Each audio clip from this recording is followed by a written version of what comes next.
KRPA 1550 AM ਤੇ ਤੁਹਾਡਾ ਸਵਾਗਤ ਹੈ। ਮੈਂ ਤੁਹਾਡਾ ਮੇਜ਼ਬਾਨ ਹਰਜੀਤ ਸਿੰਘ ਗਿੱਲ। 11:10 ਹੋਏ ਨੇ। 22 ਅਪ੍ਰੈਲ ਦਾ ਦਿਨ ਹੈ, ਵਰ੍ਹਾ 2020 ਦਾ, ਬੁੱਧਵਾਰ ਹੈ।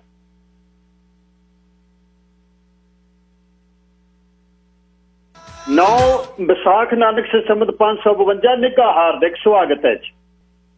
ਅੱਜ ਦੀ ਲੋਕ ਸੱਥ ਦੇ ਵਿੱਚ ਅਹਿਮ ਘਟਨਾਵਾਂ, ਗੱਲਾਂ ਬਾਤਾਂ, ਗੀਤ ਸੰਗੀਤ, ਸੁਲਗ ਦੇ ਮਸਲਿਆਂ ਤੇ ਗੱਲਬਾਤ ਹੋਏਗੀ। ਪਹਿਲੇ ਹਿੱਸੇ ਦੇ ਵਿੱਚ ਪੰਜਾਬੋਂ ਮੈਂ ਗੱਲਬਾਤ ਕਰਨੀ ਹੈ। ਇੱਕ ਰੀਹਲ ਸਾਹਿਬ ਗਏ ਹੋਏ ਨੇ, ਉੱਥੇ ਰਿਚਮੰਡ ਰਹਿੰਦੇ ਆ। ਕਹਿੰਦੇ ਮੈਨੂੰ 55 ਵਰ੍ਹੇ ਹੋ ਗਏ ਮੇਰੇ ਪਿਤਾ ਜੀ ਨੂੰ ਤੇ 42 ਵਰ੍ਹੇ ਮੈਨੂੰ ਹੋ ਗਏ। ਕਹਿੰਦੇ ਮੈਨੂੰ ਅੱਜ ਆਪਣੇ ਪਿੰਡ ਬੈਠੇ ਨੂੰ ਇਉਂ ਲੱਗਦਾ ਵੀ ਮੈਂ ਕੌਣ ਹੈ, ਮੈਂ ਕੈਨੇਡੀਅਨ ਹੈ, ਮੈਂ ਭਾਰਤੀ ਹਾਂ, ਮੈਂ ਪੰਜਾਬ ਦਾ, ਮੈਂ ਕਿੱਥੇ ਦਾ। ਮੈਂ ਉਹਨਾਂ ਨੂੰ ਮੇਰਾ ਮਨ ਇਹ ਸੀ ਕਿ ਇਹਨੂੰ ਛੱਡੀਏ ਆਪਾਂ, ਹੁਣ ਗੱਲ ਜਿਹੜੀ ਹੋ ਗਈ। ਕੋਸ਼ਿਸ਼ ਕਰੋ, ਹੁਣ ਸਰਕਾਰਾਂ ਫਲਾਈਟਾਂ ਲਿਆ ਰਹੀਆਂ, ਉਹਦੇ ਤੇ ਚੜ੍ਹਿਆਓ। ਉਹ ਕਹਿੰਦੇ ਸਰਕਾਰਾਂ ਤਾਂ ਚੜਾਉਣਗੀਆਂ ਸਾਨੂੰ ਜੇ ਕੋਈ ਚਿੱਠੀ ਪੱਤਰ ਕਰਨਗੇ। ਸਾਨੂੰ ਪਤਾ ਹੀ ਨਹੀਂ ਲੱਗ ਰਿਹਾ, ਕੋਈ ਚਿੱਠੀ ਪੱਤਰ ਆਉਂਦਾ ਨਹੀਂ। ਅਸੀਂ 50 ਫੋਨ ਕਹਿੰਦੇ ਇੱਕ ਦਿਨ ਮੈਂ ਕੀਤੇ ਨੇ, ਮੇਰਾ ਫੋਨ ਨਹੀਂ ਚੱਕਿਆ। ਉਹ ਆਪਣੀ ਗੱਲ ਦੱਸਣੀ ਚਾਹੁੰਦੇ ਨੇ। ਅਸਲ ਕਈ ਦਿਨਾਂ ਦੇ ਉਹਨਾਂ ਦੇ ਸੁਨੇਹੇ ਆਉਂਦੇ ਸੀ। ਫਿਰ ਜਦ ਮੈਂ ਉਹ ਗੱਲ ਕਰਦਾ, ਫਿਰ ਇਸ ਨੂੰ ਰਾਜਨੀਤੀ ਵਾਲੇ ਪਾਸੇ ਲੈ ਕੇ ਜਾ ਰਹੇ ਨੇ। ਮੈਨੂੰ ਸਮਝ ਨਹੀਂ ਆਉਂਦਾ ਹੁਣ ਮੈਂ ਰਜਾਈ ਛੱਡਦਾ, ਰਜਾਈ ਮੈਨੂੰ ਨਹੀਂ ਛੱਡਦੀ। ਖਬਰਾਂ ਆ ਰਹੀਆਂ ਨੇ ਕਿ ਅੰਮ੍ਰਿਤਸਰ ਤੋਂ ਜਿਹੜੀ ਫਲਾਈਟਾਂ ਚੱਲਣਗੀਆਂ, ਤੇ ਜਿੱਦਣ ਜਦ 20 ਦਿਨ ਪਹਿਲਾਂ ਕਿਹਾ ਸੀ ਉਸ ਦਿਨ ਕਹਿੰਦੇ ਅੰਮ੍ਰਿਤਸਰ ਤਾਂ ਜਹਾਜ਼ ਉਤਰ ਹੀ ਨਹੀਂ ਸਕਦਾ। ਹੁਣ ਕਿਵੇਂ ਉਤਰੂਗਾ ਇਹ ਦੱਸੋ। ਇਹ ਠੱਬਲ ਠੋਲੇ ਜਿਹੜੇ ਨੇ ਸਿੱਧੇ ਕਰਾਹ ਪਾ ਕੇ ਕੀਤੇ ਨੇ ਅਸੀਂ। ਹੁਣ ਤੁਸੀਂ ਆਪਣਾ ਇਹਦੇ ਤੇ ਟੱਟੂ ਠੇਲਾ ਜਿੰਨਾ ਮਰਜ਼ੀ ਪਹੁੰਚਾ ਲਿਓ, ਪਰ ਬੰਦੇ ਲੈ ਆਓ ਉੱਥੋਂ। ਕੋਈ ਰਾਜਸਥਾਨ 'ਚ ਬੈਠਾ ਹੈ, ਕੋਈ ਅਬੋਹਰ ਕੋਲ ਬੈਠਾ ਹੈ, ਕੋਈ ਫਾਜ਼ਿਲਕੇ ਬੈਠਾ ਹੈ। ਫਾਜ਼ਿਲਕੇ ਵਾਲੇ ਅੰਮ੍ਰਿਤਸਰ ਕਦ ਪਹੁੰਚੇ? ਤੇ PR ਜਿਹੜੇ ਨੇ ਉਹਨਾਂ ਦਾ ਕੀ ਕਸੂਰ ਹੈ? ਉਹਨਾਂ ਨੇ ਤੁਹਾਡੀਆਂ ਨੋਮੀਨੇਸ਼ਨਾਂ ਲਈ ਉਹਨਾਂ ਤੋਂ ਤੁਸੀਂ ਵੋਟਾਂ ਬਣਵਾਈਆਂ, ਉਹਨਾਂ ਤੋਂ ਤੁਸੀਂ ਪੈਸਾ ਧੇਲਾ ਲਿਆ ਆਪਣੇ ਫੰਡ ਰੇਜ਼ਿੰਗਾਂ ਤੇ ਹੁਣ ਉਹਨਾਂ ਨੂੰ ਕੌਣ ਸੱਦੂ? ਉਹਨਾਂ ਦਾ ਕੋਈ ਬਣੂ ਹੀਲਾ? 8 ਦੇ ਵਿੱਚ ਕਿੰਨੇ ਆਉਣਗੇ? 2000 2500 ਬੰਦਾ ਆਊਗਾ। ਪਰ ਉਹ ਵੀ ਆਵੇ, ਇਹ ਉਹ ਨਹੀਂ ਸੀ, ਸਮਾਂ ਤਾਂ ਲੱਗਣਾ, ਆ ਜਾਣ। ਪਰ PR ਜਿਹੜੇ ਨੇ ਉਹਨਾਂ ਦੀ ਵੀ ਸ਼ੁਰੂਆਤ ਕਿਤੇ ਨਾ ਕਿਤੇ ਹੋਵੇ। ਉਹ ਕਹਿੰਦੇ ਸਾਡੇ ਦੇਸ਼ ਦੇ ਨਾਗਰਿਕ ਨਹੀਂ ਹੈ। ਬੜਾ ਔਖਾ ਸਮਾਂ। PR ਤੋਂ ਅੱਗੇ ਜਿਹੜੇ ਨੇ ਵਰਕ ਪਰਮਿਟ ਵਾਲੇ, ਨੈਨੀ, ਤੇ ਉਸ ਤੋਂ ਬਾਅਦ ਜਿਹੜੇ ਨੇ ਆਪਣੇ ਸਟੂਡੈਂਟ, ਉਹਨਾਂ ਦੇ ਤਾਂ ਹਲੇ ਵੈਸੇ ਹੀ ਪਾਬੰਦੀ ਹੈ ਮੇਰਾ ਖਿਆਲ। ਨੈਨੀ ਤੇ ਵਰਕ ਪਰਮਿਟ ਤਾਂ ਸਟੂਡੈਂਟ ਤਾਂ ਆ ਹੀ ਨਹੀਂ ਸਕਦੇ, ਹਲੇ ਰੋਕਿਆ ਹੋਇਆ ਉਹਨਾਂ ਨੇ। ਐਨੀਵੇਜ਼ ਇਸ ਤੇ ਗੱਲਬਾਤ ਕਰਾਂਗੇ ਤੇ ਕੋਸ਼ਿਸ਼ ਕਰਾਂਗੇ ਕੁਛ ਆਟਵਾ 'ਚ ਰਾਜਨੀਤਿਕ ਬੰਦਿਆਂ ਦੇ ਨਾਲ ਵੀ ਤੁਸੀਂ ਕਿੰਨਾ ਕੁ ਤੁਹਾਨੂੰ ਪਤਾ ਇਹ ਕੀ ਹੋਇਆ ਕੀ ਹੈ। ਜਿੱਥੇ 20 ਫਲਾਈਟਾਂ ਆਉਣੀਆਂ ਸੀ ਉੱਥੇ 28 ਆ ਜਾਂਦੀਆਂ। 8 ਫਲਾਈਟਾਂ ਦੇ ਵਿੱਚ 2500 ਬੰਦਾ ਹੋਰ ਆ ਜਾਂਦਾ। ਰੌਲਾ ਕਿੱਥੇ ਪਿਆ? ਕੱਲ ਜਗਵੀਰ ਸਿੰਘ ਉਹਨਾਂ ਨੂੰ ਵੀ ਇਹੀ ਪੁੱਛਿਆ ਵੀ ਲੱਭ ਕੇ ਦਿਓ। ਤੁਸੀਂ ਹੁਣ ਇੱਥੇ ਵੱਡੇ ਦਫ਼ਤਰ 'ਚ ਬੈਠੇ ਹੋ, ਸਾਗਵਾਨ ਦੇ ਤੁਹਾਡੇ ਕੋਲ ਵੱਡੇ ਵੱਡੇ ਟੇਬਲ ਨੇ, ਤਨਖਾਹਾਂ ਬਹੁਤ ਨੇ, ਦਫ਼ਤਰ ਦੇ ਆਲੇ ਦੁਆਲੇ ਅਮਲਾ ਫੈਲਾ। ਹੁਣ ਟਰੂਡੋ ਨੂੰ ਕਹੋ ਦੱਸੇ ਵੀ ਅਸਲ ਕਹਾਣੀ ਕੀ ਹੋਈ ਆ। ਤੁਸੀਂ ਤਾਂ ਪੁੱਛ ਸਕਦੇ ਹੋ, ਸਾਨੂੰ ਇਹਨਾਂ ਨੇ ਨਹੀਂ ਕੁਛ ਦੱਸਿਆ। ਸੋ ਕੋਸ਼ਿਸ਼ ਕਰਾਂਗੇ।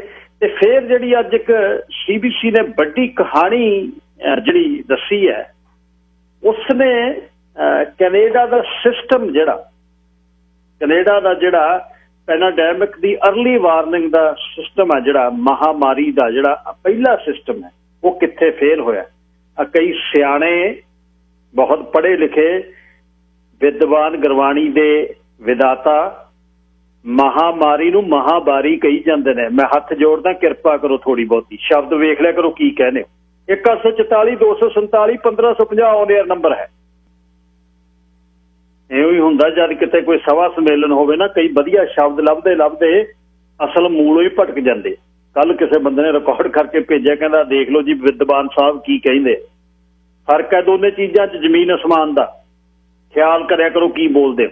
KRPRadio.com ਤੇ ਸਿੱਧਾ ਪ੍ਰਸਾਰਣ ਚੱਲ ਰਿਹਾ। ਜਿੱਥੇ ਵੀ ਦੁਨੀਆ 'ਚ ਬੈਠੇ ਹੋ ਪ੍ਰੋਗਰਾਮ ਰਹਿ ਜਿੱਦਾਂ ਲੋਕ ਸੱਤ ਤੇ ਤੁਸੀਂ ਪ੍ਰੋਗਰਾਮ ਸਾਡਾ ਪਾਇਆ ਹੁੰਦਾ ਤੇ 604 440 6462 ਦਫ਼ਤਰ ਦਾ ਨੰਬਰ ਹੈ। info@krpradio.com ਦਫ਼ਤਰ ਦੀ ਈਮੇਲ ਹੈ। ਹਰਜੀਤ ਸਿੰਘ ਗਿੱਲ ਦਾ ਫੇਸਬੁੱਕ ਦਾ ਪੇਜ ਤੇ harjeet.g@krpradio.com ਇਹ ਈਮੇਲ ਹੈ। 604 729 1224 6047291224 ਇਹ ਨੰਬਰ ਹੈ। WhatsApp ਤੇ ਟੈਕਸਟ ਲਈ ਕੋਸ਼ਿਸ਼ ਕਰੋ, SMS ਤੇ WhatsApp ਲਈ ਮੈਨੂੰ ਸੁਨੇਹਾ ਤੁਹਾਨੂੰ ਵਾਪਸ ਭੇਜਣਾ ਸੌਖਾ ਹੋ ਜਾਂਦਾ। ਨਹੀਂ ਲਿਖ ਹੁੰਦਾ ਰਿਕਾਰਡ ਵਾਲਾ ਬਟਨ ਨੱਪ ਕੇ ਭੇਜ ਦਿਓ, ਮੈਂ ਉਸ ਤਰ੍ਹਾਂ ਹੀ ਤੁਹਾਨੂੰ ਭੇਜ ਦੂੰ। ਫੋਨ ਨਹੀਂ ਚੱਕ ਹੁੰਦੇ, ਤੁਹਾਡੇ ਫੋਨ ਬਹੁਤ ਆਉਂਦੇ ਆ। ਮੈਂ ਬੇਨਤੀ ਕਰਦਾ ਪਲੀਜ਼ 2 ਤੋਂ 3 ਵਜੇ ਤੱਕ ਤਾਂ ਘੰਟਾ ਕੁ ਸਾਹ ਦੇ ਦਿਆ ਕਰੋ।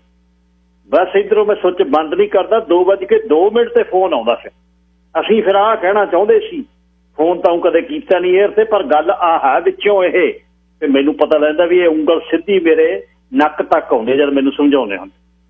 ਤੁਹਾਡਾ ਪਿਆਰ ਆ, ਸਤਿਕਾਰ ਹੈ। ਫੋਨ ਤਾਂ ਹੀ ਤੁਹਾਨੂੰ ਸੈੱਲ ਦੇਈਦਾ, ਬਹੁਤਾਤ ਜਿਹੜੇ ਹਾਈ ਐਂਡ ਹੋਸਟ ਨੇ ਉਹ ਨਹੀਂ ਦਿੰਦੇ। ਤੇ ਮੈਂ ਤਾਂ ਹੀ ਤੁਹਾਨੂੰ ਫੋਨ ਦਿੰਦਾ ਹੁੰਦਾ ਵੀ ਤੁਹਾਡੀ ਗੱਲ ਤੱਕ ਆ ਜਾਵੇ, ਮੇਰੇ ਤੱਕ ਗੱਲ ਤੁਹਾਡੀ ਪਹੁੰਚ ਜਾਵੇ ਤੇ ਮੈਂ ਤੁਹਾਡਾ ਜਵਾਬ ਜਿੰਨੀ ਮੇਰੀ ਔਕਾਤ ਹੈ ਉਨੀ ਦੇ ਦੇਵਾਂ। ਕਿਉਂ ਫੁਦਕਣ ਲੱਗਦੀ ਜਿੰਦ ਸਾਡੀ ਤੇਰੀ ਸ਼ੀਸ਼ ਮਹਿਲ ਮਸਕਾਨ ਉੱਤੇ, ਕਿਉਂ ਫੁਦਕਦੀ ਹੈ ਜਿੰਦ ਸਾਡੀ ਤੇਰੀ ਸ਼ੀਸ਼ ਮਹਿਲ ਮਸਕਾਨ ਉੱਤੇ। ਉੱਡੇ ਕਾਕ ਜਿਉਂ ਤੂਤਾਂ ਘੋਨਿਆਂ ਤੋਂ, ਤੂਤ ਜਿਹੜੇ ਛਾਂਗੇ ਹੁੰਦੇ ਉਹਨੂੰ ਘੋਨੇ ਕਹਿੰਦੇ ਆ। ਉੱਡੇ ਕਾਕ ਜੋ ਤੂਤਾਂ ਘੋਨਿਆਂ ਤੋਂ, ਚਿੜੀ ਜ਼ਾਤ ਖੇਡੇ ਸਾਗਵਾਨ ਉੱਤੇ। ਮੋਰ ਪੰਖ ਦਾ ਬੂਟੜਾ ਚੌਰ ਕਰੇ ਹਵਾ ਅੱਥਰੀ ਦੇ ਫਰਮਾਨ ਉੱਤੇ, ਜਾਂ ਕਿਸੇ ਸ਼ਿਕਾਰੀ ਦਸਤੇ ਨੇ ਬੋਸਾ ਰੱਖਿਆ ਤੀਰ ਕਮਾਨ ਉੱਤੇ। ਹੈ ਮਹਿਕ ਜੋ ਪੈਂਦਾ ਰੇਤੜ ਵੇ ਚੌਂ ਕਣੀਆਂ ਦੇ ਫਸਲਾਨ ਉੱਤੇ, ਜਾਂ ਨੀਹਾਂ ਉਗੜ ਜਾਂਦੀਆਂ ਨੇ ਜੋ ਘੂੰਗਟ ਦੇ ਸਰਕਾਨ ਉੱਤੇ। ਜੋ ਸਹੇ ਨੇ ਛਾਲ ਲਗਾ ਦਿੱਤੀ ਜੰਗਲ ਦੀ ਕਿਸੇ ਢਲਾਣ ਉੱਤੇ, ਜਾਂ ਫਿਰ ਬੂਟੀਆਂ ਪਾਉਂਦਾ ਖੂਨ ਜਿਵੇਂ ਇੱਕ ਯੋਧੇ ਦੀ ਕਿਰਪਾਨ ਉੱਤੇ, ਇੱਕ ਯੋਧੇ ਦੀ ਕਿਰਪਾਨ ਉੱਤੇ। ਇਉਂ ਫੁਦਕਦੀ ਹੈ ਜਿੰਦ ਸਾਡੀ ਤੇਰੀ ਸ਼ੀਸ਼ ਮਹਿਲ ਮਸਕਾਨ ਉੱਤੇ। ਹਰਮਨਜੀਤ ਇਉਂ ਲਿਖਦਾ। 11:22 ਹੋ ਗਏ ਆ ਜੀ। ਯਾਰ ਦੋਸਤ ਫਰਿਜ਼ਨੋ ਦੇ ਵਿੱਚ ਗੈਰੀ ਗਰੇਵਾਲ ਹੁਣੀ ਲਲਤੋਂ ਵਾਲੇ ਬਹੁਤ ਇਕੱਠੇ ਭਜਾਉਂਦੇ ਰਹੇ ਆ ਅਸੀਂ। ਉਹ ਕਹਿੰਦੇ ਧੁੱਪ ਲੱਗੀ ਹੋਈ ਆ, ਟਰੱਕ ਢੱਕ ਤੇ ਆਪਾਂ ਬਸ ਹੁਣ ਬੜਾ ਔਖਾ ਹੈ, ਫਾਇਦਾ ਕੋਈ ਨਹੀਂ, ਕਾਹਨੂੰ ਘਰੋਂ ਤੁਰੇ ਫਿਰਨਾ, ਆਰਾਮ ਦੇ ਨਾਲ। ਬਲਦਾਂ ਵਾਲਿਆਂ ਦਾ ਇੱਕ ਹੋਰ ਸੁਭਾਅ, ਬਲਦਾਂ ਦੇ ਕੋਲ ਜਦ ਬਹਿੰਦੇ ਆ ਨਾ ਗੱਲਾਂ ਕਰਦੇ ਆ, ਪੈਰਾਂ ਭਾਰ ਬਹਿੰਦੇ। ਜਦ ਬਹਿੰਦੇ ਆ ਤਾਂ ਪਿੱਛੋਂ ਝੱਗਾ ਚੱਕ ਕੇ ਇਕੱਠਾ ਕਰਦੇ। ਹਰ ਇੱਕ ਦੀ ਇੱਕ ਆਦਤ ਹੈ ਉਸ ਤਰ੍ਹਾਂ ਦੀ ਬਹਿੰਦੇ, ਕਿਉਂਕਿ ਥੱਲੇ ਧੁੱਦੜ ਹੁੰਦੀ ਸੀ। ਪਹਿਲਾਂ ਖੜਨਾ, ਪਜਾਮਾ ਦੋਨੇ ਪਾਸਿਓਂ ਉੱਪਰ ਨੂੰ ਟੰਗਣਾ ਥੋੜਾ ਜਿਹਾ ਗੋਡਿਆਂ ਤੋਂ, ਬਈ ਮਿਆਨੀ ਆ ਜਿਹੜਾ ਥੱਲੇ ਝੋਲੀ ਆ ਉਹ ਥੋੜੀ ਜਿਹੀ ਟਾਈਟ ਨਾ ਹੋਵੇ, ਫਟ ਨਾ ਜਾਵੇ। ਪਹਿਲਾਂ ਉਹ ਚੱਕਣਾ, ਫਿਰ ਪਿਛਲਾ ਪੱਲਾ ਖਿੱਚ ਕੇ ਸੱਜੇ ਵਾਲੇ ਜਿਹੜਾ ਖੀਸਾ ਜਿੱਥੇ ਉੱਥੇ ਇਕੱਠਾ ਕਰਨਾ, ਫੇਰ ਬਹਿਣਾ। ਫੇਰ ਬਸ ਥੱਲੇ ਗੱਲਾਂ ਕਰਦੇ ਕਰਦੇ ਸੱਜੇ ਬੰਨੇ ਕੋਈ ਡੱਕਾ ਚੱਕਣਾ, ਡੱਕੇ ਨਾਲ ਫਿਰ ਕੁਛ ਨਾ ਕੁਛ ਬਾਉਂਦੇ ਰਹਿਣਾ।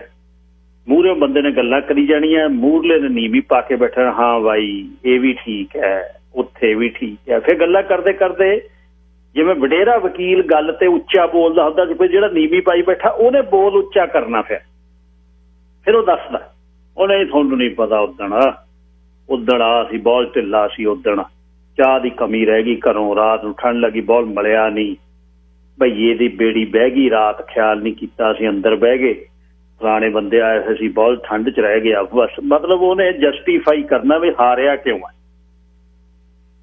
ਤੇ ਫਿਰ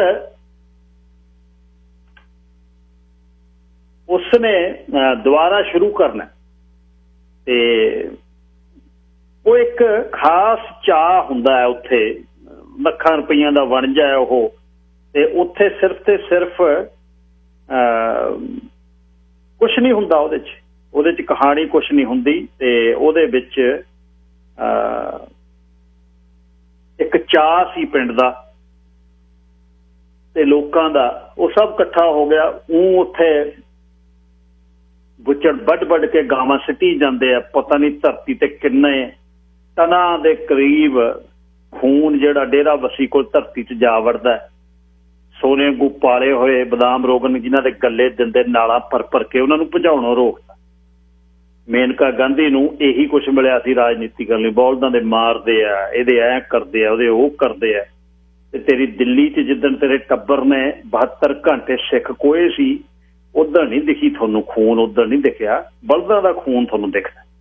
ते पैरां भार बहना जिहड़ा वो बहुत जरूरी है। हुण तां बह नहीं हुंदा, लोकां दा पोस्टर ही खराब हो गया। वो बहुत जरूरी सी।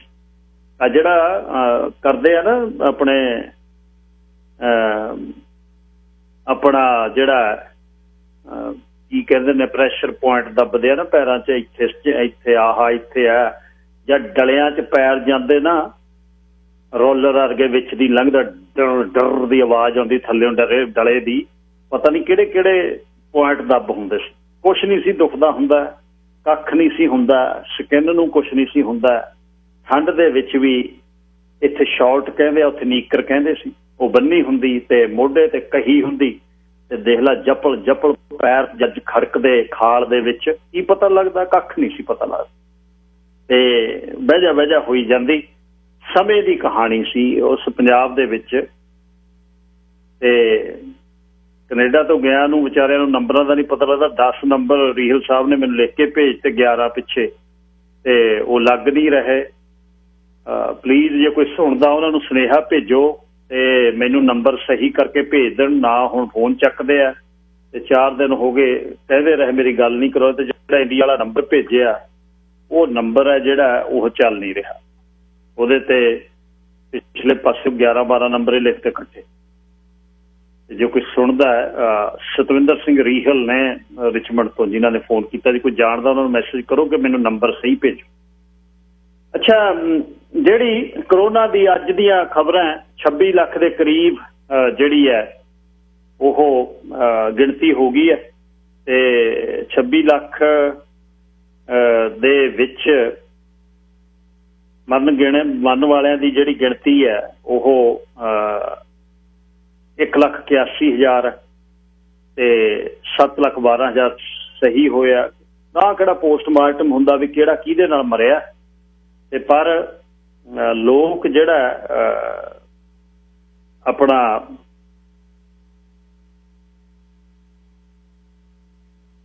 ओहो इस तो डरे होए इस दी गलबात करी जाते हैं, ते पर हले तक पता नहीं लग रहा कि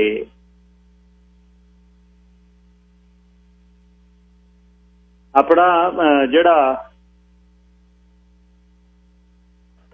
सॉरी जी मैं पंजाब तो लग्या होया कोशिश करन उन्हां नाल गल करन दी। सो ये जिहड़ी महामारी है वारी नहीं, इसका ख्याल प्लीज़ इनू इहदा तुसीं रखियो कि ईजी नहीं लैना।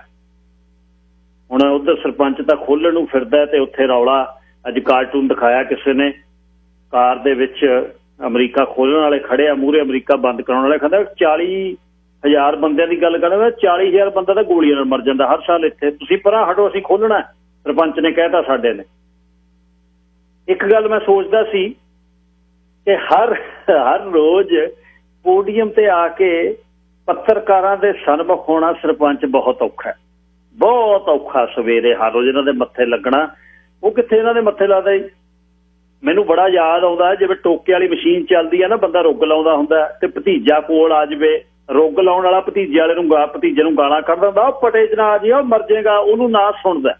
इउं ही जद वाइट हाउस दे विचों हैलीकाप्टर च चढ़न जांदा ना, चौपर च जद तुरिया जांदा, पत्र प्रेरकां नाल बोल के जांदा, ना वो सुणदा ना पत्र प्रेरक की पुछदे, वो सुणदा खड़े गालां ही कढदा होवे खड़ा, जां रौला पैंदा हुंदा, तुरिया जांदा ही खड़दा, घर वाली मूहरे लंघ जांदी है, जवाक दी उंगल फड़ के खड़ा दिंदा, कोट पाया दा गोडियां तक, टाई हुंदी है धुन्नी तो थल्ले, बेल्ट तो थल्ले, फिर खड़ा उसदे खड़के च बोलदा। मैनू नहीं समझ आउंदी भी वो खड़के च क्यों बोलदा है। उधरों वो कहंदे ने बस वो तो BS करदा हूं ते FF करदा हूं, होर नहीं कुछ करदा। तुसीं देखियो बहुत बार ब्रीफिंग करदा, प्रैस नूं तुरिया जांदा, चौपर ते जां चढ़ जांदा ते वो दूरों हाका मारदा मिस्टर प्रेजिडेंट, ते इहदा नहीं सुणदा की कहंदा। ਉਹ ਲਿਆਉਂਦਾ ਸਵਾਦ ਹੀ ਆਪਣੀ ਮਰਜ਼ੀ ਕਰਦਾ। ਉਹ ਕਹਿੰਦਾ ਫਾਇਦਾ ਪੈਸੇ ਨੂੰ ਕਰਨਾ ਕੀ ਹੈ, ਕਹਿੰਦਾ ਕੀ ਫੂਕਣਾ ਗਾਹਾਂ ਜਵਾਕਾਂ ਨੂੰ ਕਿੰਨੇ ਕੁ ਦੇਣੇ ਦੀ, ਜੇ ਆਪਣੇ ਤੇ 200 ਮਿਲੀਅਨ ਲਾਤਾ ਸਰਪੰਚ ਤਾਂ ਬਣ ਗਏ। ਤੂਤੀ ਬੋਲਦੀ ਹੈ। ਇੱਕ ਜਿਹੜਾ ਘਰ ਵਾਲਾ ਜਹਾਜ਼ ਆ ਉਹ ਖੜਾ, ਦੂਜੇ 2 ਖੜੇ ਆ, ਤੀਜਾ ਇੱਕ ਜਿਹੜਾ ਲੋਕਲ ਚਲਾਉਂਦਾ ਹੈ ਉਹ ਖੜਾ, ਤੇ 2-3 ਚੌਪਰ ਨੇ ਗ੍ਰੀਨ। ਉਹ ਕਹਿੰਦਾ ਪੈਸਾ ਕੀ ਕਰਨਾ ਸੀ, ਜਵਾਕਾਂ ਨੂੰ ਬਿਲੀਅਨ ਦੇ ਜਾਂਦੇ, ਜਾਂ ਹੁਣ ਅੱਧਾ ਬਿਲੀਅਨ ਹੋਏ ਫਰਕ ਕੋਈ ਨਹੀਂ, ਸਰਪੰਚੀ ਕਰ ਲਈ ਤੇ ਮਰਜ਼ੀ ਕਰਦੇ ਆ। ਉਧਰ ਉਹਦੇ ਲਈ ਟਵੀਟ ਕਰਤਾ, ਕਹਿੰਦਾ ਪੰਗਾ ਲੈਂਦਾ, ਕਹਿੰਦਾ ਕਿਮ ਜੋਂਗ ਉਨ ਜਿਹੜਾ ਉਹਨੂੰ ਦਿਲ ਦੀ ਬਿਮਾਰੀ ਆ, ਉਹਦਾ ਆਪਰੇਸ਼ਨ ਹੋਇਆ। ਦੱਸ ਹੁਣ ਇੱਥੇ ਬੈਠੇ ਨੂੰ ਨਾਰਥ ਕੋਰੀਆ ਦਾ ਕਿਵੇਂ ਪਤਾ ਲੱਗ ਗਿਆ? ਕਹਿੰਦਾ ਕਿਤੇ ਕੂਹਿਆ ਨਹੀਂ, ਕਿਤੇ ਬੋਲਿਆ ਨਹੀਂ। ਮੈਂ ਕਹਿੰਦਾ ਬਿਮਾਰ ਹੈ, ਮਤਲਬ ਜੇ ਬੰਦਾ ਆ ਕੇ ਬੋਲਿਆ ਨਹੀਂ, ਉਹ ਆਤਿਸ਼ਬਾਜ਼ੀਆਂ ਚਲਾਉਂਦਾ ਹਰ ਰੋਜ਼, ਤੀਜੇ ਦਿਨ ਉਹ ਛੱਡ ਦਿੰਦਾ। ਦੇਖ ਲਓ ਕਿੱਧਰ ਨੂੰ ਕਹਾਣੀ ਦੋਨਾਂ ਦੀ ਸੂਤ ਹੈ। ਪੈਨਾਡੈਮਿਕਸ ਦੇ ਬਾਰੇ ਕੱਲ ਕਿਸੇ ਨੇ ਟਰੋਲ ਕੀਤੀ ਸੀ, ਟਿਕਟੋਕ ਤੇ ਭੇਜੀ 4-5 ਵਰੇ ਪਹਿਲਾਂ। ਬਰਾਕ ਓਬਾਮਾ ਉਹਨਾਂ ਨੇ ਕਿਹਾ ਵੀ ਇਹੋ ਜਿਹਾ ਕੋਈ ਸਮਾਂ ਆ ਸਕਦਾ ਜਿੱਥੇ ਪੈਨਾਡੈਮਿਕਸ ਇਹ ਹੋ ਸਕਦੀ ਹੈ, ਉਹਦੇ ਲਈ ਸਾਨੂੰ ਤਿਆਰ ਹੋਣਾ ਚਾਹੀਦਾ, ਵਰਲਡ ਸਟਰਕਚਰ ਤਿਆਰ ਹੋਣਾ ਚਾਹੀਦਾ। ਸਰਪੰਚ ਹੋਣੀ ਕਹਿੰਦੇ ਮੈਨੂੰ ਥੋੜ੍ਹਾ ਪਤਾ ਵੀ ਐਡਾ ਚੱਕਰ ਪੈ ਜੂ, ਜਿੱਦਾਂ ਡੂਮਣਾ ਛੇੜ ਬੈਠੇ, ਨਾ ਮੈਨੂੰ ਭੱਜਣ ਦਿੰਦਾ ਨਾ ਮੈਨੂੰ ਬਹਿਣ ਦਿੰਦਾ, ਬਹੁਤ ਔਖਾ ਹੋ ਗਿਆ ਮੈਨੂੰ। ਸੋ ਅਲੱਗ-ਅਲੱਗ ਲੀਡਰਸ਼ਿਪ ਹੈ, ਲੀਡਰਸ਼ਿਪ ਦਾ ਪਤਾ ਲੱਗਦਾ ਇਸ ਸਮੇਂ। ਆਪਣੇ ਵਾਲਾ ਵੀ ਟਰੂਡੋ ਸਾਹਿਬ ਅੰਦਰੋਂ ਨਿਕਲਦਾ, ਚਿਹਰੇ ਤੇ ਰੌਣਕ ਘੱਟ ਹੈ, ਦਫ਼ਤਰ ਜਾ ਨਹੀਂ ਹੁੰਦਾ ਪ੍ਰਾਈਮ ਮਿਨਿਸਟਰ ਆਫਿਸ 'ਚ, ਤੇ ਉੱਥੇ ਹੁਣ ਸਟਾਫ ਹੈ, ਆਲੇ ਦੁਆਲੇ ਬੰਦੇ ਤੁਰਦੇ ਫਿਰਦੇ ਸੋਹਣੇ ਲੱਗਦੇ ਆ, ਪੁਰਾਣੇ ਦੋਸਤ। ਹੁਣ ਘਰੇ ਹਰ ਰੋਜ਼ ਇੱਕੋ ਹੀ ਟੱਬਰ 'ਚ ਬੈਠੇ ਬੜਾ ਔਖਾ ਹੋ ਜਾਂਦਾ। ਜਿਵੇਂ ਆਪਾਂ ਸਾਰੇ ਤੰਗ ਹੈ, ਵੱਢ ਖਾਊ ਕਰਨ ਲੱਗੇ, ਉਹਨੇ ਲੜਾਈਆਂ ਹੋਣ ਲੱਗੀਆਂ ਘਰਾਂ 'ਚ, ਇਉਂ ਹੀ ਉਹ ਵਿਚਾਰਾ ਤੰਗ ਹੈ, ਹੱਸ ਕੇ ਨਹੀਂ ਵੇਖਿਆ। ਜਦ ਦਾ ਅਕਤੂਬਰ ਦਾ ਜਿੱਥੇ ਹੈ ਹੱਸਿਆ ਨਹੀਂ, ਕਿਤੇ ਨਾ ਕਿਤੇ ਰੜਖਿਸ ਹੈ। ਨੇੜੇ ਦੇ ਜਿਨ੍ਹਾਂ ਦੀ ਬਹੁਤ ਚੱਲਦੀ ਆ, ਮਾੜਾ ਜਿਹਾ ਪਤਾ ਕਰੋ, ਢਿੱਲਾ ਮੱਸਾ ਤਾਂ ਨਹੀਂ। ਕਈਆਂ ਦੀ ਪ੍ਰਾਈਮ ਮਿਨਿਸਟਰ ਆਫਿਸ 'ਚ ਐਮਪੀਆਂ ਦੀ ਬਹੁਤ ਚੱਲਦੀ ਹੈ, ਸਿੱਧਾ ਜਾ ਵੜਦੇ ਅੰਦਰ ਬਿਨਾਂ ਠੋਕਰ ਮਾਰੇ। ਪਤਾ ਕਰਿਓ ਲੀਡਰ ਆ ਸਾਡਾ ਵੀ ਕਿਵੇਂ ਆ, ਢਿੱਲਾ ਮੱਸਾ ਨਾ ਹੋ। ਖਬਰਾਂ ਜਿਹੜੀਆਂ ਸੁਣਾਉਣਾ, ਜਿਹੜੀ ਅਗਲੀ ਗੱਲ ਤਾਂ ਮੈਂ ਅਗਲੇ ਘੰਟੇ 'ਚ ਤੋਰਨੀ ਆ, ਪਰ ਕੁਛ ਕੁ ਖਬਰਾਂ ਤੁਹਾਨੂੰ ਸੁਣਾਉਣੀਆਂ ਚਾਹੁੰਦਾ ਕਿ ਕਹਾਣੀ ਹੁਣ ਕੀ ਹੈ, ਕੀ ਹੋ ਰਿਹਾ ਹੈ ਦੁਨੀਆ ਦੇ ਵਿੱਚ, ਵੱਡੀਆਂ ਜਿਹੜੀਆਂ ਗੱਲਾਂ ਕੀ ਹੋ ਰਹੀਆਂ ਨੇ।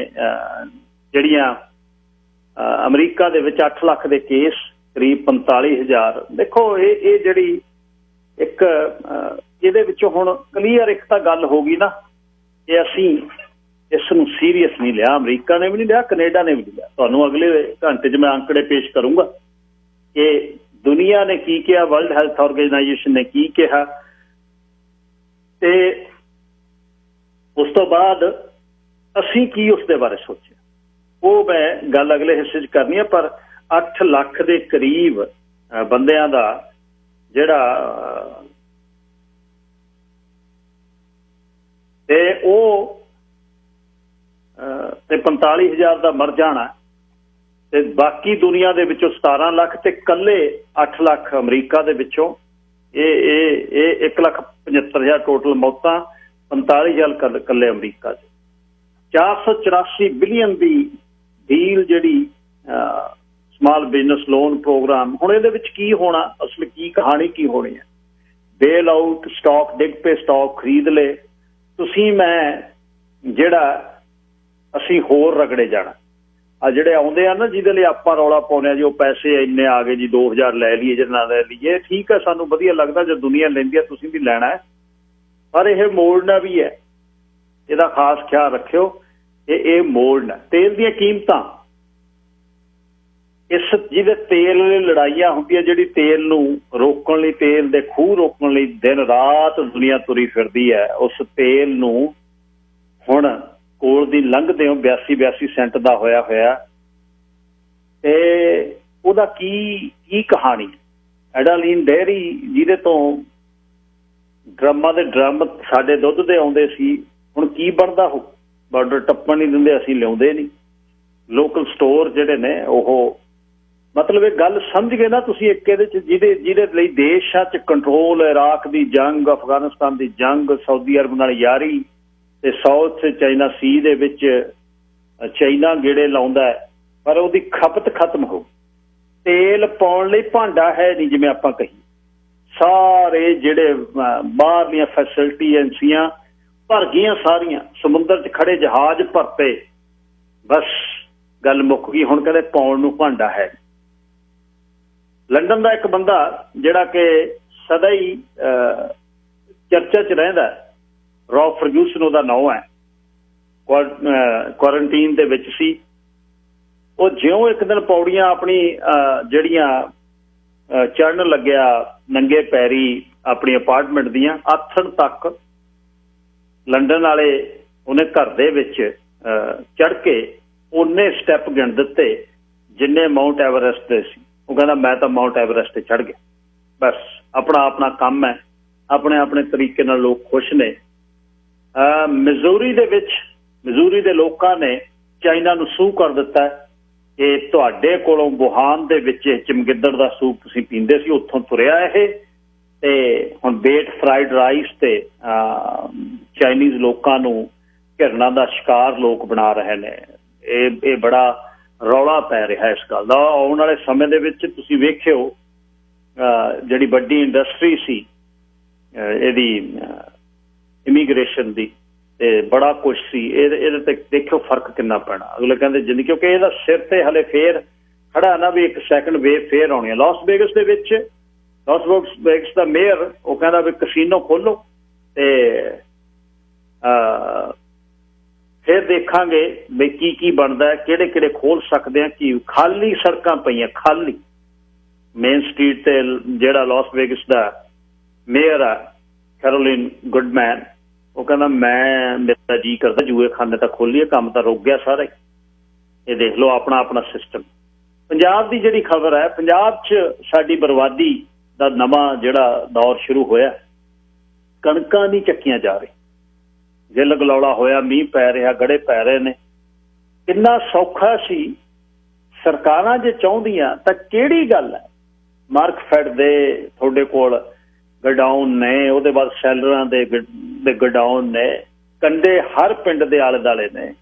ਤੁਸੀਂ ਲਾਓ ਉੱਥੇ ਫੈਸਿਲਿਟੀ ਕਰ ਦਿਓ ਤੇ ਬਣੀ ਬਣਾਈ ਟਰਾਲੀ ਉੱਥੇ ਚੜ੍ਹੇ, ਜੈਕਾਂ ਵਾਲੀਆਂ ਟਰਾਲੀਆਂ, ਟਰਾਲੀ ਦਾ ਵਜ਼ਨ ਕਰੋ, ਟਰਾਲੀ ਖਾਲੀ ਜਿਹੜੀ ਹੈ ਉਹ ਵਜ਼ਨ ਜੋਖੋ ਤੇ ਐਟਲੀਸਟ ਉਹਨਾਂ ਦੀ ਕਣਕ ਤਾਂ ਸਾਂਭ ਲਓ ਅੰਦਰ। ਉਹਦੇ ਬਾਅਦ ਉਹਨਾਂ ਨੂੰ ਪੈਸੇ ਲੇਟ ਦੇ ਦਿਓ, ਉਹਨਾਂ ਨੂੰ ਛੱਤ ਥੱਲੇ ਤਾਂ ਕਰ ਲਓ। ਉਹਦੀਆਂ ਬੋਰੀਆਂ ਭਰ ਕੇ ਕਿਹਨੂੰ, ਉਹ ਤਾਂ ਫੇਰ ਵੀ ਪ੍ਰੈਕਟਿਸ ਤੁਹਾਡੀ ਹੋਣੀ ਆ, ਪਰ ਜੱਟਾਂ ਦੀ ਜ਼ਮੀਨ, ਉਹ ਤਾਂ ਕਣਕ ਤਾਂ ਖਰੀਦ ਲਓ। ਪਰ ਉਹ ਨਹੀਂ, ਉਹ ਤਾਂ ਜੀ ਉਸ ਤਰ੍ਹਾਂ ਕਹਿੰਦੇ ਆਨਲਾਈਨ ਜਾ ਕੇ ਬੋਲੀ ਲਾਵਾਂਗੇ ਅਸੀਂ, ਵਿਜ਼ੂਅਲਾਈਜ਼ ਹੋ ਕੇ। ਦੇਖੋ ਘਰ ਬੈਠੇ ਇੰਸਪੈਕਟਰ ਕਹਿੰਦੇ ਅਸੀਂ ਆਨਲਾਈਨ ਜਾ ਕੇ ਵੀਡੀਓ ਕਾਨਫਰੰਸ ਦੇ ਰਾਹੀਂ, ਜ਼ੂਮ ਦੇ ਰਾਹੀਂ ਫਿਰ ਕਣਕ ਦੇਖਾਂ, ਦੱਸੋ ਕਣਕ ਦੀ ਨਮੀ ਤੁਸੀਂ ਕਿਵੇਂ ਵੇਖ ਲਓ। ਸਾਰਾ ਕੁਝ ਉੱਥੇ ਹੋਰ ਗਰੀਬ ਨੇ ਹੋਰ ਗਰੀਬ ਹੋ ਜਾਣਾ, ਅਮੀਰ ਨੇ ਇਹਦੇ 'ਚ ਹੋਰ ਅਮੀਰ ਹੋ ਜਾਣਾ। ਇਹ ਜਿਹੜੀ ਬਹੁਤ ਵੱਡੀ ਜਿਹੜੀ ਮੁਸ਼ਕਲ ਹੋਣੀ ਆ। ਯੂਰਪ ਦੇ ਵਿੱਚ ਵੈਕਸੀਨ ਦੀ ਟਰਾਇਲ ਜਿਹੜੀ ਹੈ COVID-19 ਤੇ ਤਿਆਰੀ ਹੈ। ਤੁਹਾਨੂੰ ਦੱਸਿਆ ਸੀ ਕਿ 10 ਲੱਖ ਦੇ ਕਰੀਬ ਬਲੈਤ ਨੇ ਇਹਦੀਆਂ ਵੈਕਸੀਨ ਜਿਹੜੀਆਂ ਬਣਾਉਣੀਆਂ ਨੇ। ਰਵਜੋਤਪਾਲ ਸਿੰਘ ਜੀ ਕੀ ਕਹਿਣਾ ਚਾਹੁੰਦੇ ਹੋ? Line number 2। ਵਾਹਿਗੁਰੂ ਜੀ ਖਾਲਸਾ, ਵਾਹਿਗੁਰੂ ਜੀ ਫਤਿਹ ਜੀ। ਵਾਹਿਗੁਰੂ ਜੀ ਕਾ ਖਾਲਸਾ, ਵਾਹਿਗੁਰੂ ਜੀ ਫਤਿਹ ਵੀਰ ਜੀ। ਹਾਂਜੀ ਸਿੰਘ ਸਾਹਿਬ, ਮੈਂ ਤਾਂ ਬੇਨਤੀ ਕਰਨੀ ਚਾਹੁੰਦਾ, ਦੇਖੋ ਦੂਜਾ ਸਰਕਾਰਾਂ ਜਿਹੜਾ ਆ ਆਪਣੀ ਕੋਸ਼ਿਸ਼ ਕਰ ਰਹੀਆਂ, ਕੰਮ ਕਰ ਰਹੀਆਂ ਬਿਲਕੁਲ, ਪਰ ਹੁਣ ਸਾਡੇ ਭਰਾ ਜਿਹੜੇ ਹੈਗੇ ਆ, ਜਿਹੜੇ ਇਲੈਕਟ ਕਰਕੇ ਭੇਜੇ ਆ, ਉਹਨਾਂ ਨੂੰ ਨੌਕਰੀਆਂ ਦਿੱਤੀਆਂ, ਉਹਨਾਂ ਦਾ ਤਨਖਾਹਾਂ ਟੈਕਸ ਪੇਅਰ ਦਿੰਦੇ ਹੈਗੇ ਆ। ਸੋ ਆ ਕੇ ਇਨਫੋਰਮੇਸ਼ਨ ਦਿੰਦੇ, ਜਦੋਂ ਇਨਫੋਰਮੇਸ਼ਨ ਦਿੰਦੇ ਆ ਜਿਹੜਾ ਕੋਈ ਸਵਾਲ ਉੱਠਦਾ ਹੈ ਕਿਸੇ ਦੇ ਮਨ 'ਚ, ਤੇ ਉਹ ਸਵਾਲ ਵੀ ਉਹਨਾਂ ਨੂੰ ਹੀ ਕੀਤਾ ਜਾਣਾ ਆ ਜਿਹਨੀ ਆ ਕੇ ਜਵਾਬ ਦੇਣੇ। ਜੇ ਚਾਹੁੰਦੇ ਆ ਵੀ ਉਹਨਾਂ ਨੂੰ ਕੋਈ ਸਵਾਲ ਨਾ ਕੀਤਾ ਜਾਵੇ ਤਾਂ ਦੂਜਾ ਬਿਲਕੁਲ ਨਹੀਂ ਸਵਾਲ ਹੋਊਗਾ। ਅਸੀਂ ਜਿੱਥੋਂ ਵੀ ਇਨਫੋਰਮੇਸ਼ਨ ਲਵਾਂਗੇ ਉਹਨਾਂ ਨੂੰ ਸਵਾਲ ਕਰਾਂਗੇ। ਸੋ ਹੁਣ ਜੇ ਸਵਾਲ ਕਰਨ ਨੂੰ ਕਹਿਣਾ ਆ ਵੀ ਇਹੋ ਗੱਲ ਗਲਤ ਕਰਦੇ, ਰਾਜਨੀਤੀ ਕਰਦੇ, ਦੇਖੋ ਉਹ ਰਾਜਨੀਤੀ ਵਿੱਚ ਗਏ ਆ ਤਾਂ ਉਹਨਾਂ ਨੂੰ ਜਿਹੜੇ ਸਵਾਲ ਆ ਰਾਜਨੀਤੀ ਨਾਲ ਹੀ ਰਿਲੇਟਿਡ ਹੋਣੇ ਆ। ਜਦੋਂ ਇਸ ਗੱਲ ਨੂੰ ਉਹ ਆਪਣਾ ਕਦੀ ਵੀ ਵਿਰੋਧ ਨਾ ਸਮਝਣ, ਮੈਂ ਉਹਨਾਂ ਨੂੰ ਬੇਨਤੀ ਕਰਦਾ, ਉਹਨਾਂ ਨੂੰ ਇੱਕ ਸਵਾਲ ਦੇ ਰੂਪ ਵਿੱਚ ਐਡਵਾਈਜ਼ ਇਹ ਕੀਤਾ ਜਾਂਦਾ ਵੀ ਭਾਈ ਆਹ ਜਿਹੜੀ ਆ ਲੋਕਾਂ ਵਿੱਚ ਗੱਲ ਚੱਲਦੀ ਆ, ਆਹ ਸਾਡੀਆਂ ਜ਼ਰੂਰਤਾਂ ਹੈਗੀਆਂ ਆ, ਇਹਨਾਂ ਵੱਲ ਧਿਆਨ ਦਿਓ। ਤੇ ਇਸ ਗੱਲ ਨੂੰ ਨਾ ਆਪਣਾ ਵਿਰੋਧ ਸਮਝਣ, ਮੇਰੀ ਬੇਨਤੀ ਆ। ਹੁਣ ਇੱਕ ਮੇਰਾ ਸਵਾਲ ਵਾਰ-ਵਾਰ ਇਹੋ ਆਉਂਦਾ ਆ ਵੀ ਆਪਾਂ ਠੀਕ ਆ ਕਿਰਾਏ ਤੇ ਜਹਾਜ਼ ਕਰ ਲੈ, ਬਹੁਤ ਵਧੀਆ ਆ, ਪਰ ਜਿਹੜਾ ਸਰਕਾਰ ਦੀ ਸਕੀਮ ਆ ਵੀ ਅਸੀਂ ਜਿਹੜਾ ਆ ਤਨਖਾਹ ਦੇਵਾਂਗੇ, ਤੇ ਇਹ ਜਿਹੜਾ ਆ 에ਅਰ ਕੈਨੇਡਾ ਨੂੰ 75% ਤਨਖਾਹ ਜਾ ਰਹੀ ਆ ਉਹਨਾਂ ਦੇ ਐਮਪਲੋਈਜ਼ ਨੂੰ, ਤੇ ਬਾਕੀ ਜਿਹੜੀ ਕੰਪਨੀ ਪੇ ਕਰ ਰਹੀ ਆ। ਇੱਥੇ ਗੱਲ ਰੁਕਣੀ ਨਹੀਂ। ਜਦੋਂ ਆ ਸਾਰਾ ਕੁਝ ਓਵਰ ਹੋ ਜਾਣਾ ਆ, ਬਾਕੀ ਦੁਨੀਆ ਦਾ ਤਾਂ ਜੋ ਹਾਲ ਹੋਊਗਾ ਉਹਨਾਂ ਦਾ ਉਸ ਵੇਲੇ ਫਿਰ ਕਿਸੇ ਨੂੰ ਖਿਆਲ ਨਹੀਂ ਹੋਣਾ। ਉਸ ਵੇਲੇ ਜਿਹੜੀਆਂ ਮਲਟੀਕੋਰਪ ਹੈਗੀਆਂ ਆ, 에ਅਰ ਕੈਨੇਡਾ, ਬੰਬਾਰਡੀਆ ਜਾਂ ਹੋਰ ਇਹੋ ਜਿਹੀਆਂ ਆ, ਟੈਂਕਰੂਡ ਆ, ਇਹੋ ਜਿਹੀਆਂ ਜਿਹੜੀਆਂ ਕੰਪਨੀਆਂ, ਇਹਨਾਂ ਨੂੰ ਇਹਨੀ ਬਿਲੀਅਨਸ ਆਫ ਡਾਲਰ ਤੇ ਬੇਲ ਆਊਟ ਦੇਣਾ। ਜਿੱਦਾਂ ਆਪਾਂ ਨੂੰ ਚੇਤਾ ਆ ਫੋਰਡ, ਸ਼ੈਵਰਲੇ ਵਗੈਰਾ ਨੂੰ ਇਹਨੇ ਪਿੱਛੇ ਦਿੱਤੇ ਵੀ ਸੀ। ਤੇ ਕਿਉਂ ਨਹੀਂ ਉਹ ਜਿਹਨਾਂ ਨੂੰ ਪੈਸਾ ਜਿਹੜਾ ਟੈਕਸ ਪੇਅਰਸ ਦਾ ਦਿੱਤਾ ਜਾ ਰਿਹਾ ਆ, ਤੇ ਉਹ ਜਿਹੜੇ ਸਿਟੀਜ਼ਨ ਹੈਗੇ ਆ, ਟੈਕਸ ਪੇਅਰ ਹੈਗੇ ਆ, ਫਸੇ ਹੋ ਆ, ਅੱਜ ਉਹਨਾਂ ਦੀ ਸਹਾਇਤਾ ਲਈ ਕਿਉਂ ਨਹੀਂ ਉਹ ਕੰਮ ਕਰ ਰਿਹਾ? ਜੇ ਉਹ ਕੰਮ ਕਰਨ ਤੋਂ ਰਿਫਿਊਜ਼ ਕਰ ਰਿਹਾ ਤਾਂ ਫਿਰ ਉਹਨਾਂ ਨੂੰ 75% ਤਨਖਾਹ ਕਾਹਤੇ ਦਿੱਤੀ ਜਾ ਰਹੀ ਆ? ਇੱਕ ਸਵਾਲ ਆ, ਬੇਨਤੀ ਆ, ਇਹਨੂੰ ਵਿਰੋਧ 'ਚ ਨਾ ਲਓ, ਇਹਨੂੰ ਧਿਆਨ ਨਾਲ ਸੋਚੋ। ਹਾਂ ਬਿਲਕੁਲ, ਜਿਹੜਾ ਆ ਦੂਜਾ ਟਰੂਡੋ ਸਾਹਿਬ ਆ, ਇਹਨਾਂ ਦੇ ਜਿਹੜੇ ਬਜ਼ੁਰਗ ਆ, ਉਹਨੇ ਚਾਰਟਰ ਆਫ ਰਾਈਟ ਲਿਖਾਇਆ, ਪਰ ਉਹ ਚਾਰਟਰ ਆਫ ਰਾਈਟ ਦਾ ਤਾਂ ਹੀ ਫਾਇਦਾ ਜੇ ਉਹਦੇ ਅਧੀਨ ਜਿਹੜੇ ਸਿਟੀਜ਼ਨਸ ਹੈਗੇ ਆ ਉਹਨਾਂ ਨੂੰ ਉਹ ਚਾਰਟਰ ਆਫ ਰਾਈਟ ਦਾ ਫਾਇਦਾ ਵੀ ਦਿੱਤਾ ਜਾਵੇ।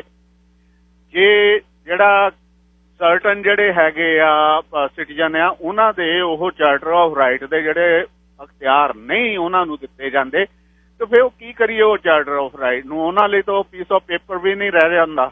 ਸੋ ਬੇਨਤੀ ਆ, ਤਲਖੀ 'ਚ ਨਾ ਆਇਆ ਕਰਨ। ਬੇਨਤੀ ਆ, ਇਸ ਗੱਲ ਨੂੰ ਸਮਝ ਕੇ ਹੈਲਪ ਕਰ ਦੇਣ।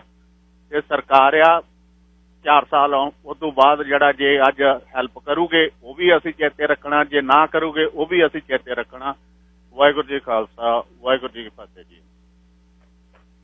ਨਾਲੇ ਇਹਨੂੰ ਇੱਕ ਹੋਰ ਵੀ ਮੈਂ ਆਪਣੇ ਤੌਰ ਤੇ ਸੋਚਣਾ ਕਹਿਣਾ ਚਾਹੁੰਦਾ ਬਈ ਮੈਂ 12 ਲੱਖ ਲੋਕਾਂ ਦਾ ਰਿਪਰੈਜ਼ੈਂਟੇਟਿਵ ਨਹੀਂ, ਨਾ ਹੀ ਕੋਈ ਇੱਕ MP ਆ ਜਿਹੜਾ ਉਸ 330 ਨੇ ਜਾਂ 35 ਨੇ ਉਹਨਾਂ ਦਾ ਰਿਪਰੈਜ਼ੈਂਟੇਟਿਵ।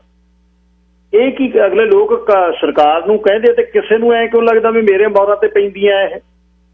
ਇਹ ਨਹੀਂ ਗੱਲ ਹੈ।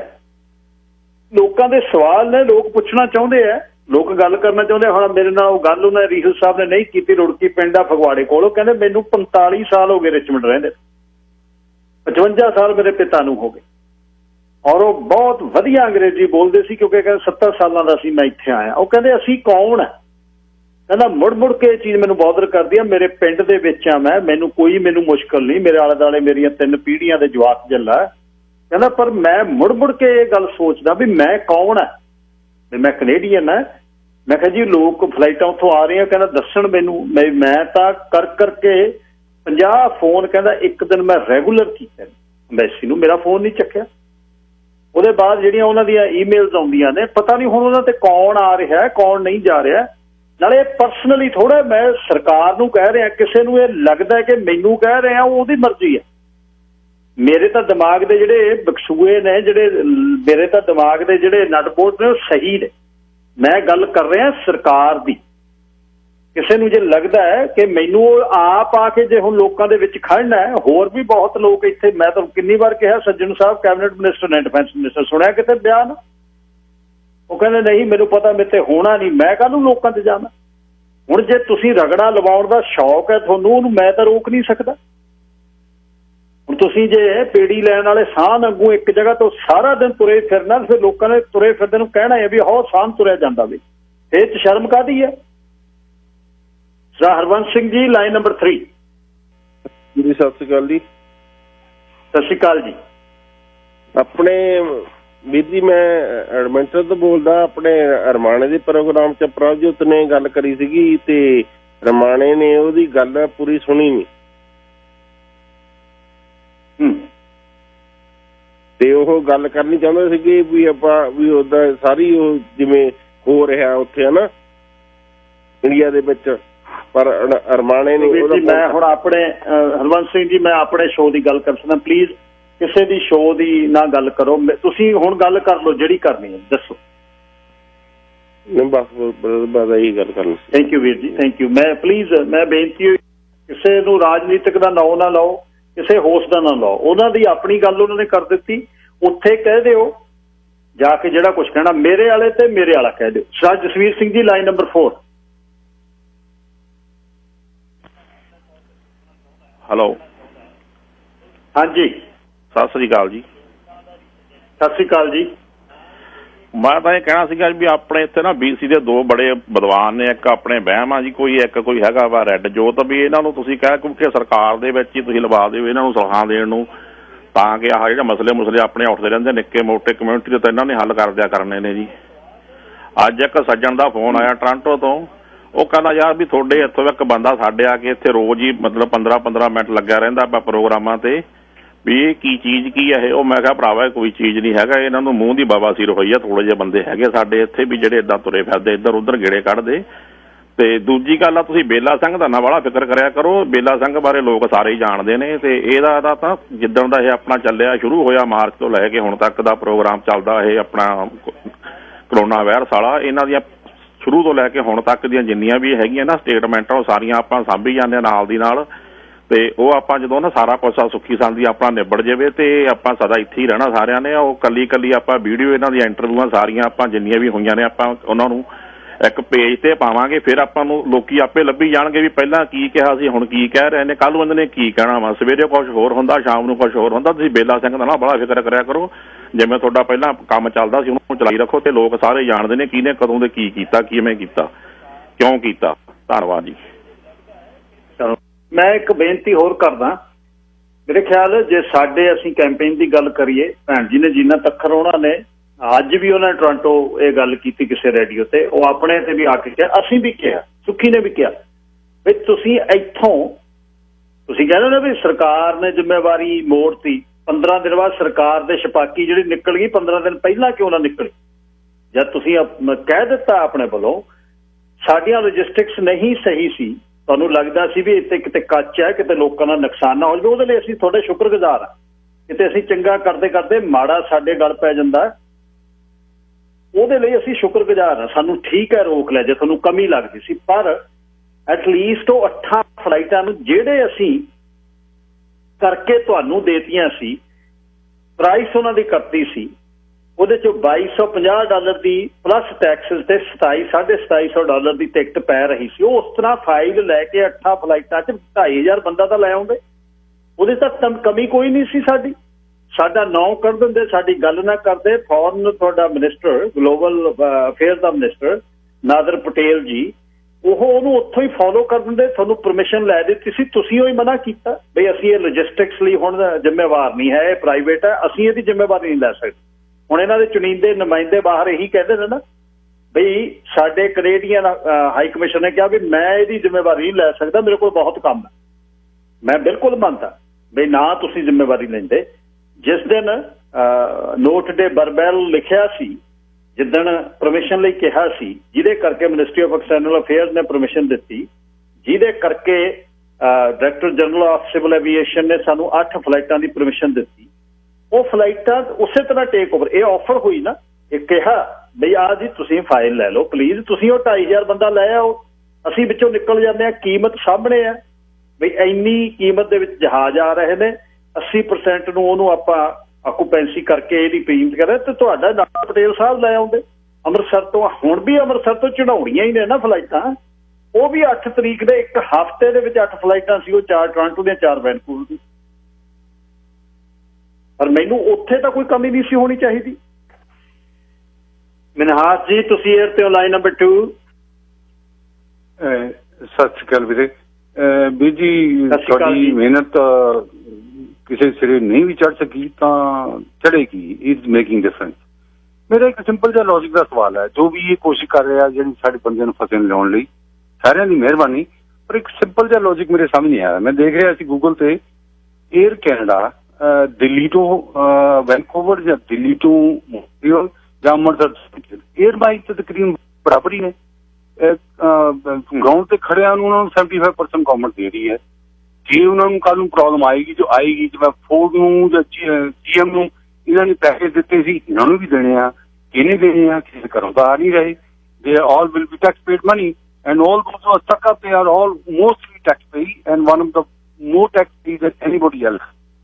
ਤੇ ਜੇ 3 ਤਰੀਕ ਤੋਂ ਬਾਅਦ ਇਹ ਖੁੱਲਦਾ, ਹੁਣ ਇਕੋਨਮੀ ਹਮੇਸ਼ਾ ਤਾਂ ਬੰਦ ਰਹਿ ਨਹੀਂ ਸਕਦੀ, ਉੱਤੇ ਪ੍ਰੈਸ਼ਰ ਪੈ ਰਿਹਾ ਅਮਰੀਕਾ 'ਚ, ਕੈਨੇਡਾ 'ਚ, ਸਭ ਜਗ੍ਹਾ ਤੇ ਇਕੋਨਮੀ ਖੋਲੋ, ਇਕੋਨਮੀ ਖੋਲੋ। 3 ਮਈ ਨੂੰ ਜਾਂ ਪਹਿਲੇ ਹਫ਼ਤੇ 'ਚ 2 ਮਹੀਨੇ ਹੋ ਜਾਣੇ ਆ ਇਕੋਨਮੀ ਬੰਦ ਨੂੰ। ਉਹ ਫਲਾਈਟਾਂ ਡੇਟ ਵਿੱਚ ਚਾਲੂ ਹੋਣੀਆਂ ਆਈਆਂ। ਜੇ ਉਹਨੇ 15 ਫਲਾਈਟਾਂ ਹੋਰ ਲੈ ਕੇ ਹੁਣ ਵਾਇਆ ਮੌਂਟਰੀਅਲ ਵਾਇਆ ਟਿੰਬਕਟੂ, ਜਿੱਧਰੋਂ ਵੀ ਲੈਣ।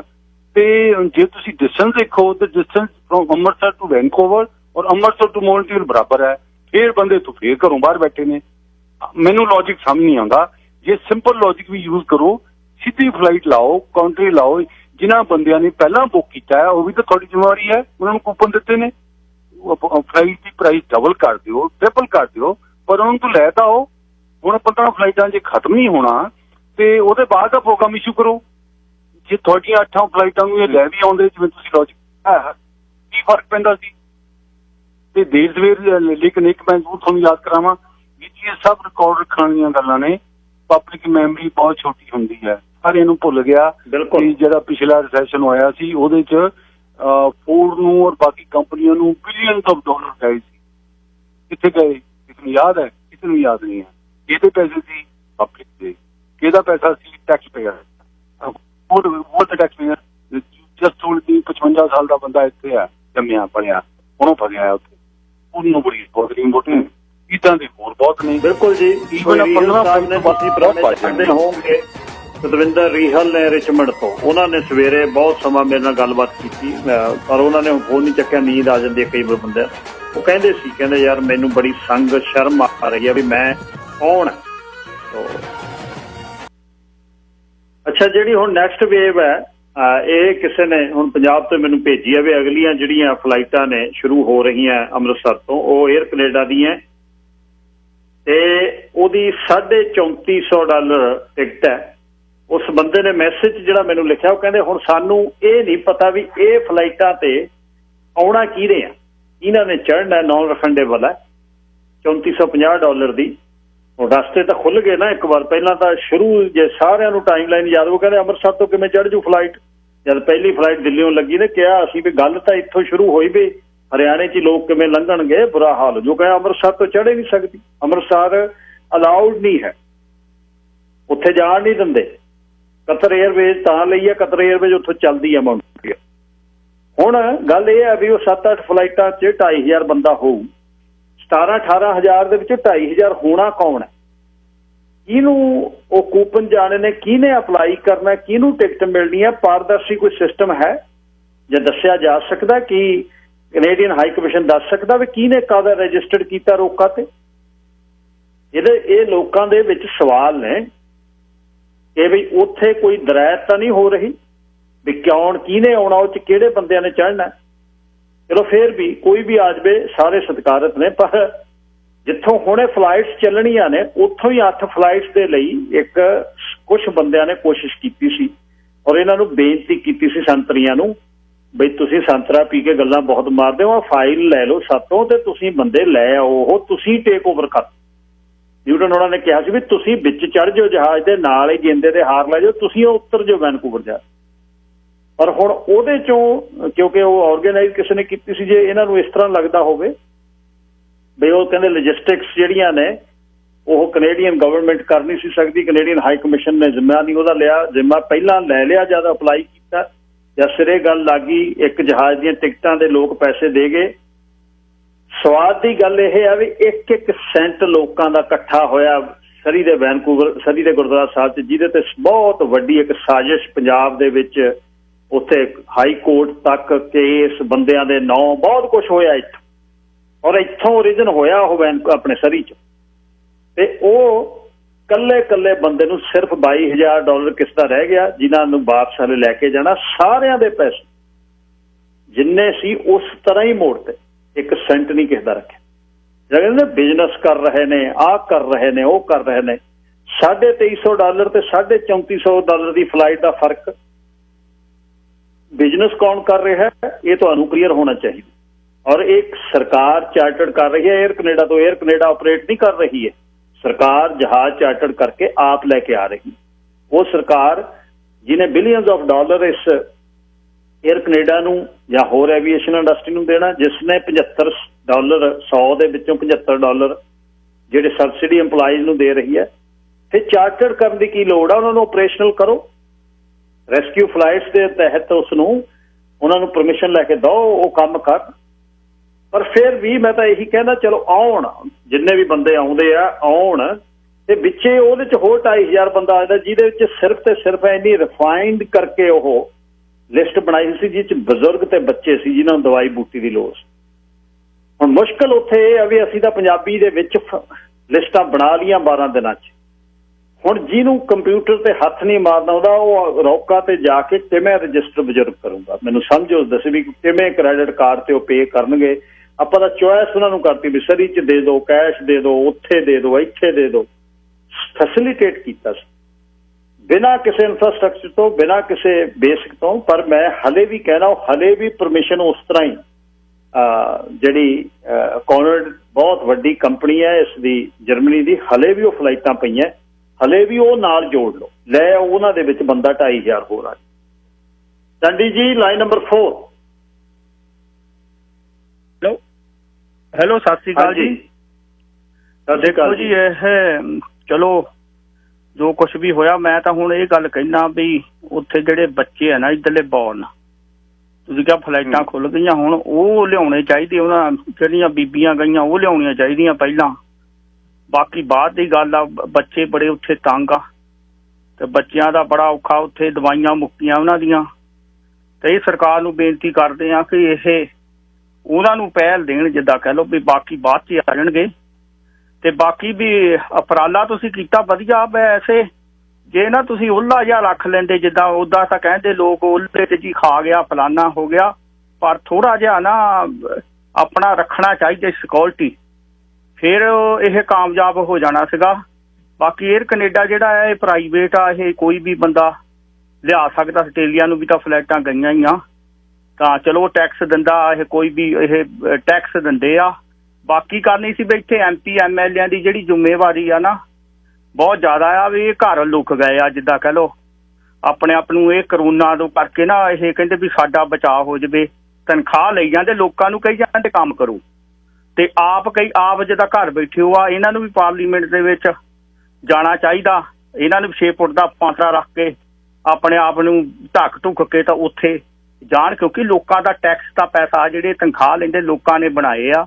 ਤੇ ਇਹ ਆਪਣੇ ਮੁੱਦੇ ਠਾਲਣ ਵੀ ਕੀ ਬਣ ਰਿਹਾ, ਕਿੱਦਾਂ ਲੋਕ ਕੈਸ਼ ਵੀ ਲਈ ਜਾਂਦੇ ਨਾਲ ਤੇ ਨਾਲ 2000 ਵੀ ਲਈ ਜਾਂਦੇ ਆ, ਤਾਂ ਏਦਾਂ ਤਾਂ ਫਿਰ ਬਹੁਤ ਕੰਮ ਖਰਾਬ ਹੋ ਜਾਊਗਾ।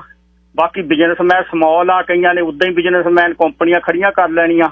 ਜੇ ਨਾ ਗਏ, ਨਾ ਹੀ ਨਹੀਂ ਰੋਕਿਆ ਇਹ, ਨਾ ਪਾਰਲੀਮੈਂਟ ਦੇ ਵਿੱਚ ਮੁੱਦਾ ਉੱਠਿਆ, ਤਾਂ ਇਹ ਨੁਕਸਾਨ ਬਹੁਤ ਹੋ ਜਾਣਾ। ਕਈ ਵਿਚਾਰੇ ਸੁੱਕੇ ਹੀ ਰਹਿ ਗਏ ਆ, ਉਹਨਾਂ ਦੀ ਲਾਈਨ ਹੀ ਨਹੀਂ ਮਿਲਦੀ, ਕੈਨੇਡਾ ਵਾਲੇ ਸਰਵਿਸ ਵਾਲੇ ਲਾਈਨ ਹੀ ਨਹੀਂ ਚੱਕਦੇ, ਜਿੱਦਾਂ ਕਹਿ ਲਓ ਉਹ 4-4 ਜੀ ਉੱਦਾਂ ਹੀ ਆ। ਉਹਨਾਂ ਨੂੰ MPਆਂ ਨੂੰ ਜਾਣਾ ਚਾਹੀਦਾ, ਉਹਨਾਂ ਦੇ ਘਰਾਂ ਦੇ ਵਿੱਚ ਰਾਸ਼ਨ ਪਾਣੀ ਲੈ ਕੇ ਇਹ ਉੱਠਣ, ਆਪਣਾ ਕਰਨ ਇਹ ਸਾਰਾ ਕੁਛ ਘਰੋਂ, ਜਿੱਦਾਂ ਕਹਿ ਲਓ। ਇਹ ਤਾਂ ਡਰਦੇ, ਇੰਨੇ ਡਰ ਗਏ, ਇੰਨੇ ਤਾਂ ਡਾਕਟਰ ਵੀ ਨਹੀਂ ਡਰਦੇ ਜਿੰਨੇ ਇਹ ਡਰਨ ਡਏ ਹੋ ਆ।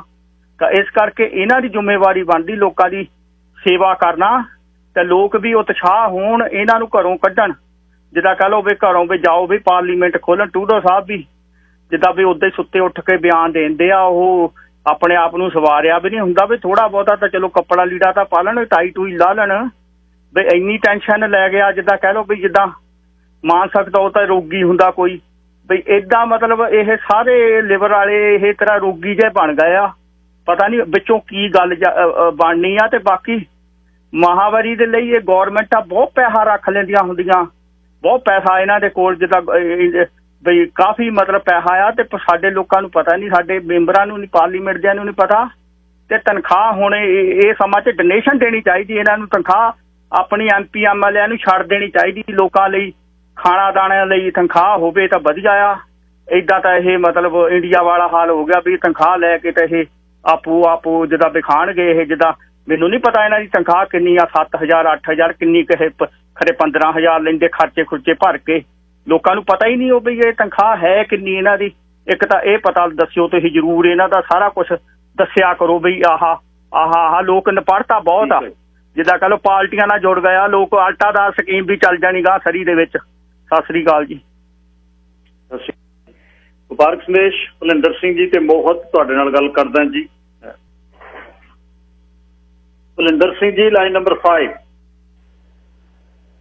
ਸਤਿ ਸ਼੍ਰੀ ਅਕਾਲ ਜੀ ਸਾਰਿਆਂ ਨੂੰ। ਸਤਿ ਸ਼੍ਰੀ ਅਕਾਲ ਜੀ। ਹਾਂਜੀ, ਮੈਂ ਕਹਿਣਾ ਸੀਗਾ ਵੀ ਜੇ ਆਪਾਂ ਨੈਕਸਟ ਲੈਵਲ ਦੀ ਗੱਲ ਕਰੀਏ, ਆਪਣੀਆਂ ਫਲਾਈਟਾਂ ਕੈਂਸਲ ਹੋਣ ਤੋਂ ਬਾਅਦ ਹਜੇ ਜਿਹੜੇ ਬੰਦੇ ਹਜੇ ਵੀ ਇਹ ਕਹਿ ਰਹੇ ਆ ਕਿ ਚੰਗਾ ਹੋ ਗਿਆ ਫਲਾਈਟਾਂ, ਵੀ ਮਤਲਬ ਕਹਿ ਲਓ ਵੀ ਉਹ ਇਹ ਸਮਝ ਰਿਹਾ ਕਿ ਸਾਡੀ ਜਿੱਤ ਹੋ ਗਈ। ਉਹ ਜਿੱਤ ਦੇ ਨਸ਼ੇ ਦੇ ਵਿੱਚ ਇੱਕੋ ਹੀ ਗੱਲ ਬਾਰ-ਬਾਰ ਕਹੀ ਜਾਂਦੇ ਆ ਕਿ ਸੁੱਖੀ ਸੰਧੂ ਤਾਂ ਠੀਕ ਆ, ਬਾਕੀ ਸਾਰੇ ਮਾੜੇ ਆ। ਇਹ ਜਿੱਤ ਦੇ ਨਸ਼ੇ 'ਚ ਬੋਲ ਰਹੇ ਆ। ਪਰ ਤੁਸੀਂ ਉਹ ਫਲਾਈਟਾਂ ਪਿੱਛੇ ਕੈਂਸਲ ਹੋਈਆਂ ਪਿੱਛੇ ਉਹ ਬੰਦਿਆਂ ਨੂੰ ਪੁੱਛ ਕੇ ਦੇਖੋ ਜਿਨ੍ਹਾਂ ਦੀਆਂ ਕੈਂਸਲ ਹੋਈਆਂ, ਜਿਨ੍ਹਾਂ ਦੇ ਅਰਮਾਨ ਡੋਬ ਤੇ ਤੁਸੀਂ, ਤੇ ਬਾਰ-ਬਾਰ ਤੁਸੀਂ ਉਹਨਾਂ ਦੇ ਜ਼ਖਮਾਂ ਤੇ ਲੂਣ ਭੁੱਕ ਰਹੇ ਹੋ ਇਹ ਕਹਿ ਕੇ ਕਿ ਸੁੱਖੀ ਸੰਧੂ ਠੀਕ ਆ, ਬਾਕੀ ਸਾਰੇ ਮਾੜੇ ਆ। ਤੁਸੀਂ ਗੀਨਾ ਭੈਣ ਜੀ ਉਹ ਮੇਰੇ ਤਾਂ ਮਾਂ-ਸਮਾਨ ਨੇ, ਤੁਸੀਂ ਉਹਨਾਂ ਦੀ ਵੀ ਬੇਇੱਜ਼ਤੀ ਕਰ ਰਹੇ ਹੋ ਤੇ ਆਪਦੀ ਜਿੱਤ ਦੇ ਨਸ਼ੇ ਦੇ ਵਿੱਚ। ਨੰਬਰ 1। ਨੰਬਰ 2, ਕੱਲ ਜਗਮੀਤ ਸਿੰਘ ਆਏ ਬਾਈ ਜੀ, ਬਹੁਤ ਮੈਨੂੰ ਦੁੱਖ ਨਾਲ ਕਹਿਣਾ ਪੈ ਰਿਹਾ ਤੇ ਮੈਂ ਹੌਸਲੇ ਨਾਲ ਕਹਿ ਰਿਹਾ, ਬਿਲਕੁਲ ਇਹ ਖਰਾ ਨਹੀਂ ਉਤਰਿਆ। ਅਸੀਂ ਖੁਦ $100 ਦੇ ਕੇ ਜਦੋਂ ਇਹਨਾਂ ਨੇ ਨੋਮੀਨੇਸ਼ਨਾਂ ਭਰਨੀਆਂ ਸੀ ਅਸੀਂ ਪੇ ਕੀਤੇ ਆ। ਜੇ ਆਪਾਂ ਜਿਵੇਂ ਇੰਡੀਆ ਦੇ ਵਿੱਚ RTI ਐਕਟ ਜੇ ਕਢਾਈਏ ਨਾ ਵੀ ਇਹ ਨੋਮੀਨੇਸ਼ਨ ਜਿੱਤਿਆ ਕਿਵੇਂ, ਤਾਂ ਪੰਜਾਬੀਆਂ ਦੇ ਸਿਰ ਤੇ ਜਿੱਤਿਆ, ਇਹ 'ਚ ਕੋਈ ਸ਼ੱਕ ਹੀ ਨਹੀਂ। ਗੋਰੇ ਤਾਂ ਪਹਿਲੇ ਨਹੀਂ ਸੀ ਲਾਈਕ ਕਰਦੇ ਸਾਨੂੰ, ਪਰ ਇਹ ਬੰਦਾ ਸਾਡੇ ਉਹ ਭਾਸ਼ਣਾਂ ਵੇਲੇ ਇਹ ਸੀਗਾ ਵੀ ਮੈਨੂੰ ਕਹਿੰਦੇ ਪੱਗ ਲਾ ਦੇ, ਮੈਨੂੰ ਕਹਿੰਦੇ ਸਿੰਘ ਨਾ ਲਾ। ਉਦੋਂ ਗੁਰਸਿੱਖੀ ਕੌਮ 84, ਪਰ ਅੱਜ ਜਦੋਂ ਲੋੜ ਸੀ ਸਾਨੂੰ, ਅੱਜ ਇਹ ਸਾਡੀਆਂ ਖਰਾ ਨਹੀਂ ਉਤਰਿਆ। ਕੱਲ ਦੇ ਭਾਸ਼ਣ ਤੋਂ ਅਸੀਂ, ਮੈਂ ਕਹਿੰਦਾ ਕੋਈ ਆਮ ਬੰਦਾ ਸੁਣ ਕੇ ਵੀ ਸ਼ਰੇਆਮ ਇਹੀ ਕਹਿ ਸਕਦਾ ਕਿ ਯਾਰ ਇਹ ਭਾਸ਼ਣ ਨਹੀਂ, ਇੱਕ ਜਸਟ ਖਾਨਾ ਪੂਰਤੀ ਕਰ ਰਿਹਾ ਵਾ। ਹਾਲਾਂਕਿ ਅਸੀਂ ਇਹਦੀ ਨੋਮੀਨੇਸ਼ਨ ਵੇਲੇ ਜਿਹੜਾ $100 ਸੀ ਅਸੀਂ ਦਿੱਤਾ। ਨੰਬਰ 3, ਕਰੋਨਾ ਵਾਇਰਸ ਦਾ ਇੱਕ ਹੋਰ ਬਹੁਤ ਵੱਡਾ ਫਾਇਦਾ ਹੋਇਆ। 2014 'ਚ ਮੈਂ ਕੈਨੇਡਾ 'ਚ ਆਇਆ ਸੀ, ਉਦੋਂ ਦਾ ਰੇਡੀਓ ਸੁਣਦਾ ਜੀ ਸਾਰੇ ਪ੍ਰੋਗਰਾਮ ਜਿੱਥੇ ਵੀ ਟਾਈਮ ਲੱਗਦਾ। ਜਿਹੜੇ ਬੰਦੇ 2014 ਤੋਂ ਲੈ ਕੇ ਹੁਣ ਤੱਕ ਦੁਸ਼ਮਣ ਸੀਗੇ ਇੱਕ ਦੂਜੇ ਦੇ, ਧਾਰਮਿਕ ਬੰਦੇ, ਗੁਰਬਾਣੀ ਦੇ ਤੁਕਾਂ ਵੱਧ ਸੁਣਾਉਣ ਵਾਲੇ ਤੇ ਦਾਰੂ ਰਜਾਈ 'ਚੋਂ ਦਾਰੂ ਪੀ ਕੇ ਪੈਗ ਲਾ ਕੇ ਬੋਲਣ ਵਾਲੇ, ਉਹ ਬੰਦਿਆਂ ਦੀ ਯਾਰੀ ਪੈ ਗਈ। ਮੈਂ ਤਾਂ ਹੈਰਾਨ ਆ, ਮੈਂ ਤਾਂ ਜਿਹੜੇ ਰੇਡੀਓ ਹੋਸਟ ਕਹਿੰਦੇ ਨਹੀਂ ਸੀ ਥੱਕਦੇ, ਕਾਲਰ ਵੀ ਉਹ ਯਾਰ ਇੰਨਾ ਟਾਈਮ ਨਾ ਲਿਆ ਕਰੋ, ਤੁਸੀਂ ਟਾਈਮ ਖਰਾਬ ਕਰੀ ਜਾਂਦੇ ਹੋ, ਜਾਈ ਕਰੀ ਜਾਂਦੇ ਹੋ, ਅੱਜ ਇੱਕ ਦੂਜੇ ਦੀਆਂ ਉਦਾਹਰਨਾਂ ਦੇ ਕੇ ਧੂਈ ਤੇ ਮਾਲਸ਼ ਕਰਨ ਲੱਗੇ ਹੋਏ ਆ ਵੀ ਤੂੰ ਵੀ ਸਹੀ ਆ, ਮੈਂ ਵੀ ਸਹੀ ਆ। ਦੇਖੋ ਕਰੋਨਾ ਨੇ ਕਿੰਨੀ ਵੱਡੀ, ਬਹੁਤ ਹੇਠਲੇ ਪੱਧਰ ਤੇ ਤਬਦੀਲੀ ਹੋ ਗਈ, ਇਹ ਬਹੁਤ ਵੱਡੇ ਪੱਧਰ ਤੇ ਇਹ, ਹਨਾ ਜੀ। ਬਾਕੀ ਮੈਂ ਇੱਕ ਹੋਰ ਆਪਦੇ ਗੱਲਾਂ ਦਾ ਬਹੁਤ ਆ ਜੀ, ਫੋਨ ਬਹੁਤ ਦਿਨਾਂ ਬਾਅਦ ਲੱਗਿਆ, ਟਰਾਈ ਤਾਂ ਅਸੀਂ ਕਰਦੇ ਹਾਂ ਕਿ ਜਿਹੜਾ ਜਿੱਥੇ ਕਰੀਏ ਉਹਨੂੰ ਉੱਥੇ ਹੀ ਜਵਾਬ ਦਈਏ, ਪਰ ਮੈਂ ਆਪਦੇ ਸੋਚ ਅਨੁਸਾਰ ਇਹ ਸੋਚ ਰਿਹਾ ਵੀ ਇਗਨੋਰੈਂਸ ਬਹੁਤ ਵੱਡਾ ਹਥਿਆਰ ਆ। ਇਗਨੋਰੈਂਸ ਵੀ ਜੇ ਤੁਹਾਨੂੰ ਕੋਈ ਚਲੋ ਨਹੀਂ ਕਾਲ ਲੱਗਦੀ, ਉਸ ਟਾਈਮ ਆਪਾਂ ਭਾਵਕ ਹੁੰਦੇ ਆ ਕਿ ਯਾਰ ਬੰਦੇ ਨੇ ਗੱਲ ਕਰਕੇ ਵੀ ਦਿੱਤੀ, ਹੁਣੇ ਜਵਾਬ ਦੇਣਾ, ਮੈਂ ਹੁਣੇ ਫੋਨ ਲਾਓ, ਠੀਕ ਆ। ਪਰ ਜੇ ਤੁਸੀਂ 1 ਸੈਕਿੰਡ ਲਈ ਇਹ ਸੋਚ ਲਓ ਵੀ ਯਾਰ ਇਗਨੋਰ ਕਰਦੇ, ਉਹ ਇਗਨੋਰੈਂਸ ਏਡਾ ਵੱਡਾ ਹਥਿਆਰ ਆ। ਮੈਂ ਆਪਦੇ ਸਾਰੇ ਲਿਸਨਰਸ ਨੂੰ, ਜਿਹੜੇ ਬੰਦੇ ਸਮਝਦੇ ਆ, ਸੂਝਵਾਨ ਆ, ਜਿੱਥੋਂ ਸਾਰੇ ਚੰਗੇ ਹੋਣਗੇ, ਵੀ ਜਿਹੜਾ ਪ੍ਰੋਗਰਾਮ ਤੁਹਾਨੂੰ ਨਹੀਂ ਵਧੀਆ ਲੱਗਦਾ, ਜਿਹੜਾ ਹੋਸਟ ਤੁਹਾਨੂੰ ਨਹੀਂ ਵਧੀਆ ਲੱਗਦਾ ਚਾਪਲੂਸ, ਉਹਦੇ ਪ੍ਰੋਗਰਾਮ ਦਾ ਬਾਈਕਾਟ ਕਰੋ। ਸੁਣੋ ਜ਼ਰੂਰ, ਇਹ ਸੁਣਨਾ ਤਾਂ ਜ਼ਰੂਰੀ ਆ ਕਿ ਤੁਹਾਨੂੰ ਪਤਾ ਹੋਣਾ ਚਾਹੀਦਾ ਵੀ ਕਿਹੜਾ ਕਿੰਨੇ ਪਾਣੀ 'ਚ ਤੇ ਕੀ ਕਰ ਰਿਹਾ। ਕੱਲ ਨੂੰ ਜੇ ਸਾਨੂੰ ਘੇਰਨਾ ਪੈ ਜਾਵੇ ਅਸੀਂ ਕੀ ਕਹਿ ਕੇ ਘੇਰਨਾ ਉਹਨੂੰ। ਕੌਲਾਂ ਕਰਨੀਆਂ ਛੱਡੋ, ਬਿਲਕੁਲ ਬਾਈਕਾਟ ਕਰੋ ਇਹੋ ਜਿਹੇ ਬੰਦਿਆਂ ਦਾ, ਤੇ ਆਪਾਂ ਨੂੰ ਇਹਨਾਂ ਦਾ ਬਾਈਕਾਟ ਕਰੋ, ਇਹਨਾਂ ਨੂੰ ਤਾਂ ਹੀ ਅਕਲ ਟਿਕਾਣੇ ਆਊ। ਇੱਕ ਲਾਸਟ ਗੱਲ ਮੈਂ ਕਹਿਣੀ ਚਾਹੁੰਦਾ ਜੀ, ਵੀ ਅਕਸਰ ਸਾਡੇ ਜਿਹੜੇ ਪੁਰਾਣੇ ਆਏ ਬੰਦੇ ਆ ਕੈਨੇਡਾ ਦੇ ਵਿੱਚ, ਉਹ ਆਪਾਂ ਰੇਡੀਓ ਤੇ, ਹਰੇਕ ਰੇਡੀਓ ਤੇ ਇਹ ਸੁਣਦੇ ਦੇਖਦੇ ਆ ਸਟੂਡੈਂਟਾਂ ਨੇ ਐਂ ਕਰਤਾ, ਇਹ ਨਵੇਂ ਬੰਦੇ ਆਇਆ ਨੂੰ ਇਹਨਾਂ ਨੂੰ ਤੁਰਨਾ ਨਹੀਂ ਆਉਂਦਾ ਸੜਕਾਂ ਤੇ, ਇਹਨਾਂ ਨੂੰ ਲਾਈਟਾਂ ਨਹੀਂ ਕ੍ਰੋਸ ਕਰਨੀਆਂ ਆਉਂਦੀਆਂ, ਇਹਨਾਂ ਨੂੰ ਕੱਪੜੇ ਨਹੀਂ ਪਾਉਣੇ ਆਉਂਦੇ, ਚੱਪਲੀਆਂ ਪਾ ਕੇ ਤੁਰੇ ਫਿਰਦੇ ਆ। ਪਰ ਅੱਜ ਜਿਹੜਾ ਮੈਂ ਇੱਕ ਸਵਾਲ ਕਰਨਾ ਚਾਹੁੰਦਾ, ਇਹ ਸਵਾਲ ਮੈਂ ਰਹਿੰਦੀ ਦੁਨੀਆ ਤੱਕ ਕਰੂੰਗਾ ਜਦ ਤੱਕ ਕੋਈ ਕੈਨੇਡਾ 'ਚ ਬਹੁਤ ਵੱਡੇ ਪੱਧਰ ਤੇ ਚੇਂਜ ਨਹੀਂ ਆਉਂਦੀ, ਕਿ ਤੁਸੀਂ ਪੁਰਾਣੇ ਬੰਦਿਆਂ ਨੇ ਸਾਨੂੰ ਨਵੇਂ ਆਇਆਂ ਨੂੰ ਕੀ ਦਿੱਤਾ? ਇਹੋ ਜਿਹੇ MP ਦਿੱਤੇ, ਇਹੋ ਜਿਹੇ MLA ਦਿੱਤੇ, ਆਹ ਪ੍ਰਸ਼ਾਸਨ ਦਿੱਤਾ ਤੁਸੀਂ। ਸੋ ਮੈਂ ਤਾਂ ਇਹੀ ਕਹਿਣਾ ਚਾਹੁੰਦਾ, ਇਹ ਸਵਾਲ ਤੁਹਾਡੇ ਲਈ ਹੈ। ਪੁਰਾਣੇ ਬੰਦੇ ਬੈਠੇ ਆ ਜਿਹੜੇ ਨਵੇਂ ਆਇਆਂ ਨੂੰ ਬਹੁਤ ਘ੍ਰਿਣਤਾ ਨਾਲ ਦੇਖਦੇ ਆ, ਇਹਨਾਂ ਨੂੰ ਅੰਗਰੇਜ਼ੀ ਨਹੀਂ ਆਉਂਦੀ, ਪੰਜਾਬੀ ਬੋਲਦੇ ਆ, ਇਹਨਾਂ ਨੂੰ ਅੰਗਰੇਜ਼ੀ ਨਹੀਂ ਆਉਂਦੀ, ਇਹ ਤਾਂ ਏਦਾਂ ਨੇ, ਇਹ ਤਾਂ ਉੱਦਾਂ ਨੇ। ਤੁਸੀਂ ਸਾਨੂੰ ਕੀ ਦਿੱਤਾ ਅੱਜ ਕੈਨੇਡਾ ਦੇ ਫਿਊਚਰ 'ਚ? ਧੰਨਵਾਦ ਜੀ। ਧੰਨਵਾਦ ਜੀ। ਮੋਹਤ ਜੀ ਆਖਰੀ ਕਾਲਰ, ਲਾਈਨ ਨੰਬਰ 2।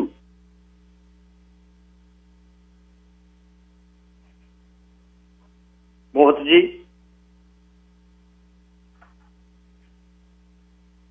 ਪ੍ਰੋਗਰਾਮ ਤੁਹਾਡੇ ਤੱਕ ਮਾਰਸ਼ਲ ਕੈਂਪ ਵਾਲੇ ਪਹੁੰਚਾਉਂਦੇ ਨੇ, ਜਿਹਨਾਂ 108 842 ਮਕਰਡੀ ਪਲੇਸ, ਮਕਰਡੀ ਤੇ 97 ਦਾ ਕਾਰਨਰ, 604 880 6203।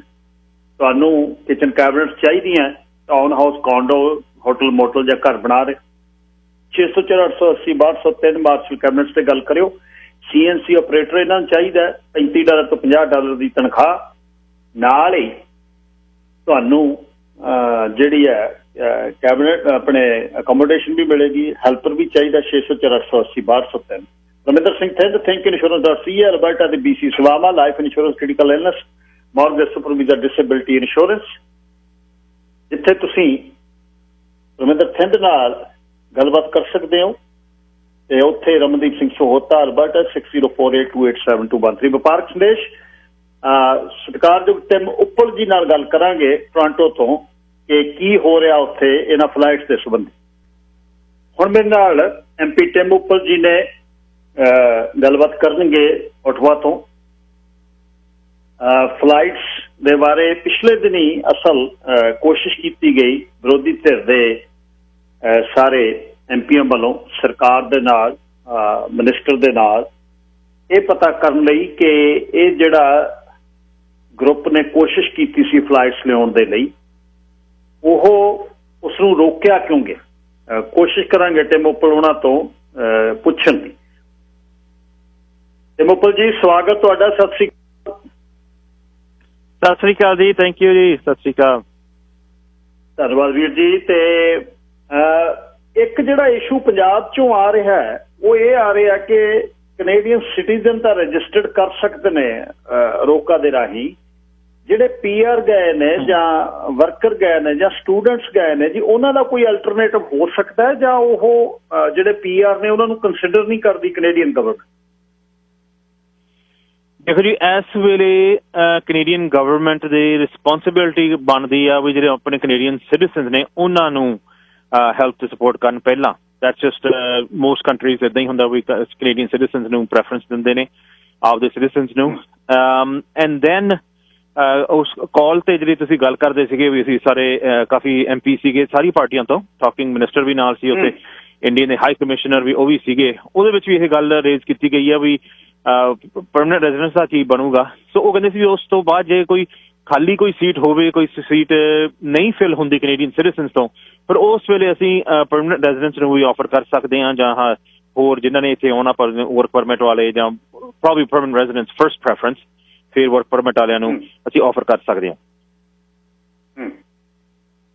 ਅੱਛਾ, ਜਦੋਂ ਕਾਨਫਰੰਸ ਕਾਲ ਹੋਈ ਜੀ ਤੁਹਾਡੀ, ਜਿਹਦੇ ਵਿੱਚ ਤੁਸੀਂ ਵੀ ਸੀ ਤੇ ਮੇਰੇ ਖਿਆਲ ਹੋਰ ਵੀ ਤੁਹਾਡੇ MP ਹੋਣੇ ਨੇ ਤੇ ਲਿਬਰਲ MP ਵੀ ਸੀ, ਉਹਦੇ ਵਿੱਚ ਤੁਸੀਂ ਨਾਦਰ ਪਟੇਲ ਹੋਰੀ ਵੀ ਸੀ, ਮਿਸਟਰ ਸ਼ੈਂਪੇਨ ਵੀ ਸੀ ਸ਼ਾਇਦ, ਉਹਦੇ ਬਾਰੇ ਜਿੰਨਾ ਤੁਸੀਂ ਦੱਸ ਸਕਦੇ ਹੋ। ਮੈਨੂੰ ਪਤਾ ਹੈ ਕਲਾਸੀਫਾਈਡ ਇਨਫੋਰਮੇਸ਼ਨ ਵੀ ਹੋਏਗੀ, ਪਰ ਉਹਦੇ 'ਚ ਕੀ ਉੱਪਲ ਸਾਹਿਬ ਇਹ ਗੱਲ ਹੋਈ ਕਿ ਜਿਹੜਾ ਇਹ ਗਰੁੱਪ ਨੂੰ ਤੁਸੀਂ ਪਰਮਿਸ਼ਨ ਦਿੱਤੀ ਸੀ, ਫਿਰ ਉਹਦੇ ਬਾਅਦ ਪਰਮਿਸ਼ਨ ਰਿਵੋਕ ਹੋਈ, ਕੀ ਹੋਇਆ ਕੀ ਐਗਜ਼ੈਕਟਲੀ, ਉਹ ਰੋਕੀਆਂ ਕਿਵੇਂ ਗਈਆਂ ਫਲਾਈਟਾਂ? ਹਾਂਜੀ, ਇਹ ਕੁਐਸਚਨ ਪੁੱਛਿਆ ਗਿਆ ਵਾ ਜੀ ਸਾਡੇ Conservative member parliament Ed Fast Abbotsford ਦੇ ਨੇ।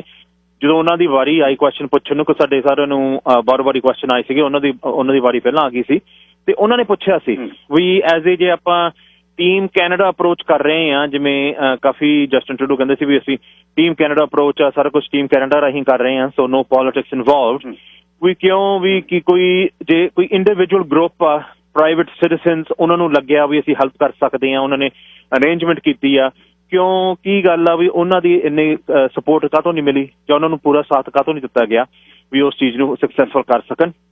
ਸੋ ਉਸ ਦੇ ਵਿੱਚ ਮਿਨਿਸਟਰ ਨੇ ਐਕਚੁਅਲੀ ਬਾਲਾ ਨਹੀਂ ਰਿਸਪੌਂਸ ਦਿੱਤਾ, ਬਿਕਾਜ਼ ਆਈ ਥਿੰਕ ਇਹ ਜ਼ਿਆਦਾ ਹਾਈ ਕਮਿਸ਼ਨਰ ਦੇ ਹੱਥ ਵਿੱਚ ਸੀ ਜਿਹੜਾ ਚਾਰਟਰ ਵਾਲੀ ਗੱਲ ਆ, ਤੇ ਇੰਡੀਅਨ ਹਾਈ ਕਮਿਸ਼ਨ, ਤੇ ਉਹਨਾਂ ਨੇ ਇਹ ਕਿਹਾ ਸੀਗਾ ਵੀ ਜਿਹੜੇ ਇਨੀਸ਼ੀਅਲ ਸਟੇਜਸ ਨੇ ਜਿੱਥੇ ਪੇਪਰ ਵਰਕ ਸੀ ਜਾਂ ਡਾਕੂਮੈਂਟ ਕਰਨੇ ਸੀ ਜਾਂ ਇੰਡੀਅਨ ਗਵਰਨਮੈਂਟ ਨੂੰ ਇਨਫੋਰਮ ਕਰਨਾ ਸੀ, ਬਿਕਾਜ਼ ਜਿਹੜੀ ਵੀ ਕੋਈ ਚਲੋ ਵੀ ਪ੍ਰਾਈਵੇਟ ਚਾਰਟਰ ਆ ਰਿਹਾ ਫਰੋਮ ਏ ਕੰਟਰੀ, ਵੀ ਉਹਨਾਂ ਦੇ ਹਾਈ ਕਮਿਸ਼ਨ ਤੋਂ, ਉਸ ਕੰਟਰੀ ਦੇ ਹਾਈ ਕਮਿਸ਼ਨ ਵੱਲੋਂ ਰਿਕੁਐਸਟ ਜਾਣੀ ਚਾਹੀਦੀ ਆ। ਸੋ ਉਸ ਚੀਜ਼ ਦੇ ਵਿੱਚ ਜਿਹੜੇ ਨਦੀਰ ਪਟੇਲ ਨੇ ਹਾਈ ਕਮਿਸ਼ਨ ਕੈਨੇਡਾ ਦੇ ਇਨ ਇੰਡੀਆ, ਉਹਨਾਂ ਨੇ ਕਿਹਾ ਸੀ ਵੀ ਅਸੀਂ ਉਸ ਚੀਜ਼ ਦੇ ਵਿੱਚ ਅਸੀਂ ਨਾਲ ਹੈਲਪ ਕੀਤੀ ਆ, ਈਵਨ ਰਿਕੁਐਸਟ ਵੀ ਪਾਈ ਆ ਇੰਡੀਅਨ ਅਥਾਰਟੀਜ਼ ਨੂੰ। ਫਿਰ ਉਹ ਕਹਿੰਦੇ ਵੀ ਜਿਹੜੇ ਡਾਕੂਮੈਂਟਸ ਵੀ ਸੀਗੇ ਉਹ ਅਸੀਂ ਕਲੈਕਟ ਇਹਨਾਂ ਤੋਂ ਕਰਕੇ, ਲਾਈਕ ਲੈਟਸ ਸੇ ਜਿਹੜੀ ਪੈਸੇਂਜਰਸ ਦੀ ਇਨਫੋਰਮੇਸ਼ਨ ਸੀ ਜਾਂ ਹੋਰ ਵੀ ਚਾਰਟਰ ਬਾਰੇ ਇਨਫੋਰਮੇਸ਼ਨ, ਉਹ ਸਾਰੇ ਕਲੈਕਟ ਕਰਕੇ ਸਬਮਿਟ ਕਰਤੇ। ਫਿਰ ਉਹ ਕਹਿੰਦੇ ਵੀ ਇੰਡੀਅਨ ਗਵਰਨਮੈਂਟ ਨੇ ਇਹ ਕੰਡੀਸ਼ਨ ਪਾਈ ਆ ਵੀ ਜਿਹੜੇ ਲੋਜਿਸਟਿਕਸ ਨੇ, ਵੀ ਐਜ਼ ਇਨ ਜਿਨ੍ਹਾਂ ਨੇ ਲੋਕਾਂ ਨੇ ਆਪਣੇ ਘਰੋਂ ਜਾ ਕੇ ਏਅਰਪੋਰਟ ਤੱਕ ਵੀ ਪਹੁੰਚਣਾ, ਉਹਨਾਂ ਨੂੰ ਸਪੈਸ਼ਲ ਪਾਸ ਚਾਹੀਦਾ, ਪ੍ਰੋਵਿੰਸ ਲੈਵਲ ਦਾ ਵੀ, ਫੈਡਰਲ ਲੈਵਲ ਦਾ ਵੀ, ਇਸ ਤਰ੍ਹਾਂ ਦੀ ਜਿਹੜੀ ਪਰਮਿਸ਼ਨਸ ਨੇ, ਤੇ ਫਿਰ ਉੱਥੇ ਏਅਰਪੋਰਟ ਤੇ ਜਾ ਕੇ ਵੀ ਜਿਹੜੇ ਚਾਰਟਰ ਪਲੇਨ ਉੱਥੇ ਮਿਲਣਾ, ਤੇ ਫਿਰ ਤੁਸੀਂ ਆਪਣੇ ਕੈਨੇਡੀਅਨਸ ਨੂੰ ਚੜਾਉਣਾ, ਸਾਰਾ ਉਹ ਕੰਮ ਉਹ ਕਹਿੰਦੇ ਉਹ ਵੀ ਹਾਈ ਕਮਿਸ਼ਨ ਵੱਲੋਂ ਹੀ ਹੋਵੇ। ਹਾਈ ਕਮਿਸ਼ਨਰ ਕਹਿੰਦਾ ਵੀ ਉਸ ਟਾਈਮ ਕਹਿੰਦਾ ਅਸੀਂ ਜਵਾਬ ਦਿੱਤਾ ਵੀ ਅਸੀਂ ਉਹ ਕੰਮ ਨਹੀਂ ਕਰ ਸਕਦੇ ਬਿਕਾਜ਼ ਸਾਡੇ ਜਿਹੜੇ ਕੈਨੇਡੀਅਨ ਫਲਾਈਟਸ ਨੇ ਅਸੀਂ ਜਿਹੜੀ ਕੈਨੇਡਾ ਵੱਲੋਂ ਫਲਾਈਟਾਂ ਆਉਣੀਆਂ ਸੀ ਗਵਰਨਮੈਂਟ ਵੱਲੋਂ ਫਲਾਈਟ ਅਰੇਂਜ ਕੀਤੀਆਂ ਗਈਆਂ ਵੀ ਅਸੀਂ ਉਸ ਚੀਜ਼ ਦੇ ਵਿੱਚ ਜ਼ਿਆਦਾ ਬਿਜ਼ੀ ਸੀਗੇ ਵੀ ਸਾਤੋਂ ਚਾਰਟਰ ਫਲਾਈਟ ਵਾਸਤੇ ਇੰਨਾ ਟਾਈਮ ਨਹੀਂ ਕੱਢ ਸਕੇ ਸੋ ਇਹ ਸੀ ਉਹਨਾਂ ਵੱਲੋਂ ਰਿਸਪੌਂਸ ਜਾਂ ਆਨਸਰ ਇਸ ਕੁਐਸਚਨ ਦਾ ਸੋ ਤੁਸੀਂ ਹੁਣ ਇਹਦੇ ਵਿੱਚ ਇਨਵੋਲਵ ਹੋ ਐਡਮਿੰਟਨ ਦੇ ਵੀ ਬਹੁਤ ਪਰਿਵਾਰ ਗਏ ਹੋਏ ਨੇ ਕੀ ਸੋਚਦੇ ਹੋ ਕੀ ਰਿਹਾ ਐਗਜ਼ੈਕਟਲੀ ਤੁਸੀਂ ਹੁਣ ਆਪੋਜੀਸ਼ਨ ਚੋਂ ਅਕਾਊਂਟੇਬਲ ਕਰਨਾ ਜਾਂ ਤੁਸੀਂ ਗਵਰਨਮੈਂਟ ਚੋਂ ਹੁੰਦੇ ਹੋ ਤਾਂ ਲਿਬਰਲ ਤੁਹਾਨੂੰ ਆਪੋਜੀਸ਼ਨ ਦੇ ਤੌਰ ਤੇ ਬਹਿੰਦੇ ਆ ਇੱਕ ਜਿਹੜਾ ਵੱਡਾ ਇਸ਼ੂ ਹੈ ਜੀ ਉਹ PR ਫਿਰ ਇਹਦਾ ਮਤਲਬ ਫਿਰ ਜਿਹੜੇ PR ਨੇ ਉਹ ਜਦ ਕਦੇ ਜੂਨ 'ਚ ਖੁੱਲੂਗਾ ਦੇਸ਼ ਹਾਲੇ ਮਈ ਤੱਕ ਕਿਹਾ ਜੇ ਅੱਗੇ ਚਲੇ ਗਿਆ ਫਿਰ ਉਹ ਜਦੇ ਆ ਸਕਦਾ ਜਾਂ ਉਹ ਕੁਝ ਹੋ ਸਕਦਾ ਜਾਂ ਹੋਣਾ ਚਾਹੀਦਾ ਹੈ ਕਦੇ ਨੋਮੀਨੇਸ਼ਨ 'ਚ ਫੰਡ ਰੇਜ਼ਿੰਗ ਡਿਨਰ ਦੇ ਵਿੱਚ PR ਇਨਵੋਲਵ ਨਹੀਂ ਹੁੰਦੇ ਰਾਜਨੀਤਿਕ ਕੈਂਪੇਨ 'ਚ ਦੇਖੋ ਜੀ ਮੈਂ ਜ਼ਰੂਰ ਕਹਿੰਦਾ ਵੀ ਓਬਵੀਅਸਲੀ ਜਿਹੜੇ ਆਪਣੇ ਇੱਥੇ PR ਸਟਾਕ ਨੇ ਉਹਨਾਂ ਦੀ ਵੀ ਹੈਲਪ ਹੋਣੀ ਚਾਹੀਦੀ ਹੈ ਨੋ ਡਾਊਟ ਅਬਾਊਟ ਇਟ ਪਰ ਇਹ ਵੀ ਜ਼ਰੂਰ ਕਹੂੰਗਾ ਵੀ ਐਜ਼ ਐਨੀ ਨੇਸ਼ਨ ਜਿਹੜੀ ਮਰਜ਼ੀ ਕੰਟਰੀ ਆ ਉਹਨਾਂ ਨੂੰ ਆਪਣੇ ਜਿਹੜੇ ਕੈਨੇਡੀਅਨ ਸਿਟੀਜ਼ਨਸ ਨੇ actually I think even legal ਤੌਰ ਤੇ ਵੀ ਅੰਡਰ ਲੈਜਿਸਲੇਸ਼ਨਸ ਉਹਨਾਂ ਦਾ ਫਰਜ਼ ਬਣਦਾ that you need to make sure we ਪਹਿਲਾਂ ਕੈਨੇਡੀਅਨ ਸਿਟੀਜ਼ਨਸ ਦੀ ਹੈਲਪ ਬਣਦੀ ਹੈ this is just a legal matter ਕਹਿ ਲਓ ਜਾਂ ਹਰੇਕ ਕੰਟਰੀ ਦਾ ਹੁੰਦਾ ਹੀ ਆ but further to that yes permanent residency help ਕਰਨੀ ਚਾਹੀਦੀ ਆ ਜਿਹੜੇ ਇਹ ਚਾਰਟਰ ਦੇ ਵਿੱਚ ਕੋਈ ਇਹੋ ਜਿਹੇ ਕੋਈ ਕੰਡੀਸ਼ਨ ਨਹੀਂ ਹੋਣੇ ਸੀਗੇ ਬਿਕਾਜ਼ ਇਹ ਪ੍ਰਾਈਵੇਟ ਸਿਟੀਜ਼ਨਸ ਵੱਲੋਂ ਚਾਰਟਰ ਸੀ ਸੋ ਉਹਦੇ ਵਿੱਚ ਜੋ ਵੀ ਪਰਮਾਨੈਂਟ ਰੈਜ਼ੀਡੈਂਟ ਸੀ ਜਾਂ ਜਿਹੜੇ ਦੂਜੀ ਫਲਾਈਟ ਦੇ ਵਿੱਚ ਨਹੀਂ ਜਾ ਸਕਦੇ ਸੀ ਮੇਬੀ ਕਾਸਟ ਕਰਕੇ ਜਾਂ ਟਾਈਮਿੰਗ ਕਰਕੇ ਉਹਨਾਂ ਨੂੰ ਚਾਰਟਰ ਦੇ ਵਿੱਚ ਵਾਰੀ ਮਿਲ ਸਕਦੀ ਸੀ ਸੋ ਦੈਟਸ ਵੈਰੀ ਅਨਫੋਰਚੂਨੇਟ ਵੀ ਜਿਹੜਾ ਇਹ ਐਫਰਟ ਭੈਣ ਭਰਾਵਾਂ ਨੇ ਰਲ ਕੇ ਲਾਇਆ ਸੀਗਾ ਇੰਨਾ ਐਫਰਟ ਕੀਤਾ ਸੀ ਤੇ ਅਨਫੋਰਚੂਨੇਟਲੀ ਉਸ ਚੀਜ਼ ਨੂੰ ਪੂਰੀ ਨਹੀਂ ਕਰ ਸਕੇ ਅੱਛਾ ਅਖੀਰ 'ਚ ਕੀ ਤੁਸੀਂ MP ਦੇ ਤੌਰ ਤੇ ਕਦੇ ਰਾਈਟ ਆਫ ਇਨਫੋਰਮੇਸ਼ਨ ਦੇ ਤਹਿਤ ਐਗਜ਼ੈਕਟਲੀ ਪਤਾ ਲੱਗ ਸਕਦਾ ਹੈ ਵੀ ਕੈਨੇਡੀਅਨ ਹਾਈ ਕਮਿਸ਼ਨ ਪਰਮਿਸ਼ਨ ਦੇਣ ਤੋਂ ਬਾਅਦ ਲਾਸਟ ਮਿੰਟ ਤੇ ਜਦ ਫਲਾਈਟ 60 ਚਾਰਟਰਡ ਹੋ ਗਈਆਂ ਜਿਹੜਾ ਸਾਡਾ ਨਾਲ ਦਾ ਟੀਮ ਮੈਂਬਰ ਸੀ ਪੰਜਾਬ ਦੇ ਵਿੱਚ ਜਿਸਨੇ ਸਾਰੀ ਜ਼ਿੰਮੇਵਾਰੀ ਲਈ ਸੀ ਕਿ ਉਹਨਾਂ ਨੂੰ ਏਅਰਪੋਰਟ ਤੱਕ ਪਹੁੰਚਾਉਣ ਤੱਕ ਕਰਫਿਊ ਪਾਸ ਤੱਕ ਪੰਜਾਬ ਗਵਰਨਮੈਂਟ ਦੇ ਨਾਲ ਇਨਵੋਲਵ ਸੀ ਉਹ ਔਰ ਅੰਮ੍ਰਿਤਸਰ ਏਅਰਪੋਰਟ ਦਾ ਰਾਹ ਖੋਲ੍ਹਣ ਦੇ ਲਈ ਵੀ ਇਸ ਟੀਮ ਨੇ ਕੰਮ ਕੀਤਾ ਜਿੱਥੇ ਉਹਨਾਂ ਨੇ ਫਲਾਈਟਸ ਲੈਂਡ ਕਰਨੀਆਂ ਸੀ ਕੀ ਇਹ ਕਦੇ ਹੋ ਸਕਦਾ ਹੈ ਵੀ ਇਹ ਜਿਹੜੀ ਇਨਫੋਰਮੇਸ਼ਨ ਆ ਵੈਸੇ ਕਿਉਂਕਿ ਇਹ ਡਿਪਲੋਮੈਟਿਕ ਕੇਬਲਸ ਨੇ ਆਪਸ ਵਿੱਚ ਮਿਨਿਸਟਰੀ ਆਫ ਐਕਸਟਰਨਲ ਅਫੇਅਰਸ ਤੇ ਕੈਨੇਡੀਅਨ ਹਾਈ ਕਮਿਸ਼ਨ ਦੇ ਵਿੱਚ ਨੇ ਕੀ ਇਹ ਕਦੇ ਰਾਈਟ ਆਫ ਇਨਫੋਰਮੇਸ਼ਨ ਐਕਟ ਦੇ ਥੱਲੇ ਆ ਸਕਦੇ ਐਗਜ਼ੈਕਟ ਕੀ ਹੋਇਆ ਇੱਕ ਤਾਂ ਦੱਸਣ ਦੀ ਗੱਲ ਨਾਦਰ ਪਟੇਲ ਦੀ ਹੋਰ ਹੈ ਪਰ ਅਸਲ ਕਿਤੇ ਬਾਹਰ ਪਤਾ ਲੱਗ ਸਕਦਾ ਤੁਸੀਂ ਕੋਸ਼ਿਸ਼ ਕਰ ਸਕਦੇ ਹੋ ਦੇਖੋ ਜੀ ਜੇ ਆਪਾਂ ਨੂੰ ਲੱਗਦਾ ਵੀ ਹਾਈ ਕਮਿਸ਼ਨ ਦੇ ਕੁਝ ਦੱਸਣ ਦੇ ਵਿੱਚ ਤੇ ਜੋ ਵੀ ਆਪਾਂ ਮੇਬੀ ਕੋਈ ਸੁਣ ਰਿਹਾ ਇੰਡੀਅਨ ਗਵਰਨਮੈਂਟ ਵੱਲੋਂ ਕੋਈ ਫਰਕ ਆ ਉਸ ਗੱਲ ਦੇ ਵਿੱਚ ਕੋਈ ਫਰਕ ਆ ਜ਼ਰੂਰ ਮੇਰੇ ਹਿਸਾਬ ਦੇ ਨਾਲ ਵੀ ਉਹ ਇਨਫੋਰਮੇਸ਼ਨ ਆਪਾਂ ਲੈ ਸਕਦੇ ਹਾਂ ਜਿਹੜੀ ਵੀ ਕੋਈ ਪਬਲਿਕ ਇਨਫੋਰਮੇਸ਼ਨ ਹੈਗੀ ਆ ਜਾਂ ਜਿਹੜੀ ਇਨਫੋਰਮੇਸ਼ਨ ਜਨਰਲੀ ਜਦੋਂ ਗਵਰਨਮੈਂਟਸ ਕਮਿਊਨੀਕੇਟ ਕਰਦੇ ਨੇ ਆਪਸ ਵਿੱਚ ਜਾਂ ਈਵਨ ਜਦੋਂ ਲੈਟਸ ਸੇ ਮੈਂ ਕੋਈ ਮਿਨਿਸਟਰ ਨੂੰ ਈਮੇਲ ਲਿਖਦਾ ਟੂ ਦ ਮਿਨਿਸਟਰੀ ਡਿਪਾਰਟਮੈਂਟ ਨੂੰ ਜੇ ਮੈਂ ਈਮੇਲ ਲਿਖਾਂ ਉਹ ਐਨੀਬਡੀ ਐਟ ਸਮ ਟਾਈਮ ਜਾ ਕੇ ਤੁਸੀਂ ਇਨਫੋਰਮੇਸ਼ਨ ਲੈ ਸਕਦੇ ਹੋ ਐਕਸੈਸ ਟੂ ਇਨਫੋਰਮੇਸ਼ਨ ਰਿਕੁਐਸਟ ਪਾ ਕੇ ਲੈ ਸਕਦੇ ਹੋ ਵੀ ਟਿਮ ਉੱਪਲ ਨੇ ਇਸ ਇਸ਼ੂ ਤੇ ਕਿਹੜੀਆਂ ਈਮੇਲਾਂ ਲਿਖੀਆਂ ਤੇ ਕਦੋਂ ਲਿਖੀਆਂ ਨੇ ਉਹਦੇ ਵਿੱਚ ਕੀ ਲਿਖਿਆ ਹੋਇਆ ਐਂਡ ਐਜ਼ ਲੌਂਗ ਐਜ਼ ਉਹਦੇ ਵਿੱਚ ਕੋਈ ਨੈਸ਼ਨਲ ਸਿਕਿਉਰਿਟੀ ਦੀ ਕੋਈ ਗੱਲ ਨਾ ਵਿੱਚ ਹੋਵੇ ਉਹ ਇਨਫੋਰਮੇਸ਼ਨ ਪਬਲਿਕ ਹੋ ਜਾਂਦੀ ਆ ਸੋ ਇਹ ਜਿਹੀ ਚੀਜ਼ਾਂ ਹੈਗੀਆਂ ਜੇ ਆਪਾਂ ਫਿਊਚਰ ਦੇ ਵਿੱਚ ਦੇਖਣੀਆਂ ਹੋਣ ਵੀ ਜੇ ਆਪਾਂ ਨੂੰ ਜੇ ਕਿਸੇ ਨੂੰ ਲੱਗਦਾ ਫਰਕ ਵੀ ਸਟੋਰੀ ਦੇ ਵਿੱਚ ਕੋਈ ਫਰਕ ਆ ਫਿਰ ਇਹ ਜ਼ਰੂਰ ਹੋ ਸਕਦੀਆਂ ਆਈ ਵਿਲ ਸੇ ਵੀ ਪਰ ਹਾਈ ਕਮਿਸ਼ਨਰ ਨੇ 2 ਵਾਰ ਇਹ ਗੱਲ ਕੀਤੀ ਆ ਈਵਨ ਉਹ ਤੋਂ ਬਾਅਦ ਕੰਸਰਵੇਟਿਵ ਮੈਂਬਰਸ ਨੇ ਦੁਬਾਰੇ ਵੀ ਪੁੱਛਿਆ ਵੀ ਆਰ ਯੂ ਸੇਇੰਗ ਵੀ ਤੁਸੀਂ ਕਹਿ ਰਹੇ ਨੇ ਵੀ ਤੁਹਾਡੀ ਕੈਪੈਸਿਟੀ ਹੈ ਨਹੀਂ ਸੀ ਐਕਸਟਰਾ ਫਲਾਈਟ ਵਾਸਤੇ ਅਰੇਂਜਮੈਂਟ ਕਰਨ ਲਈ ਸੋ ਉਹਨਾਂ ਨੇ ਫਿਰ ਕਨਫਰਮ ਕੀਤਾ ਵੀ ਹਾਂ ਅਸੀਂ ਹੋਰ ਸਭ ਕੁਝ ਕਰ ਸਕਦੇ ਸੀ ਪਰ ਅਸੀਂ ਜਿਹੜੀ ਉਹ ਲੋਜਿਸਟਿਕਸ ਦੀ ਅਰੇਂਜਮੈਂਟ ਕਰਨੀ ਸੀ ਉਸ ਚੀਜ਼ ਤੇ ਅਸੀਂ ਜਵਾਬ ਦਿੱਤਾ ਵਾ ਸੋ ਉਸ ਚੀਜ਼ ਨੂੰ ਉਹਨਾਂ ਨੇ 2 ਵਾਰੀ ਕਨਫਰਮ ਕੀਤਾ ਵੀ ਆਹ ਗੱਲ ਹੋਈ ਆ ਸਾਡਾ ਉੱਪਰ ਸਾਹਿਬ ਸਾਡੇ ਵਾਲੇ ਪਾਸਿਓਂ ਜਿਹੜਾ ਸਾਡਾ ਆਪਣਾ ਬੰਦਾ ਉੱਥੇ ਕੰਮ ਕਰ ਰਿਹਾ ਸੀ ਉਹਦੇ ਐਕਸੈਸ ਦੇ ਵਿੱਚ ਸੀ ਉਹ ਪੰਜਾਬ ਦੇ ਵਿੱਚ ਚੰਡੀਗੜ੍ਹ ਬੇਸ ਸੀ ਔਰ ਉਹਨੇ ਬਹੁਤ ਵੱਡੀ ਟਰਾਂਸਪੋਰਟ ਕੰਪਨੀ ਦੇ ਨਾਲ ਆਲਰੇਡੀ ਗੱਲ ਕਰਕੇ ਚਾਰਟਰਡ ਜਿਹੜੇ ਜਹਾਜ਼ ਨੇ ਚਾਰਟਰਡ ਬੱਸਿਸ ਨੇ ਉਸ ਦੀ ਗੱਲ ਕਰ ਦਿੱਤੀ ਸੀ ਜਿਹੜੀ ਲਿਸਟ ਸੀ 6000 ਬੰਦਿਆਂ ਦੀ ਮੈਂ ਪਹਿਲੇ ਦਿਨ ਇਨਵੋਲਵ ਸੀ ਉਹਨਾਂ 'ਚੋਂ 70% ਆਪਣੀਆਂ ਗੱਡੀਆਂ 'ਚ ਅੰਮ੍ਰਿਤਸਰ ਸਾਹਿਬ ਜਾਣ ਨੂੰ ਤਿਆਰ ਸੀ ਕਿਸੇ ਨੂੰ ਮੈਕਸੀਮਮ 1 ਘੰਟੇ ਦਾ ਸਫ਼ਰ ਸੀ ਜਿਸਨੇ ਵੀ ਜਾਣਾ ਸੀ ਐਨੀਵੇਜ਼ ਜਿਹੜਾ ਵੀ ਉਹਨਾਂ ਨੇ ਗੱਲ ਕੀਤੀ ਉਹ ਇੱਕ ਹਾਈ ਕਮਿਸ਼ਨਰ ਨੇ ਆਪਣੇ ਤੌਰ ਤੇ ਗੱਲ ਕਰ ਦਿੱਤੀ ਅੱਛਾ, ਜਿਹੜੀ ਇਹ ਅੱਜ ਹੁਣ ਅਗਲੀ ਵੇਵ ਅੰਮ੍ਰਿਤਸਰ ਤੋਂ ਚਲਾਉਣ ਦੀ ਫਲਾਈਟ ਦੀ ਗੱਲ ਕਰਦੇ, ਜਿਹੜਾ ਅਸੀਂ ਇਨੀਸ਼ੀਏਟਿਵ ਲੈ ਕੇ ਇਸ ਦੀ ਗੱਲ ਹੋਈ, ਕੀ ਹਿੱਲ ਤੇ ਕੋਈ ਇਸ ਦੇ ਮੁਤਾਬਕ ਲਿਬਰਲ ਸਰਕਾਰ ਦੇ ਵਿੱਚ ਇਹ ਗੱਲ ਜ਼ਰੂਰ ਚੱਲੀ ਕਿ ਦੁਬਾਰਾ ਉਹਨਾਂ ਨੇ ਅੰਮ੍ਰਿਤਸਰ ਨੂੰ ਕੰਸੀਡਰ ਕੀਤਾ ਕਿ ਸਾਡੇ ਇਸ ਕੈਂਪੇਨ ਨੇ ਕੋਈ ਫਰਕ ਪਾਇਆ ਉੱਥੇ ਬਿਊਰੋਕਰੇਟਸ ਤੇ ਪੋਲੀਟੀਸ਼ੀਅਨਸ? ਸਾਨੂੰ ਸੱਚ ਦੱਸਿਓ। ਦੇਖੋ ਵੀਰ ਜੀ, ਮੇਰੇ ਹਿਸਾਬ ਦੇ ਨਾਲ ਜੇ ਮੈਂ ਕਿਸੇ ਵੀ ਮੈਂ ਕੀ ਦੇਖਿਆ ਵਾ, ਮੈਨੂੰ ਲੱਗਦਾ ਵੀ ਜਦੋਂ ਸਪੈਸ਼ਲੀ ਸ਼ੁਰੂ ਦੇ ਵਿੱਚ ਫਲਾਈਟਾਂ ਦੀ ਗੱਲ ਕਰਦੇ ਸੀ, ਹਾਲੇ ਗੱਲ ਹੀ ਹੋ ਰਹੀ ਸੀ ਵੀ ਜਿਹੜੀ ਪਹਿਲੀ ਫਲਾਈਟ ਹੋਊਗੀ ਜਾਂ ਪਹਿਲਾ ਵੇਵ ਆਫ ਫਲਾਈਟਸ ਦਿੱਲੀ ਤੋਂ ਹੋਣਗੇ, ਮੁੰਬਈ ਤੋਂ ਹੋਣਗੀਆਂ, ਤੇ ਹੋਰ ਕੋਈ ਗੱਲ ਨਹੀਂ ਕੋਈ ਕਰਦੇ ਸੀਗੇ ਵੀ ਹੋਰ ਕੋਈ ਏਅਰਪੋਰਟ ਇਨਕਲੂਡਡ ਹੋਊ।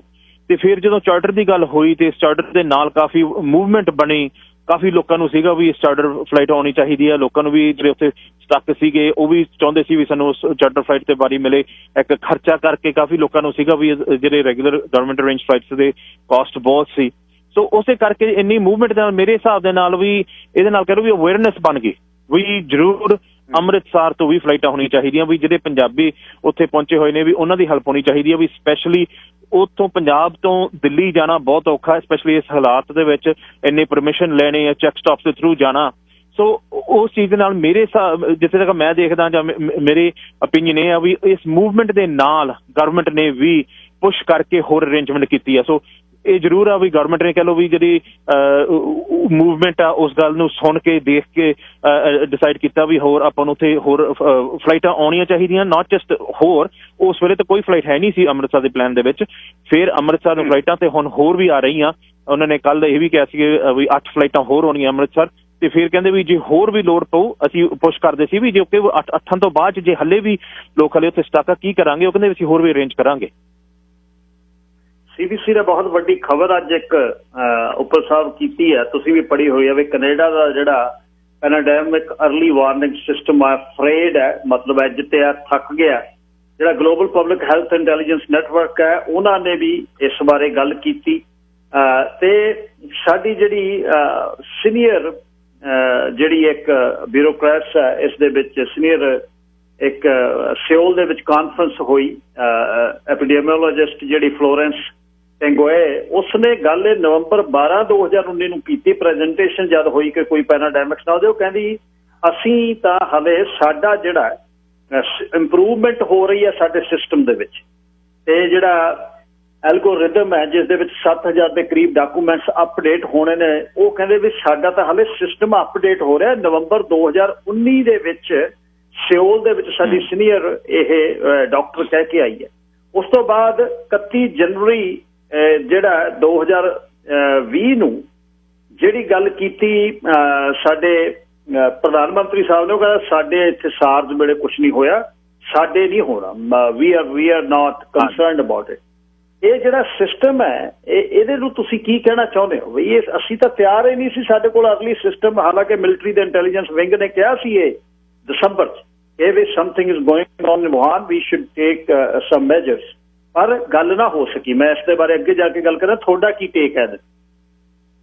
ਦੇਖੋ ਜੀ, ਉਸ ਅਫੀਸ਼ਲਾਂ ਨੇ ਤੇ ਗੱਲ ਕੀਤੀ ਆ, ਮੈਂ ਆਪ ਖੁਦ ਕੈਨੇਡੀਅਨ ਮੀਡੀਆ ਦੇ ਵਿੱਚ ਤੇ ਸਾਡੇ ਮੈਂਬਰਾਂ ਦੇ ਹਾਊਸ ਆਫ ਕਾਮਨ ਦੇ ਵਿੱਚ ਵੀ ਇਹ ਗੱਲ ਕੀਤੀ ਆ ਵੀ ਜਦੋਂ ਚਾਈਨਾ ਦੇ ਵਿੱਚ ਪੂਰਾ ਇਸ ਕੰਮ ਹੌਟ ਇਸ਼ੂ ਸੀ, ਉੱਥੇ ਪੈਂਡੈਮਿਕ ਪੂਰਾ ਚੱਲਦਾ ਸੀ, ਉੱਥੋਂ ਡਾਇਰੈਕਟ ਫਲਾਈਟਸ ਕੈਨੇਡਾ ਨੂੰ ਆਉਂਦੀਆਂ ਸੀਗੀਆਂ ਤੇ ਉਸ ਲੋਕਾਂ ਨੂੰ ਕਿਸੇ ਨੂੰ ਰੋਕਿਆ ਨਹੀਂ ਗਿਆ ਤੇ 2000 ਲੋਕ ਆਏ ਨੇ, 2000 ਜ਼ਿਆਦਾ ਤੋਂ ਜ਼ਿਆਦਾ ਲੋਕ ਆਏ ਨੇ ਉਸ ਵੂਹਾਨ ਪ੍ਰੋਵਿੰਸ ਤੋਂ ਜਿੱਥੇ ਇਹ ਸਾਰਾ ਕੁਝ ਸ਼ੁਰੂ ਹੋਇਆ।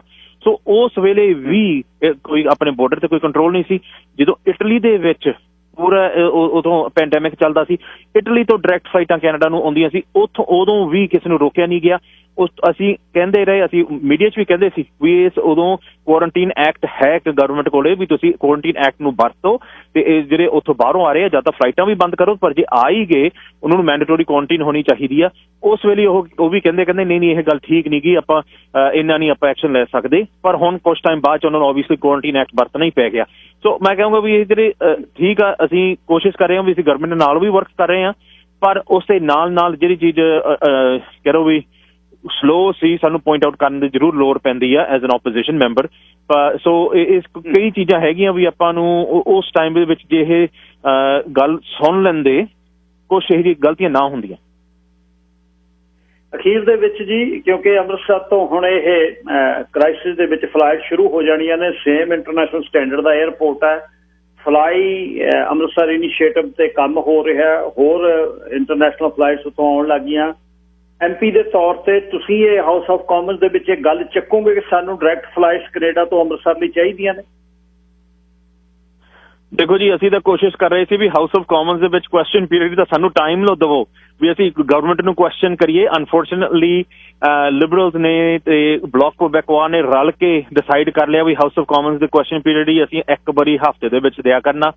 ਸੋ ਅਸੀਂ ਉਸ ਚੀਜ਼ ਦੇ ਓਬਵੀਅਸਲੀ ਫਿਰ ਇੰਨੇ ਕੁਐਸਚਨ ਪੁੱਛਣ ਦੇ ਨਹੀਂ ਮੌਕਾ ਮਿਲਦਾ, ਪਰ ਅਸੀਂ ਜ਼ਰੂਰ ਪ੍ਰੈਸ਼ਰ ਪਾਈ ਜਾਵਾਂਗੇ, ਹਾਊਸ ਦੇ ਵਿੱਚ ਹੋਈਏ ਜਾਂ ਡਾਇਰੈਕਟਲੀ ਹੋਈਏ, ਵੀ ਜਿਹੜੀ ਵੱਧ ਤੋਂ ਵੱਧ ਫਲਾਈਟਾਂ ਹੋਣੀਆਂ ਜਾਣੀਆਂ ਚਾਹੀਦੀਆਂ ਉਸ ਪੰਜਾਬ ਦੇ ਵਿੱਚ and other parts of India. ਸਿਰਫ ਪੰਜਾਬ ਨਹੀਂ, Punjab I think is the most, ਪਰ ਹੋਰ ਵੀ ਜਗ੍ਹਾ ਹੈਗੀ ਆ ਇੰਡੀਆ ਦੇ ਵਿੱਚ, ਸਾਊਥ ਦੇ ਵਿੱਚ, ਆਪਣੇ ਗੁਜਰਾਤ ਏਰੀਆ ਦੇ ਵਿੱਚ ਵੀ ਫਲਾਈਟਾਂ ਜਾਣੀਆਂ ਚਾਹੀਦੀਆਂ।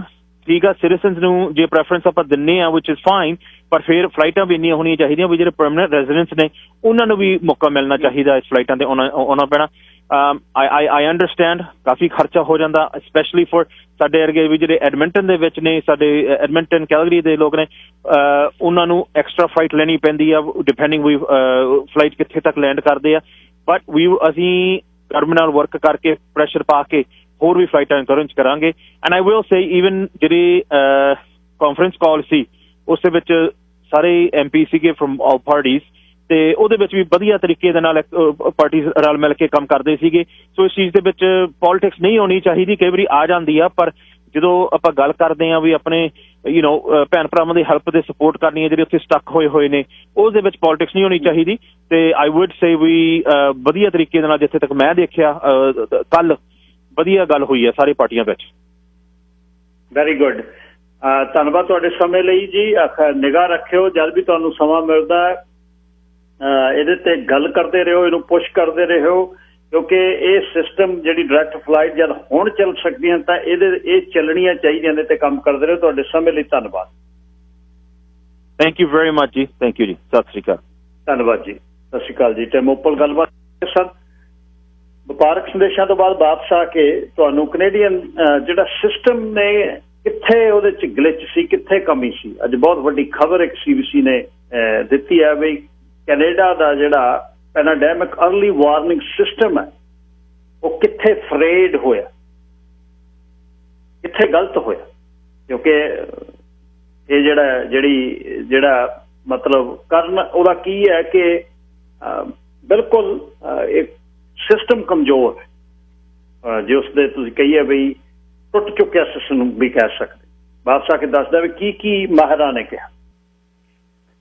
ਦੁਨੀਆ ਦੇ ਵਿੱਚ ਇੱਕ ਸਿਸਟਮ ਬਣਾਇਆ ਹੋਇਆ ਹੈ ਜਿਸ ਨੂੰ global public health intelligence network ਕਹਿੰਦੇ।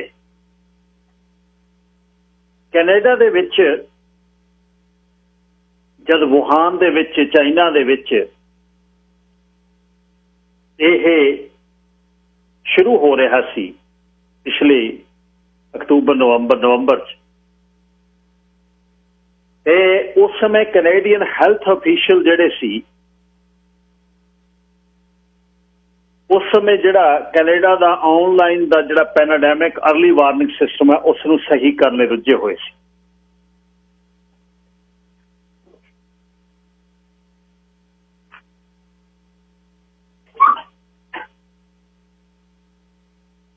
ਸੋ ਇਹਦੇ ਵਿੱਚ ਬਹੁਤ ਜਿਹੜਾ ਟਾਈਟ ਸਰਕਲ ਹੈ, ਹਾਈਲੀ ਜਿਹੜੇ ਸਪੈਸ਼ਲਾਈਜ਼ਡ ਐਪੀਡੈਮੀਓਲੋਜਿਸਟ ਨੇ ਤੇ ਫੈਡਰਲ ਬਿਊਰੋਕਰੇਟਸ ਨੇ, ਜਿਹੜੇ global public health intelligence network ਦੇ ਬਾਰੇ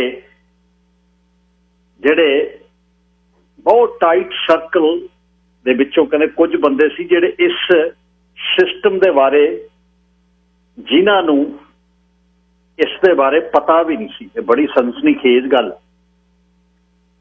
ਆਨਲਾਈਨ ਮਲਟੀਲਿੰਗੁਅਲ ਮੋਨੀਟਰਿੰਗ ਤੇ ਐਨਾਲਿਸਟ ਯੂਨਿਟ ਹੈ, ਤੇ ਜਿਹੜਾ ਇੰਟਰਨੈਟ ਦੇ ਰਾਹੀਂ ਮੀਡੀਆ ਰਿਪੋਰਟਸ, ਇਨਫੈਕਸ਼ੀਅਸ ਜਿਹੜੀਆਂ ਡਿਜ਼ੀਜ਼ਸ ਨੇ, ਤੇ ਜਦ ਪੈਨਾਡੈਮਿਕ ਦੀ ਕੋਈ ਆਉਂਦੀ ਹੈ ਇਸ ਦੇ ਰਾਹੀਂ ਪਤਾ ਲੱਗਦਾ, ਤੇ ਵਰਲਡ ਹੈਲਥ ਆਰਗੇਨਾਈਜੇਸ਼ਨ ਵੀ ਇਹਦੇ ਨਾਲ ਇਨਵੋਲਵ ਹੈ। ਇਹ ਨੈਟਵਰਕ ਨੇ ਪਹਿਲੀ ਰਿਪੋਰਟ COVID-19 ਦੀ ਦਸੰਬਰ 31, 2019 ਨੂੰ ਦਿੱਤੀ ਤੇ ਜਿਹੜੀ ਸੇਮ ਪ੍ਰੋਮੈਡ ਨੇ ਇਸ਼ੂ ਕੀਤੀ ਨੋਟੀਫਿਕੇਸ਼ਨ। ਇਹ ਦਸੰਬਰ 31 ਦੀ ਗੱਲ ਹੈ। CBC ਨੇ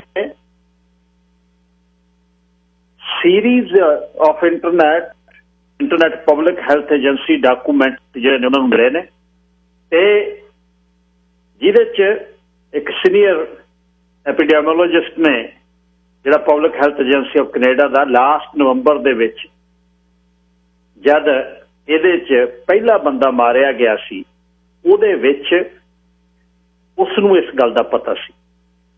ਹੁਣ ਇਹ ਡਾਕੂਮੈਂਟਸ ਨੇ ਜਿਹੜੇ ਇਹਨਾਂ ਦੇ ਵਿੱਚ ਸ਼ਾਰਪ ਫੋਕਸ ਆ ਇਹਦੇ ਵਿੱਚ ਕਿ ਜਿਹੜੀ ਇਨਫੋਰਮੇਸ਼ਨ ਕੈਨੇਡੀਅਨ ਇਹਨਾਂ ਮਾਹਰਾਂ ਦੇ ਕੋਲ ਮਹਾਮਾਰੀ ਦੇ ਮਾਹਰਾਂ ਦੇ ਕੋਲ ਪਹੁੰਚੀ ਜਦ ਇਹ ਚੀਨ 'ਚ ਸਟਾਰਟ ਹੋਈ ਤਾਂ ਅਸੀਂ ਕਿੱਥੇ ਸੀ। ਰੈਕਡ ਇਹ ਸ਼ੋ ਕਰਦਾ ਕਿ ਜਿਹੜਾ ਕੈਨੇਡਾ ਦਾ ਉਹ ਸਿਸਟਮ ਸੀ ਉਹ ਉਸ ਸਮੇਂ ਉਹਦੀ ਲੌਂਗ ਓਵਰਹਾਲ ਜਿਹੜੀ ਟੈਕਨੋਲੋਜੀ ਡਿਊ ਸੀ ਉਸ ਤੇ ਕੰਮ ਕਰ ਰਿਹਾ ਸੀ ਅਪਗ੍ਰੇਡ ਤੇ। ਜਦ ਵੁਹਾਨ ਦੇ ਵਿੱਚ ਇਹ ਆਊਟਬ੍ਰੇਕ ਹੋਈ 4 ਸਾਲਾਂ ਦੇ ਸਮੇਂ ਦੇ ਕੰਮ ਕਰਨ ਤੋਂ ਬਾਅਦ national research council of Canada ਦੇ ਨਾਲ ਕੰਮ ਕਰਦੇ ਕਰਦੇ ਅਰਲੀ ਵਾਰਨਿੰਗ ਸਿਸਟਮ ਤੇ ਲਾਸਟ ਫਾਲ ਨਵੰਬਰ 12, 2019 ਨੂੰ ਸਿਓਲ 'ਚ ਵਰਲਡ ਹੈਲਥ ਆਰਗੇਨਾਈਜੇਸ਼ਨ ਦੀ ਕਾਨਫਰੰਸ ਦੇ ਵਿੱਚ ਸੀਨੀਅਰ ਸਾਡੀ ਮਹਾਮਾਰੀ ਦੀ ਜਿਹੜੀ ਡਾਕਟਰ ਫਲੋਰੈਂਸ ਟੈਂਗੋਆ ਨੇ ਇਹ ਗੱਲ ਕੀਤੀ ਕਿ ਨਵੰਬਰ 12 ਨੂੰ ਅਸੀਂ ਸਾਡੇ ਸਿਸਟਮ ਨੂੰ ਅਪਗ੍ਰੇਡ ਕਰ ਰਹੇ। 4 ਸਾਲ ਹੋ ਗਏ ਹਾਲੇ ਤੱਕ ਹੋਇਆ ਨਹੀਂ। ਐਲਗੋਰਿਦਮ ਕਹਿੰਦੇ ਨੇ ਜਿਹਦੇ 'ਚ ਜਦ ਜਿਹੜੇ ਡਾਕੂਮੈਂਟਸ ਨੇ ਇਸ ਸਿਸਟਮ ਦੇ ਰਾਹੀਂ ਜਿਹੜਾ ਸਿਸਟਮ ਦੀ ਅਬਿਲਿਟੀ ਹੈ 7000 ਆਨਲਾਈਨ ਆਰਟੀਕਲ ਇੱਕ ਦਿਨ ਦੇ ਵਿੱਚੋਂ ਕੱਢ ਕੇ ਉਹ ਦੇਣੇ ਹੁੰਦੇ ਨੇ ਜਿਨ੍ਹਾਂ ਨਾਲ ਡਿਜ਼ੀਜ਼ ਆਊਟਬ੍ਰੇਕ ਦੀ ਗੱਲ ਗਲੋਬ ਚੱਲ ਰਹੀ ਹੈ। ਉਹ ਸਿਸਟਮ ਅਸੀਂ ਅਪਗ੍ਰੇਡ ਕਰ ਰਹੇ ਸੀ। ਨਵੰਬਰ 12 ਨੂੰ ਸ਼ੋਲ ਦੇ ਵਿੱਚ ਸਾਡੀ ਸੀਨੀਅਰ ਐਪੀਡੈਮੋਲੋਜਿਸਟ ਬੋਲ ਕੇ ਆਈ ਹੈ ਫਲੋਰੈਂਸ ਟੈਂਗੋਆ ਉਸ ਦਾ ਨਾਮ ਹੈ ਤੇ ਇਹ ਨੈਟਵਰਕ ਨਵੇਂ ਡਾਟਾ ਸੋਰਸਿਸ ਨੂੰ ਵੀ ਐਕਸਪੈਂਸ਼ਨ ਦੇ ਲਈ ਕੰਮ ਕਰ ਰਿਹਾ ਸੀ। 1990 ਤੋਂ ਜ਼ਿਆਦਾ ਸ਼ੁਰੂ ਹੋਇਆ ਇਹ ਸਾਡਾ ਟੁੱਟਿਆ ਹੋਇਆ ਸਿਸਟਮ ਨੂੰ ਜਦ ਅਪਗ੍ਰੇਡ ਕਰ ਰਹੇ ਸੀ ਅਸੀਂ ਨਵੰਬਰ ਦੇ ਵਿੱਚ ਜਦ ਵੁਹਾਨ ਦੇ ਵਿੱਚ ਆਊਟਬ੍ਰੇਕ ਹੋਇਆ। ਇਹਦਾ ਫਸਟ ਅਲਰਟ ਜਿਹੜਾ ਮੀਡੀਆ ਰਿਪੋਰਟ ਦੇ ਵਿੱਚ ਆਇਆ ਜਦ ਇਹ ਗਲੋਬਲ ਸਿਸਟਮ ਤੇ ਪ੍ਰੋਮੈਡ ਸਿਸਟਮ ਨੇ ਜਦ COVID-19 ਨੋਟਿਸ ਦਿੱਤੇ ਇਸ ਦੀ ਗੱਲ ਚੱਲੀ। ਜਿਹੜੀ International Society of Infectious Disease ਹੈ ਜਿਹੜੀ ਪ੍ਰੋਮੈਡ ਨੂੰ ਰਨ ਕਰਦੀ ਹੈ ਤਾਂ ਅਰਜੈਂਟ ਨੋਟਿਸ ਜਿਹੜਾ ਚਾਈਨੀਜ਼ ਸੋਰਸਿਸ ਨੇ ਦਿੱਤਾ ਜਿਹੜੀ ਵੁਹਾਨ ਮਿਊਨਿਸਪਲ ਹੈਲਥ ਕਮੇਟੀ ਚੋਂ ਆਇਆ ਕਿ ਇੱਥੇ ਇਹ ਕੁਛ ਨਾ ਕੁਛ ਹੋ ਰਿਹਾ ਹੈ। ਪੇਸ਼ੈਂਟ ਜਿਹੜੇ ਆਈਸੋਲੇਟ ਕੀਤੇ ਜਾ ਰਹੇ ਨੇ ਰੈਸਪੀਰੇਟਰੀ ਇਨਫੈਕਸ਼ਨ ਹੈ। ਇਹ ਗੱਲ ਨਿਕਲ ਕੇ ਬਾਹਰ ਆਈ ਨਵੰਬਰ ਦੇ ਵਿੱਚ ਜਦੋਂ ਇਸ ਨੇ ਜਿਹੜਾ ਗਲੋਬਲ ਜਿਹੜਾ ਹੈਲਥ ਨੈਟਵਰਕ ਹੈ ਉਸ ਨੇ ਆਪਣੇ ਜਿਹੜੇ ਵੀ ਜਿਹੜਾ global public health intelligence network ਹੈ ਉਸ ਨੇ 800 ਜਿਹੜੇ ਉਹਦੇ ਸਬਸਕ੍ਰਾਈਬਰ ਸੀ ਜਿਸ ਵਰਲਡ ਹੈਲਥ ਆਰਗੇਨਾਈਜੇਸ਼ਨ ਨਾਲ ਸੀ ਹੈਲਥ ਮਿਨਿਸਟਰੀਆਂ ਕੈਨੇਡਾ ਦੇ ਪ੍ਰੋਵਿੰਸ ਤੇ 85 ਹੋਰ ਕੰਟਰੀਆਂ ਦੇ ਵਿੱਚ ਉਹਦੇ ਵਿੱਚ ਇਨਫੋਰਮੇਸ਼ਨ ਉਹਨਾਂ ਨੇ ਜਦੋਂ ਭੇਜੀ ਕਿ something is going on in Wuhan. ਇਹ ਨਵੰਬਰ ਦੀ ਗੱਲ ਹੈ। 31 ਜਨਵਰੀ 2020 ਨੂੰ ਸਾਡਾ ਪ੍ਰਧਾਨ ਮੰਤਰੀ ਇਹ ਕਹਿ ਰਿਹਾ ਹੈ ਕਿ ਲੋ ਸਾਨੂੰ ਇਸ ਤੋਂ ਡਰਨ ਦੀ ਨਹੀਂ ਲੋੜ। ਜਿਵੇਂ ਸਾਰਸ ਤੇ ਮਰਸ ਸਾਡੇ ਤੱਕ ਨਹੀਂ ਪਹੁੰਚੇ ਅਸੀਂ ਰੈਡੀ ਹਾਂ। ਤੇ ਜਿਹੜੀ chief public health officer doctor Theresa Tam ਉਸਨੇ ਪਿਛਲੇ ਹਫ਼ਤੇ ਕਿਹਾ ਕਿ ਜਿਹੜਾ ਇਹ ਗਲੋਬਲ ਨੈਟਵਰਕ ਆ ਇਹ ਸਾਡਾ ਇੱਕ ਇੰਟੈਲੀਜੈਂਸ ਦਾ ਸੋਰਸ ਆ ਅਸੀਂ ਇਹ ਤੇ ਰਿਲਾਈ ਕਰਦੇ। ਉਸਨੇ ਕਹਿੰਦੇ ਸਾਨੂੰ ਇਹ ਪਤਾ ਦਸੰਬਰ ਦੇ ਵਿੱਚ ਇਹ ਲੱਗ ਚੁੱਕਿਆ ਸੀ ਤੇ ਪ੍ਰੋਮੈਡ ਨੇ ਵੀ ਦੱਸ ਦਿੱਤਾ ਸੀ। ਤੇ ਸਭ ਤੋਂ ਵੱਡੀ ਗੱਲ ਇਹ ਹੋਈ ਕਿ ਮੈਡੀਕਲ ਇੰਟੈਲੀਜੈਂਸ ਸੈੱਲ ਆ ਜਿਹੜਾ ਕੈਨੇਡੀਅਨ ਫੋਰਸਿਸ ਦਾ ਇੰਟੈਲੀਜੈਂਸ ਕਮਾਂਡ ਦਾ ਉਹਨਾਂ ਨੇ ਵੀ ਦੱਸਿਆ ਹੈ CBC ਨੂੰ ਇਹ ਪਤਾ ਲੱਗਿਆ ਕਿ ਉਹਨਾਂ ਨੇ ਵੀ ਦੱਸਿਆ ਕਿ ਇਸ ਤਰ੍ਹਾਂ ਦਾ ਇੱਕ ਆਊਟਬ੍ਰੇਕ ਜਿਹੜੀ ਹੋ ਰਹੀ। ਸੋ ਇਹੀ ਜਿਹੜਾ global public health intelligence network ਹੈ ਇਸ ਦਾ ਕੰਮ ਇਹ ਵੈਸਲੀ ਵਾਰਕ ਜਿਹੜੇ ਯੂਨੀਵਰਸਿਟੀ ਆਫ ਆਟਵਾ ਦੇ ਪ੍ਰੋਫੈਸਰ ਨੇ ਕਹਿੰਦੇ ਉਹਦਾ ਕੰਮ ਇਹ ਹੈ ਅੱਛਾ, ਇਹਦੇ ਤੇ ਹੁਣ ਇੱਕ ਬੰਦੇ ਦਾ ਸਾਡਾ ਸਿਸਟਮ ਜਿਹੜਾ ਉਹ ਅਪਗ੍ਰੇਡ ਹੋ ਰਿਹਾ, ਉਸ ਸਮੇਂ ਉਹ ਇਨਫੋਰਮੇਸ਼ਨ ਭੇਜ ਰਹੇ ਨੇ, ਮਲਟੀਪਲ ਸੋਰਸਸ ਦੱਸ ਰਹੇ ਨੇ, ਸਾਡੀ ਮਿਨਿਸਟਰੀ ਸਾਡੀ ਮਿਲਟਰੀ ਦੱਸ ਰਹੀ ਹੈ, ਤਾਂ ਫਿਰ ਕਹਾਣੀ ਕਿੱਥੇ ਗੜੀ ਹੋਈ, ਪ੍ਰੋਬਲਮ ਕਿੱਥੇ ਹੋਈ?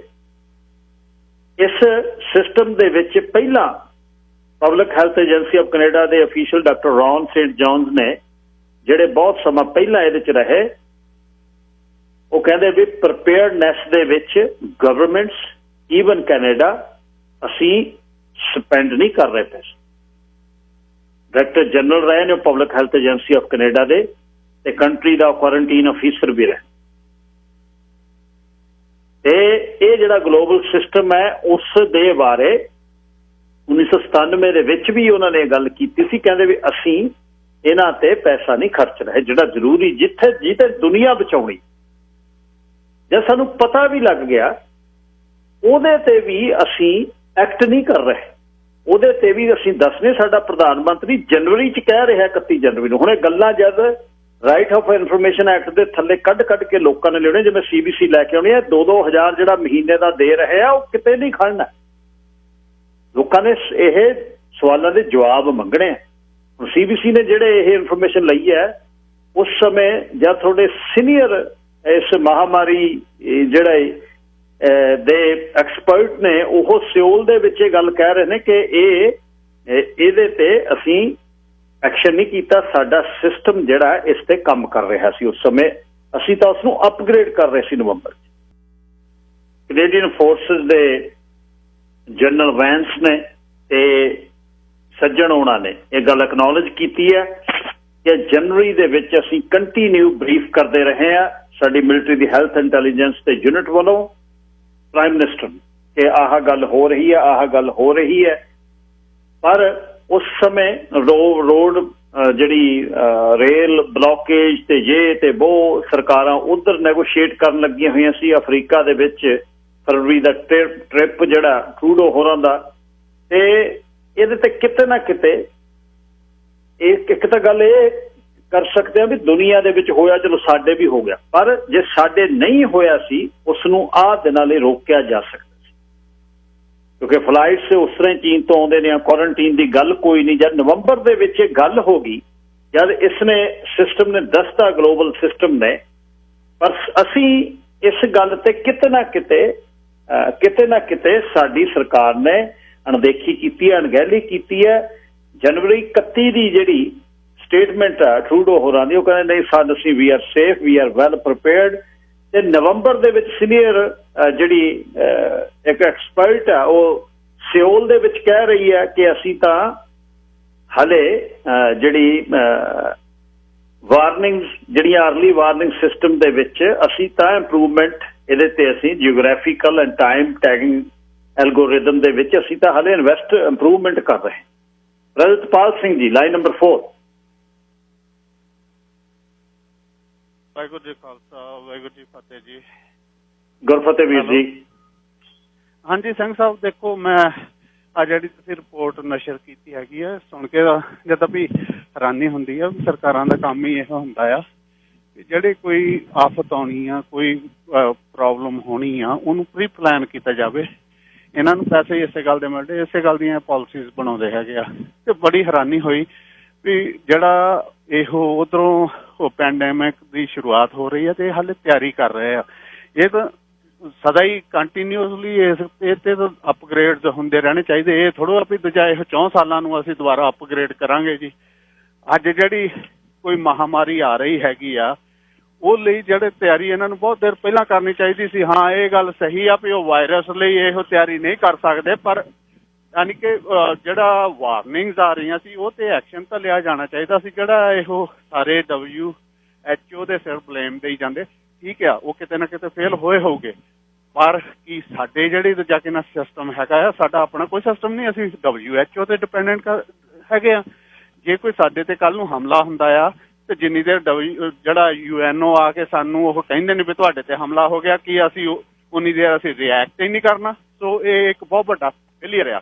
ਤੇ ਇਸੇ ਤਰ੍ਹਾਂ ਮੈਂ ਟਿਮ ਉਪਲ ਸਾਹਿਬ ਨੂੰ ਵੀ ਸੁਣ ਰਿਹਾ ਸੀ, ਉਹ ਨਹੀਂ ਜਦੋਂ ਦੱਸ ਰਹੇ ਹਨ ਕਿ ਦੂਜਾ ਕਿਨੇ ਕੌਂਸਲੇਟ ਜਨਰਲ ਸਾਹਿਬ ਸਾਡੇ ਉੱਥੇ ਕੈਨੇਡਾ ਵਾਲੇ ਜਿਹੜੇ ਭਾਰਤ 'ਚ ਬੈਠੇ, ਉਹ ਕਹਿ ਰਿਹਾ ਵੀ ਅਸੀਂ ਇੰਨਿਆਂ ਨੂੰ ਹੈਲਪ ਕਰਨ ਲਈ ਪ੍ਰਪੇਅਰਡ ਹੀ ਨਹੀਂ ਹੈਗੇ। ਸਭ ਤੋਂ ਜ਼ਿਆਦਾ ਮੇਰਾ ਖਿਆਲ, ਜੇ ਹੋ ਸਕਦਾ ਜੇ ਮੈਂ ਗਲਤ ਨਾ ਹੋਵਾਂ, ਤਾਂ ਚਾਈਨਾ ਤੋਂ ਬਾਅਦ ਮੇਰਾ ਖਿਆਲ ਇੰਡੀਆ ਤੋਂ ਜਿਹੜੀ ਇਨਕਮ ਆਉਂਦੀ ਹੈਗੀ ਹੈ ਇਹਨਾਂ ਨੂੰ ਕੌਂਸੂਲੇਟ ਜਨਰਲ 'ਚੋਂ, ਜਿਹੜੀਆਂ ਐਪਲੀਕੇਸ਼ਨ ਜਿਹੜੀਆਂ ਪ੍ਰੋਸੈਸ ਕਰਦੇ ਹੈਗੇ ਆ। ਇਸ ਵੇਲੇ ਉੱਥੇ ਆਫਤ ਆਈ ਆ, ਐਮਰਜੈਂਸੀ ਆ। ਜੇ ਕੌਂਸੂਲੇਟ ਜਨਰਲ ਦਾ ਕੰਮ ਕੀ ਹੁੰਦਾ ਆ? ਉੱਥੇ ਬੈਠ ਕੇ ਜਿਹੜਾ ਉਸ ਦੇਸ਼ ਨਾਲ ਜਿਹੜੀਆਂ ਆਪਣੀਆਂ ਸੰਧੀਆਂ ਕਰਨੀਆਂ, ਤੇ ਨਾਲ ਜਿਹੜੇ ਆਪਣੇ ਸਿਟੀਜ਼ਨ ਹੈਗੇ ਆ ਉਹਨਾਂ ਦਾ ਵੀ ਖਿਆਲ ਰੱਖਣਾ। ਜੇ ਉਹ ਪ੍ਰਪੇਅਰਡ ਹੀ ਨਹੀਂ ਹੈਗੇ, ਇੱਕ ਵਾਰੀ ਫੇਰ ਜਿਹੜਾ ਸਾਡੀ ਗਵਰਨਮੈਂਟ ਦਾ ਫੇਲੀਅਰ ਹੈਗਾ ਆ, ਇਹ ਜਿੱਦਾਂ ਸ਼ਰਮ ਦੀ ਗੱਲ ਆ। ਇਹ ਤੋਂ ਸਾਨੂੰ ਸਬਕ ਸਿੱਖਣਾ ਚਾਹੀਦਾ। ਵਾਹਿਗੁਰੂ ਜੀ ਖਾਲਸਾ, ਵਾਹਿਗੁਰੂ ਜੀ ਫਤਿਹ ਜੀ। ਵਾਹਿਗੁਰੂ ਜੀ ਖਾਲਸਾ, ਵਾਹਿਗੁਰੂ। ਨਹੀਂ ਜੀ, ਉਹਨਾਂ ਨੇ ਕੀ, ਤੁਸੀਂ ਇੱਕ ਸੀਨੀਅਰ ਬਿਊਰੋਕਰੈਟ ਲਾਤਾ ਨਾਲ, ਸੀਨੀਅਰ ਡਿਪਲੋਮੈਟ ਜਿਹੜਾ ਇੱਕ ਲਾ ਦਿੱਤਾ ਐਂਡਰਿਊ ਸਮਿਥ, ਤੇ ਫਿਰ ਉਹਨੇ ਔਰਗੇਨਾਈਜ਼ ਕਰ ਦੇਣਾ। ਤੁਸੀਂ ਕਿਹੜਾ ਮੋਢਿਆਂ ਤੇ ਚੱਕ ਕੇ ਸਮਾਨ ਲੈ ਕੇ ਜਾਣਾ ਪੈਸੇਂਜਰਸ ਦਾ? 250-250 ਦੇ ਬੰਦਿਆਂ ਦੇ ਕਰੀਬ ਨੇ, 80% ਤਾਂ ਉਹਨਾਂ ਨੇ ਪਹੁੰਚ ਜਾਣਾ ਸੀ ਅੰਮ੍ਰਿਤਸਰ। ਤੇ ਪਹੁੰਚਣ ਦੀ ਕਿਹੜੀ ਗੱਲ ਸੀ? ਜੇ ਇਹੀ ਐਕਸਕਿਊਜ਼ ਉਹਨਾਂ ਨੇ ਲਾਇਆ ਫਾਈਨਲ ਦਾ, ਜਿਹੜਾ ਟਿਮ ਉੱਪਰ ਦੱਸ ਕੇ ਗਏ ਨੇ, ਉਹ ਵੈਲਿਡ ਨਹੀਂ ਹੈ। ਹਾਂ, ਜੇ ਤੁਸੀਂ ਕੋਈ ਸੇਫਟੀ ਸਿਕਿਉਰਿਟੀ ਕਰਕੇ ਉਹਦੀ ਜ਼ਿੰਮੇਵਾਰੀ ਚੱਕਣ ਤੋਂ ਨਾ ਹੈ, ਤਾਂ ਤੁਸੀਂ ਉਹਦੀ ਪਰਮਿਸ਼ਨ ਨਹੀਂ ਦਿੰਦੇ, ਗੱਲ ਪਹਿਲੇ ਦਿਨ ਖਤਮ ਹੋ ਜਾਂਦੀ, ਨਿਬੜ ਜਾਂਦੀ ਗੱਲ। ਹੁਣ ਵੀ ਤੁਸੀਂ ਉਹ ਫਲਾਈਟਾਂ ਦੇ ਵਿੱਚ ਲੌਜਿਸਟਿਕਸ ਲੈ ਕੇ ਹੀ ਜਾਣੇ ਨੇ। ਉਸ ਸਮੇਂ ਤਾਂ ਤੁਹਾਡੀ ਕੋਈ ਫਲਾਈਟ ਅੰਮ੍ਰਿਤਸਰ ਤੋਂ ਚੱਲ ਨਹੀਂ ਸੀ ਰਹੀ। ਜਿਹੜੀ ਇੱਕ ਤੁਹਾਡੀ ਵੀ ਸੀ, ਇੱਕ ਸਾਡੀ ਜਿਹੜੀ ਨਾਲ, ਤੁਹਾਡੀ ਸਾਡੀ ਦਾ ਮਤਲਬ ਇਹ ਨਹੀਂ ਹੈ ਬੰਦੇ ਉਹ 'ਚ ਕੈਨੇਡੀਅਨ ਨੇ ਆਉਣੇ ਸੀ, ਜਾਂ ਤਾਂ ਤੁਹਾਡਾ ਰਸ਼ ਬਹੁਤ ਹੁੰਦਾ। ਇੱਕ ਤੁਸੀਂ ਫਲਾਈਟ ਝੁੰਗੇ ਦੇ ਵਿੱਚੋਂ ਤੁਹਾਡੇ ਤੋਂ ਚੜ੍ਹਦੀ ਸੀ ਉੱਥੋਂ, ਉਹ ਵੀ 3-3 ਦਿਨ ਤੋਂ ਬਾਅਦ। ਹਾਂ, ਉਹ ਇਹ ਸੀ ਵੀ ਇਹ ਕਾਰਪੋਰੇਟ ਫਲਾਇਰ ਦੇ ਰਾਹੀਂ ਨਹੀਂ ਸੀ। ਇਹ ਜ਼ਰੂਰ ਫਰਕ ਸੀ, ਬਸ ਇੰਨਾ ਕੁ ਤਾਂ ਫਰਕ ਸੀ ਵੀ ਇਹ ਕਪਲ ਕੁਮਰੀਆ ਦੇ ਰਾਹੀਂ ਨਹੀਂ ਸੀ, ਜਿਹਦੀਆਂ ਤੁਹਾਡੇ ਨਾਲ ਫੋਟੋਆਂ ਖਿੱਚ ਕੇ ਪਾਈਆਂ ਹੋਈਆਂ ਨੇ। Listening to 1550 AM KRPI Ferndale. The views expressed are not necessarily those of the staff, management, or ownership of this station. ਉਹਦੀ 500 ਕਰੋੜ ਦਾ ਟਰਨਓਵਰ ਹੈ, ਤੇ ਉਹ ਮੈਂ ਗੱਲ ਮੰਨ ਸਕਦਾ ਵੀ, ਔਰ ਇਹ ਔਨ ਰੈਕਡ ਹੋਏਗਾ ਰਹਿੰਦੀ ਪਹਿਲਾਂ ਵੀ ਜ਼ਿੰਦਗੀ 'ਚ ਤੇ ਆਉਣ ਵਾਲੀ ਜ਼ਿੰਦਗੀ 'ਚ। ਕਿ ਕੈਨੇਡੀਅਨਸ ਨੂੰ ਇੱਕ ਵਾਰ ਲੋੜ ਪਈ ਹੈ ਅੱਜ ਤੱਕ, ਕੈਨੇਡੀਅਨਸ ਨੂੰ, ਜੇ ਮੈਂ ਸਲੈਸ਼ ਕਹਾਂ ਪੰਜਾਬੀਆਂ ਨੂੰ, ਕਿ ਉਹਨਾਂ ਨੂੰ ਇੱਕ ਵਾਰ ਸਰਕਾਰ ਦੀ ਲੋੜ ਪਈ ਹੈ, ਔਰ ਸਰਕਾਰ ਤੋਂ ਹਲੇ ਤੱਕ ਉਹਨਾਂ ਦੀ ਮਦਦ ਨਹੀਂ ਹੋਈ। ਇਹ ਗੱਲ ਕਹਿਣੀ ਬਣਦੀ ਹੈ ਕਿ ਠੀਕ ਆ, ਵਿਆਹਾਂ ਭੋਗਾਂ ਤਾਂ ਬਹੁਤ ਵਧੀਆ, ਇਹ ਤਾਂ ਬੜਾ ਸੋਹਣਾ ਹੈ ਸਿਸਟਮ, ਕੋਈ ਔਖਾ ਨਹੀਂ ਇਹਦੇ 'ਚ। ਤਾਂ ਗੇੜੇ ਕੱਢੋ, ਇੱਧਰ ਕੱਢੋ, ਉੱਧਰ ਕੱਢੋ, ਬਹੁਤ ਸੋਹਣਾ ਲੱਗਦਾ, ਵਧੀਆ ਕੱਪੜੇ ਪਾਓ। ਤੇ ਪਰ ਆਹ ਲੋੜ ਸੀ। ਤੁਸੀਂ ਇੱਕ ਚੀਜ਼ ਨੂੰ ਸਮਝੋ, ਮੈਂ ਨਹੀਂ ਕਹਿੰਦਾ, ਤੁਸੀਂ ਡਾਕਟਰ ਵਿਰਕ ਦੀ ਵੈਬਸਾਈਟ ਤੇ ਜਾਇਓ, ਫੇਸਬੁੱਕ ਤੇ ਜਾਇਓ, ਜਸਵਿੰਦਰਜੀਤ ਵਿਰਕ ਉਹਨਾਂ ਦੇ। ਮੈਂ ਉਹਨਾਂ ਨੂੰ ਜਾਣਦਾ ਨਹੀਂ ਸੀ, ਆਹ ਮੁਸ਼ਕਿਲ 'ਚ ਅਸੀਂ ਇਕੱਠੇ ਹੋਏ ਆ। ਦੇਖਿਓ ਫਲਾਈਟਸ ਕਿਵੇਂ ਜਾਂਦੀਆਂ ਆਸਟ੍ਰੇਲੀਆ। 3 ਬੰਦੇ ਬਿਠਾਏ ਹੋਏ ਆ ਉਹਨਾਂ ਨੇ, ਇੱਕ ਅਹਿਮਦਾਬਾਦ ਬੈਠਾ, ਇੱਕ ਅੰਮ੍ਰਿਤਸਰ ਬੈਠਾ, ਇੱਕ ਦਿੱਲੀ ਬੈਠਾ। ਬੱਸਾਂ ਦੀਆਂ ਬੱਸਾਂ ਭਰ ਕੇ ਆਸਟ੍ਰੇਲੀਅਨ ਅੰਬੈਸੀ ਦੇ ਬਾਹਰ ਖੜਦੀਆਂ ਦਿੱਲੀ ਜਾ ਕੇ। ਸੌਰੀ, ਉਹ ਅੰਮ੍ਰਿਤਸਰ ਤੋਂ ਨਹੀਂ, ਉਹਨਾਂ ਦੀ ਫਲਾਈਟ ਉਹਦੀ ਦਿੱਲੀੋਂ ਹੋ ਰਹੀ ਹੈ। ਉੱਥੋਂ ਇਕੱਠੇ ਕਰਦੇ ਆ, ਉੱਥੋਂ ਲੈ ਕੇ ਜਾਂਦੇ ਆ। ਦੇਖੋ ਤਾਂ ਜੀ ਜਾ ਕੇ ਟਾਈਮ ਲਾਈਨ। ਸੁਖੀ ਜੀ, ਲਾਈਨ ਨੰਬਰ 2, ਤੁਸੀਂ ਏਅਰ ਤੇ ਹੋ। ਹੈਲੋ, ਸਤਿ ਸ਼੍ਰੀ ਅਕਾਲ ਜੀ, ਹਰਜੀਤ ਸਿੰਘ ਜੀ। ਸਤਿ ਸ਼੍ਰੀ ਅਕਾਲ ਵੀਰ ਜੀ। ਹਾਂਜੀ ਵੀਰ ਜੀ, ਚਲੋ ਕਿਆ ਜਿਹੜੀਆਂ ਫਲਾਈਟਾਂ ਦਾ ਰੌਲਾ ਪਿਆ ਕਿ ਆਹ ਤਾਂ ਕੋਈ ਵੈਲਿਡ ਕਾਰਨ ਨਹੀਂ ਹੈਗਾ, ਕਿ ਜਿਹੜਾ ਬਾਅਦ ਵਿੱਚ ਕੌਂਸਲਰ ਨੇ ਕਹਿ ਦਿੱਤਾ ਕਿ ਜੀ ਅਸੀਂ ਹੀ ਨਹੀਂ ਹੈਗੇ। ਪਰ ਹਾਂ, ਕੋਈ ਸਿਕਿਉਰਿਟੀ ਦਾ ਰੀਜ਼ਨ ਹੈਗਾ, ਉਹ ਕੋਈ ਵੈਲਿਡ ਇਸ਼ੂ ਹੋ ਸਕਦਾ ਵੀ ਉਹ ਦੱਸ ਸਕਦੇ ਵੀ ਸਿਕਿਉਰਿਟੀ ਦਾ ਰੀਜ਼ਨ ਸੀਗਾ ਵੀ ਆਹ ਕਰਕੇ ਅਸੀਂ ਇਹ ਨਾ ਕੀਤੀ ਫਲਾਈਟਾਂ ਨੂੰ। ਪਰ ਜਿਹੜਾ ਕਹਿਣਾ ਕਿ ਦੇਖੋ ਜੀ ਲੌਜਿਸਟਿਕ ਨਹੀਂ ਸੀਗਾ ਉੱਥੇ, ਉਹ ਤਾਂ ਕੱਲ੍ਹ ਸਾਰਾ ਬੰਦੋਬਸਤ ਨਹੀਂ ਕੀਤਾ ਹੋਇਆ ਸੀਗਾ। ਹੁਣ ਜਿਹੜੀਆਂ ਇਹ ਗੌਰਮੈਂਟ ਫਲਾਈਟਾਂ ਲੈ ਕੇ ਆ ਰਹੇ ਹੈਗੇ ਉੱਥੋਂ, ਲੋਕਾਂ ਦਾ ਜਿਹੜਾ ਆਉਣ ਦਾ ਇੰਤਜ਼ਾਮ ਹੈਗਾ ਉਹ ਕਿੰਨਾ ਕੁ ਸੇਫ ਹੈਗਾ? ਤੁਹਾਨੂੰ ਉਸ ਦਿਨ ਬੱਲ ਸਾਹਿਬ ਵੀ ਦੱਸ ਗਏ ਸੀ ਕਿਸ ਤਰ੍ਹਾਂ ਉਹਨਾਂ ਨੂੰ ਜਲੰਧਰ ਤੋਂ ਬੱਸ ਨੇ ਚੁੱਕਿਆ, ਪੂਰੀ ਬੱਸ ਫੁੱਲ ਕੀਤੀ ਹੋਈ ਸੀਗੀ, ਕੋਈ ਅਰੇਂਜਮੈਂਟ ਨਹੀਂ ਸੀਗਾ। ਹਾਂ, ਨਾਲੇ ਪੰਜਾਬ ਦੇ ਵਿੱਚ ਤਾਂ ਗਿੱਲ ਸਾਹਿਬ, ਜਦੋਂ ਤੁਸੀਂ ਪਹਿਲਾਂ ਦੱਸਿਆ ਕਿ ਜਿਹੜੇ ਬੰਦਿਆਂ ਨੇ ਏਅਰਪੋਰਟ ਤੇ ਆਉਣਾ, ਅੰਮ੍ਰਿਤਸਰ ਏਅਰਪੋਰਟ ਤੇ ਆਉਣਾ, ਮੈਜੋਰਟੀ ਬੰਦਿਆਂ ਨੇ, ਮੈਂ ਸਾਰਿਆਂ ਦਾ ਨਹੀਂ ਕਹਿੰਦਾ, ਮੈਜੋਰਟੀ ਬੰਦੇ ਆਪਣੀਆਂ ਗੱਡੀਆਂ ਲਿਆ ਕੇ ਆਉਣ ਲਈ ਰੈਡੀ ਹੈਗੇ ਆ, ਠੀਕ ਹੈ ਨਾ। ਆਪਣੀ ਹੁਣ ਮੈਂ ਆਇਆ ਹੀ ਅੰਮ੍ਰਿਤਸਰ, ਟੈਕਸੀ ਕਰਕੇ ਆਏ, ਕਰਫਿਊ ਪਾਸ ਲਾ ਲਿਆ, ਕੋਈ ਇਸ਼ੂ ਨਹੀਂ ਆਇਆ, ਰਾਹ ਦੇ ਵਿੱਚ ਕਿਸੇ ਨੇ ਰੋਕਿਆ ਹੈਗਾ। ਹਾਂ, ਜਦੋਂ ਡਰਾਈਵਰ ਮੁੜ ਕੇ ਗਿਆ ਉਸਨੂੰ ਰੋਕਿਆ, ਉਸਨੇ ਉਹ ਕਰਫਿਊ ਪਾਸ ਦਿਖਾਤਾ, ਉਹਨੂੰ ਲੰਘਣ ਦੇ ਦਿੱਤਾ, ਕੋਈ ਐਡਾ ਇਸ਼ੂ ਨਹੀਂ ਹੈਗਾ। ਹਾਂ, ਜੇ ਉੱਥੋਂ ਪੰਜਾਬ ਦੇ ਵਿੱਚੋਂ ਦਿੱਲੀ ਨੂੰ ਆਉਣਾ, ਇੱਕ ਹਰਿਆਣੇ ਦਾ ਬਹੁਤ ਵੱਡਾ ਇਸ਼ੂ ਹੈਗਾ, ਕਿਉਂਕਿ ਉੱਥੇ ਹਰਿਆਣੇ ਜੋ ਸਾਡੇ ਆਪਣੇ ਲੋਕਾਂ ਨਾਲ ਪਹਿਲਾਂ ਖੱਜਲ ਖਰਾਬੀ ਹੋਈ ਆ, ਉਹ ਹੁਣ ਵੀ ਹੋ ਸਕਦੀ ਸੀ। ਲੋਕਾਂ ਦਾ ਇਹ ਇੱਕ ਬਹੁਤ ਵੱਡਾ ਡਰ ਸੀਗਾ। ਇਸ ਕਰਕੇ ਹਰੇਕ ਬੰਦਾ ਚਾਹੁੰਦਾ ਸੀ ਕਿ ਅਸੀਂ ਅੰਮ੍ਰਿਤਸਰ ਤੋਂ ਚੜ੍ਹੀਏ ਆ ਕੇ, ਕਿ ਸਾਨੂੰ ਸੇਫ ਲੱਗਦਾ ਜੋ ਅਸੀਂ ਆਪਣੀ ਸਟੇਟ ਦੇ ਵਿੱਚ ਹੈਗੇ ਆ। ਇਹ ਤਾਂ ਹੁਣ ਕਹ ਲਓ ਕਿ ਜੀ ਸਾਡੇ ਕਹ ਲਓ ਕਿ ਜਿਹੜੇ ਲੀਡਰ ਆ ਜਾਂ ਇੱਥੇ ਜਿਹੜੇ ਸਾਡੇ MP ਹੈਗੇ ਆ, ਜਿਹੜੇ ਰੋਜ਼ ਹੀ ਆ ਕੇ ਲੋਕ MP ਹਰੇਕ ਰੇਡੀਓ ਤੇ ਬੋਲਦੇ ਆ ਕਿ ਜਿੱਦਾਂ ਉਹਨਾਂ ਦੇ ਸਿਰ ਤੇ ਸਾਰੀ ਗੌਰਮੈਂਟ ਖੜੀ ਹੁੰਦੀ ਹੈ ਵੀ ਉਹਨਾਂ ਨੇ ਲੋਕਾਂ ਨੂੰ ਲੈ ਕੇ ਆਉਣਾ ਹੈਗਾ। ਬਾਕੀ MP ਵੀ ਹੋਰ ਵੀ ਹੈਗੇ ਆ, ਕਹ ਲਓ ਕਿ ਮੈਂ ਆਪਣਾ ਨਹੀਂ ਕਹਿੰਦਾ, ਬਾਕੀ ਜਿਹੜੇ ਹੋਰ ਵੀ MP ਹੈਗੇ ਆ, ਗੋਰੇ ਮੂਲ ਦੇ ਵੀ ਹੈਗੇ ਜਾਂ ਹੋਰ ਵੀ ਕਿਸੇ ਮੂਲ ਦੇ ਹੋ ਸਕਦੇ ਆ, ਉਹਨਾਂ ਨੂੰ ਵੀ ਆ ਕੇ ਦੱਸਣਾ ਚਾਹੀਦਾ ਹੈਗਾ ਕੀ ਹੋ ਰਿਹਾ ਹੈਗਾ, ਕੀ ਕਰਦੇ ਹੈਗੇ ਆ। ਇਹ ਤਾਂ ਸਿਰਫ ਇੱਕ ਮੁੱਦਾ ਬਣਾ ਲਿਆ ਜੀ ਕਿ ਹਾਂ ਵੀ ਇਹ ਜਿਹੜੇ 3-4 ਬੰਦੇ ਆ, ਨਿਊਟਨ ਸਿੱਧੂ ਦਾ ਮੈਨੂੰ ਨਹੀਂ ਪਤਾ ਲੱਗਾ ਵੀ ਉਹਨਾਂ ਦਾ ਕੀ ਇੰਟਰਸਟ ਸੀ, ਉਹਨਾਂ ਵਿਚਾਰਿਆਂ ਨੇ ਕੀ ਵਿੱਚੋਂ ਕੱਢਣਾ ਪਾਉਣਾ ਸੀ। ਉਹ ਅੱਜ ਵੀ ਮੈਨੂੰ ਜੀ ਉੱਥੋਂ ਮੈਸੇਜ ਆਏ 2-4 ਬੰਦਿਆਂ ਦੇ ਕਿ ਸਾਡੀ ਦਵਾਈ ਦਾ ਇਸ਼ੂ, ਮੈਂ ਉਹਨਾਂ ਨੂੰ ਨਿਊਟਨ ਸਿੱਧੂ ਉਹਨਾਂ ਦਾ ਨੰਬਰ ਦਿੱਤਾ, ਮੈਂ ਕਿਹਾ ਭਾਈ ਤੁਸੀਂ ਇਹਨਾਂ ਨਾਲ ਕੰਟੈਕਟ ਕਰੋ, ਤੁਹਾਡੀ ਦਵਾਈ ਦਾ ਉਹ ਇੰਤਜ਼ਾਮ ਕਰ ਦਿੰਦੇ, ਜਾਂ ਕਿ ਜਿਹੜੀ ਗਰਾਊਂਡ ਲੈਵਲ ਤੇ ਬੰਦੇ ਉਹ ਕੰਮ ਕਰ ਵੀ ਰਹੇ ਹੈਗੇ ਆ। ਇਹ ਭਾਈ ਸਾਨੂੰ ਸੋਚਣਾ ਪੈਣਾ ਕਿ ਜਿਹੜੇ ਬੰਦੇ ਉੱਥੇ ਬੈਠੇ ਹੈਗੇ ਆ ਉਹਨਾਂ ਦੇ ਜੁੱਤੀਆਂ ਦੇ ਵਿੱਚ ਆਪਣੇ ਪੈਰ ਪਾ ਕੇ ਸਾਨੂੰ ਦੇਖਣਾ ਪੈਣਾ, ਨਾ ਕਿ ਇੱਥੇ ਬੈਠ ਕੇ ਜਿਹੜੇ ਹਾਂਜੀ ਕੁਝ ਇੱਥੇ ਵੀ ਹੋਸਟ ਹੈਗੇ ਆ। ਮੈਂ ਦੇਖਿਆ ਕੱਲ ਵੀ ਇੱਕ ਰੇਡੀਓ ਤੇ ਹੋਰ ਤੇ ਵੀ ਉਹ ਜਿਉਂ ਦਵਾ ਲਾਉਣ ਲੱਗੇ ਜੀ ਫਲਾਨਾ ਇੱਦਾਂ ਕਿੱਦਾਂ ਹੋ ਸਕਦਾ, ਉੱਦਾਂ ਕਿੱਦਾਂ ਹੋ ਸਕਦਾ। ਭਾਜੀ ਆਪਣੇ ਆਪ ਨੂੰ ਉਸ ਮਾਹੌਲ ਦੇ ਵਿੱਚ ਰੱਖ ਕੇ ਉੱਥੇ ਰੱਖ ਕੇ ਸੋਚ ਕੇ ਦੇਖੋ ਕਿ ਲੋਕਾਂ ਦੇ ਨਾਲ ਕੀ ਬੀਤ ਰਹੀ ਹੈਗੀ ਆ, ਲੋਕਾਂ ਦੇ ਹਾਲਾਤ ਕਿਹੋ ਜਿਹੇ ਹੈਗੇ ਆ, ਕਿ ਲੋਕਾਂ ਦੀ ਜਿਹੜੀ ਦੂਰਦਸ਼ਾ ਕਿਸ ਤਰ੍ਹਾਂ ਹੋ ਰਹੀ, 40 ਡਿਗਰੀ ਟੈਂਪਰੇਚਰ ਪਹੁੰਚ ਰਿਹਾ। ਜਿਹੜੇ ਸਾਡੇ ਬੱਚੇ ਹੈਗੇ ਆ ਇੱਥੋਂ ਦੇ ਜੰਪਲ ਜਾਂ ਹੋਰ ਵੀ ਲੋਕੀ, ਅਸੀਂ ਜਦੋਂ ਉੱਥੇ ਜਾਂਦੇ ਹਾਂ ਉਸ ਮਾਹੌਲ ਦੇ ਅਨੁਕੂਲ ਅਸੀਂ ਨਹੀਂ ਹੁੰਦੇ। ਸਾਡੇ ਜਿਹੜੇ ਇੰਤਜ਼ਾਮ ਘਰਾਂ ਦੇ ਵਿੱਚ ਜਾਂ AC ਵਗੈਰਾ ਨਹੀਂ ਲੱਗੇ ਹੁੰਦੇ ਹੈਗੇ। ਚਲੋ ਜੇ AC ਵੀ ਲੱਗੇ ਹੋਣਗੇ, ਜਦੋਂ ਹੁਣ ਬਿਜਲੀ ਦੇ ਕੱਟ ਲੱਗਣੇ ਸ਼ੁਰੂ ਹੋਏ ਨੇ ਨਾ, ਫਿਰ ਪਤਾ ਲੱਗਣਾ ਕੀ ਭਾਵ ਵਿਕਦੀ ਹੈਗੀ ਆ। ਉੱਤੋਂ ਮੱਛਰ ਐਡਾ ਹੋਇਆ ਪਿਆ, ਜੇ ਕਿਸੇ ਬੱਚੇ ਨੂੰ ਉੱਥੇ ਮਲੇਰੀਆ ਵਗੈਰਾ ਹੋ ਗਿਆ ਉਹ ਕਿੱਥੇ ਜਾਣਗੇ? ਉੱਥੇ ਤਾਂ ਆਮ ਮਾਹੌਲ ਦੇ ਵਿੱਚ ਹਸਪੀਟਲ 'ਚ ਕਿਸੇ ਦੀ ਬਾਤ ਨਹੀਂ ਪੁੱਛਦੇ। ਹੁਣ ਤਾਂ ਜਿਹੜਾ ਰੌਲਾ ਪਿਆ ਹੋਇਆ ਕਰੋਨਾ ਵਾਇਰਸ ਦਾ, ਉਹਦੇ ਕਰਕੇ ਤਾਂ ਬਿਲਕੁਲ ਹੀ ਪੁੱਛ ਪੜਤਾਲ ਹੈ ਨਹੀਂ ਗੀ। ਨਾਲੇ ਉਹ ਬਾਹਰ ਲੈਣ ਤਾਂ ਉੱਥੇ ਇੱਦਾਂ ਦੇਖਦੇ ਜਿੱਦਾਂ ਕਰੋਨਾ ਵਾਇਰਸ ਤੁਰਿਆ ਫਿਰਦਾ ਹੁੰਦਾ। ਪਰ ਇਹ ਤਾਂ ਸਿਰਫ ਇਸ਼ੂ ਬਣਾਇਆ ਗਿਆ ਕਿ ਹਾਂ ਕਿ ਕੌਮੇ ਨੂੰ ਆਪਣੀ ਪੱਠੇ ਪਾਉਣ ਲਈ ਜਿਹੜੇ ਬਾਕੀ ਲੋਕਾਂ ਨੇ ਜਾਂ ਜੋ 2000 ਜਾਂ 2500 ਬੰਦਾ ਉਹਨਾਂ 8 ਫਲਾਈਟਾਂ ਜਾਣਾ ਸੀ, ਉਹਨਾਂ ਦਾ ਨੁਕਸਾਨ ਹੋਇਆ, ਕਿਸੇ ਹੋਰ ਦਾ ਨੁਕਸਾਨ ਨਹੀਂ ਹੋਇਆ। ਕਿ ਹਾਂ ਕਿ ਇਹਦਾ ਪਾਣੀ ਆ ਸਾਡੇ ਪੁਲਾਂ ਦੇ ਥੱਲੇ ਲੰਘਣਾ ਚਾਹੀਦਾ, ਜਿੱਦਾਂ ਜਿਹੜੇ ਸਾਡੇ ਘੜਾਮ ਚੌਧਰੀ ਹੈਗੇ ਆ। ਹੁਣੇ ਥੋੜੀ ਦੇਰ ਬਾਅਦ ਹੀ ਅਸੀਂ ਵੀ ਪਹਿਲਾਂ ਇੱਕ ਰਣਦੀਪ ਸਰਾਏ ਉਹਨਾਂ ਨੂੰ ਫੋਨ ਕੀਤੇ, ਉਹਨਾਂ ਨਾਲ ਗੱਲਬਾਤ ਕੀਤੀ ਹੈ। ਉਹ ਤਾਂ ਮੂਹਰੇ ਗਾਲਾਂ ਕੱਢਣ ਲੱਗ ਪੈਂਦੇ, F ਯੂਜ਼ ਕੀਤਾ ਉਹਨੇ ਫੋਨ ਦੇ ਉੱਤੇ। ਐਕਸੈਪਟੇਬਲ ਹੈਗਾ ਸਾਡੇ MP ਸਾਨੂੰ ਗਾਲਾਂ ਕੱਢਣ? ਇਸ ਕਰਕੇ ਅਸੀਂ ਇਹਨਾਂ ਨੂੰ ਚੁਣਿਆ ਹੈਗਾ। ਬਹੁਤ ਸਾਨੂੰ ਜੀ ਹੈਰਾਨੀ ਹੁੰਦੀ ਹੈ ਕਿ ਬਹੁਤ ਨਿਰਾਸ਼ਾ ਹੋਈ। ਚਲੋ ਕੋਈ ਗੱਲ ਨਹੀਂ, ਆਉਣ ਵਾਲੇ ਫਿਊਚਰ ਦੇ ਵਿੱਚ ਲੋਕਾਂ ਨੂੰ ਸੋਚਣਾ ਚਾਹੀਦਾ ਕਿ ਸਾਡੇ ਕੋਲ ਸਿਰਫ ਵੋਟ ਦੀ ਪਾਵਰ ਹੈਗੀ, ਹੋਰ ਕੁਛ ਨਹੀਂ ਹੈਗਾ, ਹੋਰ ਅਸੀਂ ਕੁਛ ਨਹੀਂ ਕਰ ਸਕਦੇ ਹੈਗੇ। ਹਾਂ ਸਾਨੂੰ ਸੋਚਣਾ ਚਾਹੀਦਾ ਕਿ ਅਸੀਂ MP ਕਿਹੜੇ ਬਿਠਾਉਣੇ ਆ ਤੇ ਜਿਹੜੇ ਹੈਲੋ ਹਾਂਜੀ ਹਾਂ ਸੁਖੀ ਜੀ, ਥੈਂਕ ਯੂ ਵੀਰ ਜੀ। ਹਾਂਜੀ ਥੈਂਕ ਯੂ, ਧੰਨਵਾਦ ਜੀ ਤੁਹਾਡਾ। ਧੰਨਵਾਦ ਜੀ। ਚਲੋ ਐਨੀਵੇਜ਼ ਆਪਾਂ ਇਹਨੂੰ ਆਪਾਂ ਰਹਿਣ ਦੀ ਹੈ ਵੀ ਇਹ ਹਲੇ ਵੀ ਆਪਾਂ ਇਹਨੂੰ ਰਾਜਨੀਤੀ ਵਾਲੇ ਪਾਸੇ, ਪਰ ਮੈਂ ਸਿਸਟਮ ਦੀ ਜਿਹੜੀ ਖਬਰ ਦਿੱਤੀ ਹੈ ਕੈਨੇਡਾ ਵਾਲੇ ਪਾਸਿਓਂ ਵੀ ਅਸੀਂ ਪ੍ਰਿਪੇਅਰ ਨਹੀਂ ਹੈ। ਲੌਜਿਸਟਿਕਸ ਦੀ ਤਾਂ ਮੇਰੇ ਖਿਆਲ 10 ਦਿਨ ਤੁਸੀਂ ਨਿਊਟਨ ਉਹਨਾਂ ਨੂੰ ਸੁਣਦੇ ਰਹੇ ਹੋ, ਉਹ ਕਹਿੰਦਾ ਫਿਕਰ ਹੀ ਨਹੀਂ ਕੋਈ ਸਾਨੂੰ, ਤਾਂ ਅਸੀਂ ਸਾਰਾ ਕੁਛ ਕਰਦੇ ਹਾਂ ਲੋਕਾਂ ਦੇ ਪਾਸ, ਲੋਕਾਂ ਨੂੰ ਪਹੁੰਚਾਉਣ ਦਾ। ਬਾਕੀ ਏਅਰਪੋਰਟ ਤੋਂ ਪਹੁੰਚ ਕੇ ਤਾਂ ਉਹਦਾ ਇੰਟਰਨੈਸ਼ਨਲ ਲਾਅ ਦੇ ਥੱਲੇ ਉਹ ਤਾਂ ਸਭ ਕੁਛ ਸਿਕਿਉਰਿਟੀ ਜਿਹੜੀ ਇੰਟਰਨੈਸ਼ਨਲ ਅਥਾਰਟੀ ਹੈ, ਜਿਹੜੀ ਏਅਰਪੋਰਟ ਅਥਾਰਟੀ ਹੈ ਜਾਂ ਤੁਹਾਡੀ ਪੁਲਿਸ ਆ, ਉਹਦਾ ਸਾਰਾ ਕੁਛ ਉਹਨਾਂ ਨੇ ਕਰਨਾ। ਰਾਹ ਸੜਕਾਂ ਦੀ ਤਾਂ ਕੋਈ ਅੰਮ੍ਰਿਤਸਰ ਤੋਂ ਪ੍ਰੋਬਲਮ ਨਹੀਂ ਸੀ। ਹਾਂ ਜੇ ਸਿਕਿਉਰਿਟੀ ਸੇਫਟੀ ਕਰਕੇ ਜ਼ਿੰਮੇਵਾਰੀ ਨਹੀਂ ਸੀ ਲੈਣੀ ਫਿਰ ਉਹ ਗੱਲ ਅਲੱਗ ਹੈ, ਪਰ ਉਹ ਉਹਨਾਂ ਨੇ ਜਵਾਬ ਨਹੀਂ ਦਿੱਤਾ ਟਿਮ ਉੱਪਰ ਜਿਵੇਂ ਦੱਸ ਕੇ ਗਏ। ਆਖਰੀ ਕਾਲਰ ਇਸ ਤੇ ਲਾਈਨ ਨੰਬਰ 3 ਜੈਗ ਜੀ। ਸਤਿ ਸ਼੍ਰੀ ਅਕਾਲ ਜੀ ਗਿਲ ਸਾਹਿਬ। ਸਤਿ ਸ਼੍ਰੀ ਅਕਾਲ। ਜਿਹੜਾ ਬੰਦਾ ਜੀ ਆਪਣਾ ਕਿਸੇ ਵੀ ਦੇਸ਼ ਦੀ ਸਿਕਿਉਰਿਟੀ ਕੰਪਨੀ ਨਾਲ ਕੰਮ ਕਰਦਾ ਹੋਵੇ, ਚਾਹੇ ਇੱਥੇ ਹੋਵੇ ਚਾਹੇ ਇੰਡੀਆ ਜੀ, ਜਿਵੇਂ ਨਿਊਟਨ ਸਿੱਧੂ ਹੋਣਾ ਦਾ ਰੱਖ ਲਓ, ਉਹਦੇ ਤੇ ਤਾਂ ਕੋਈ ਕਿਸੇ ਨੂੰ ਸ਼ੱਕ ਨਹੀਂ ਦਿਖਦਾ, ਸਾਰੇ ਆਪੇ ਬੰਦੇ ਕਿਵੇਂ ਤੁਸੀਂ ਕੰਮ ਕਰਦੇ। ਉਹ ਉੱਥੇ ਕੁੱਤੇ ਟ੍ਰੇਨ ਕਰਦੇ ਆ ਜੀ ਗੌਰਮੈਂਟ ਦੇ ਜਿਹੜੀ ਏਜੰਸੀਆਂ ਦੇ, ਜਾਣੀ ਜਿਹੜੇ ਸਿਕਿਉਰਿਟੀ ਏਜੰਸੀਆਂ ਦੇ ਕਹਿ ਲਓ, ਪੁਲਿਸ ਦੇ ਹੋ ਗਏ, ਫੌਜ ਦੇ ਹੋ ਗਏ। ਹੁਣ ਜੇ ਇੰਡੀਅਨ ਗੌਰਮੈਂਟ ਨੇ ਨਾ ਦਿੱਤੀ ਹੋਵੇ ਤਾਂ ਕੋਈ ਵੀ ਦੇਸ਼ ਦੀ ਇੱਦਾਂ ਕੰਮ ਕਰਨੇ ਵਾਲਾ ਬੰਦਾ ਉਹ ਆਪਣੇ ਦੇਸ਼ ਨੂੰ ਤਾਂ ਮਾੜਾ ਕਹਿਣ ਨਹੀਂ ਲੱਗਾ ਜੀ। ਮੇਰੇ ਖਿਆਲ ਇੱਦਾਂ ਵੀ ਹੋ ਸਕਦਾ ਵੀ ਉਹ ਇੰਡੀਆ ਦੀ ਗੌਰਮੈਂਟ ਦਾ ਮਾੜਾ ਕਹਿ ਹੀ ਨਹੀਂ ਸਕਦੇ ਉਹ ਨਿਊਟਨ ਸਿੱਧੂ ਹੋਣੀ, ਤੇ ਉਹਨਾਂ ਦੀ ਗਲਤੀ ਹੈ ਉਹਦੇ ਇਹਦੇ ਬਾਰੇ ਤੁਹਾਡਾ। ਜੈਗ ਜੀ ਪਹਿਲੀ ਤਾਂ ਗੱਲ ਇਹ ਨਹੀਂ ਆਪਾਂ ਨੂੰ ਪਤਾ ਵੀ ਉਹ ਉੱਥੇ ਏਜੰਸੀ 'ਚ ਕੰਮ ਕਰਦੇ ਆ। ਹਾਂ ਉਹ ਟ੍ਰੇਨਡ ਡੌਗ ਵਗੈਰਾ ਕਰਦੇ ਆ, ਪਰ ਨਿਊਟਨ ਉਹਨਾਂ ਨੇ ਨਹੀਂ ਗੱਲ ਕੀਤੀ। ਇਹ ਤਾਂ ਉੱਪਰੋਂ ਨਹੀਂ ਕਹਿ ਕੇ ਗਿਆ ਵੀ ਜਿਹੜਾ ਕੈਨੇਡੀਅਨ ਹਾਈ ਕਮਿਸ਼ਨਰ ਆ ਉਹਨੇ ਕਿਹਾ ਵੀ ਅਸੀਂ ਲੌਜਿਸਟਿਕਸ ਜਿਹੜੀ ਏਅਰਪੋਰਟ ਤੱਕ ਬੰਦੇ ਪਹੁੰਚਾਉਣੇ ਨੇ ਉਹ ਸਾਡੇ ਤੋਂ ਨਹੀਂ ਹੋਣ, ਗੱਲ ਇਹ ਕਰ ਰਹੇ। ਠੀਕ ਹੈ।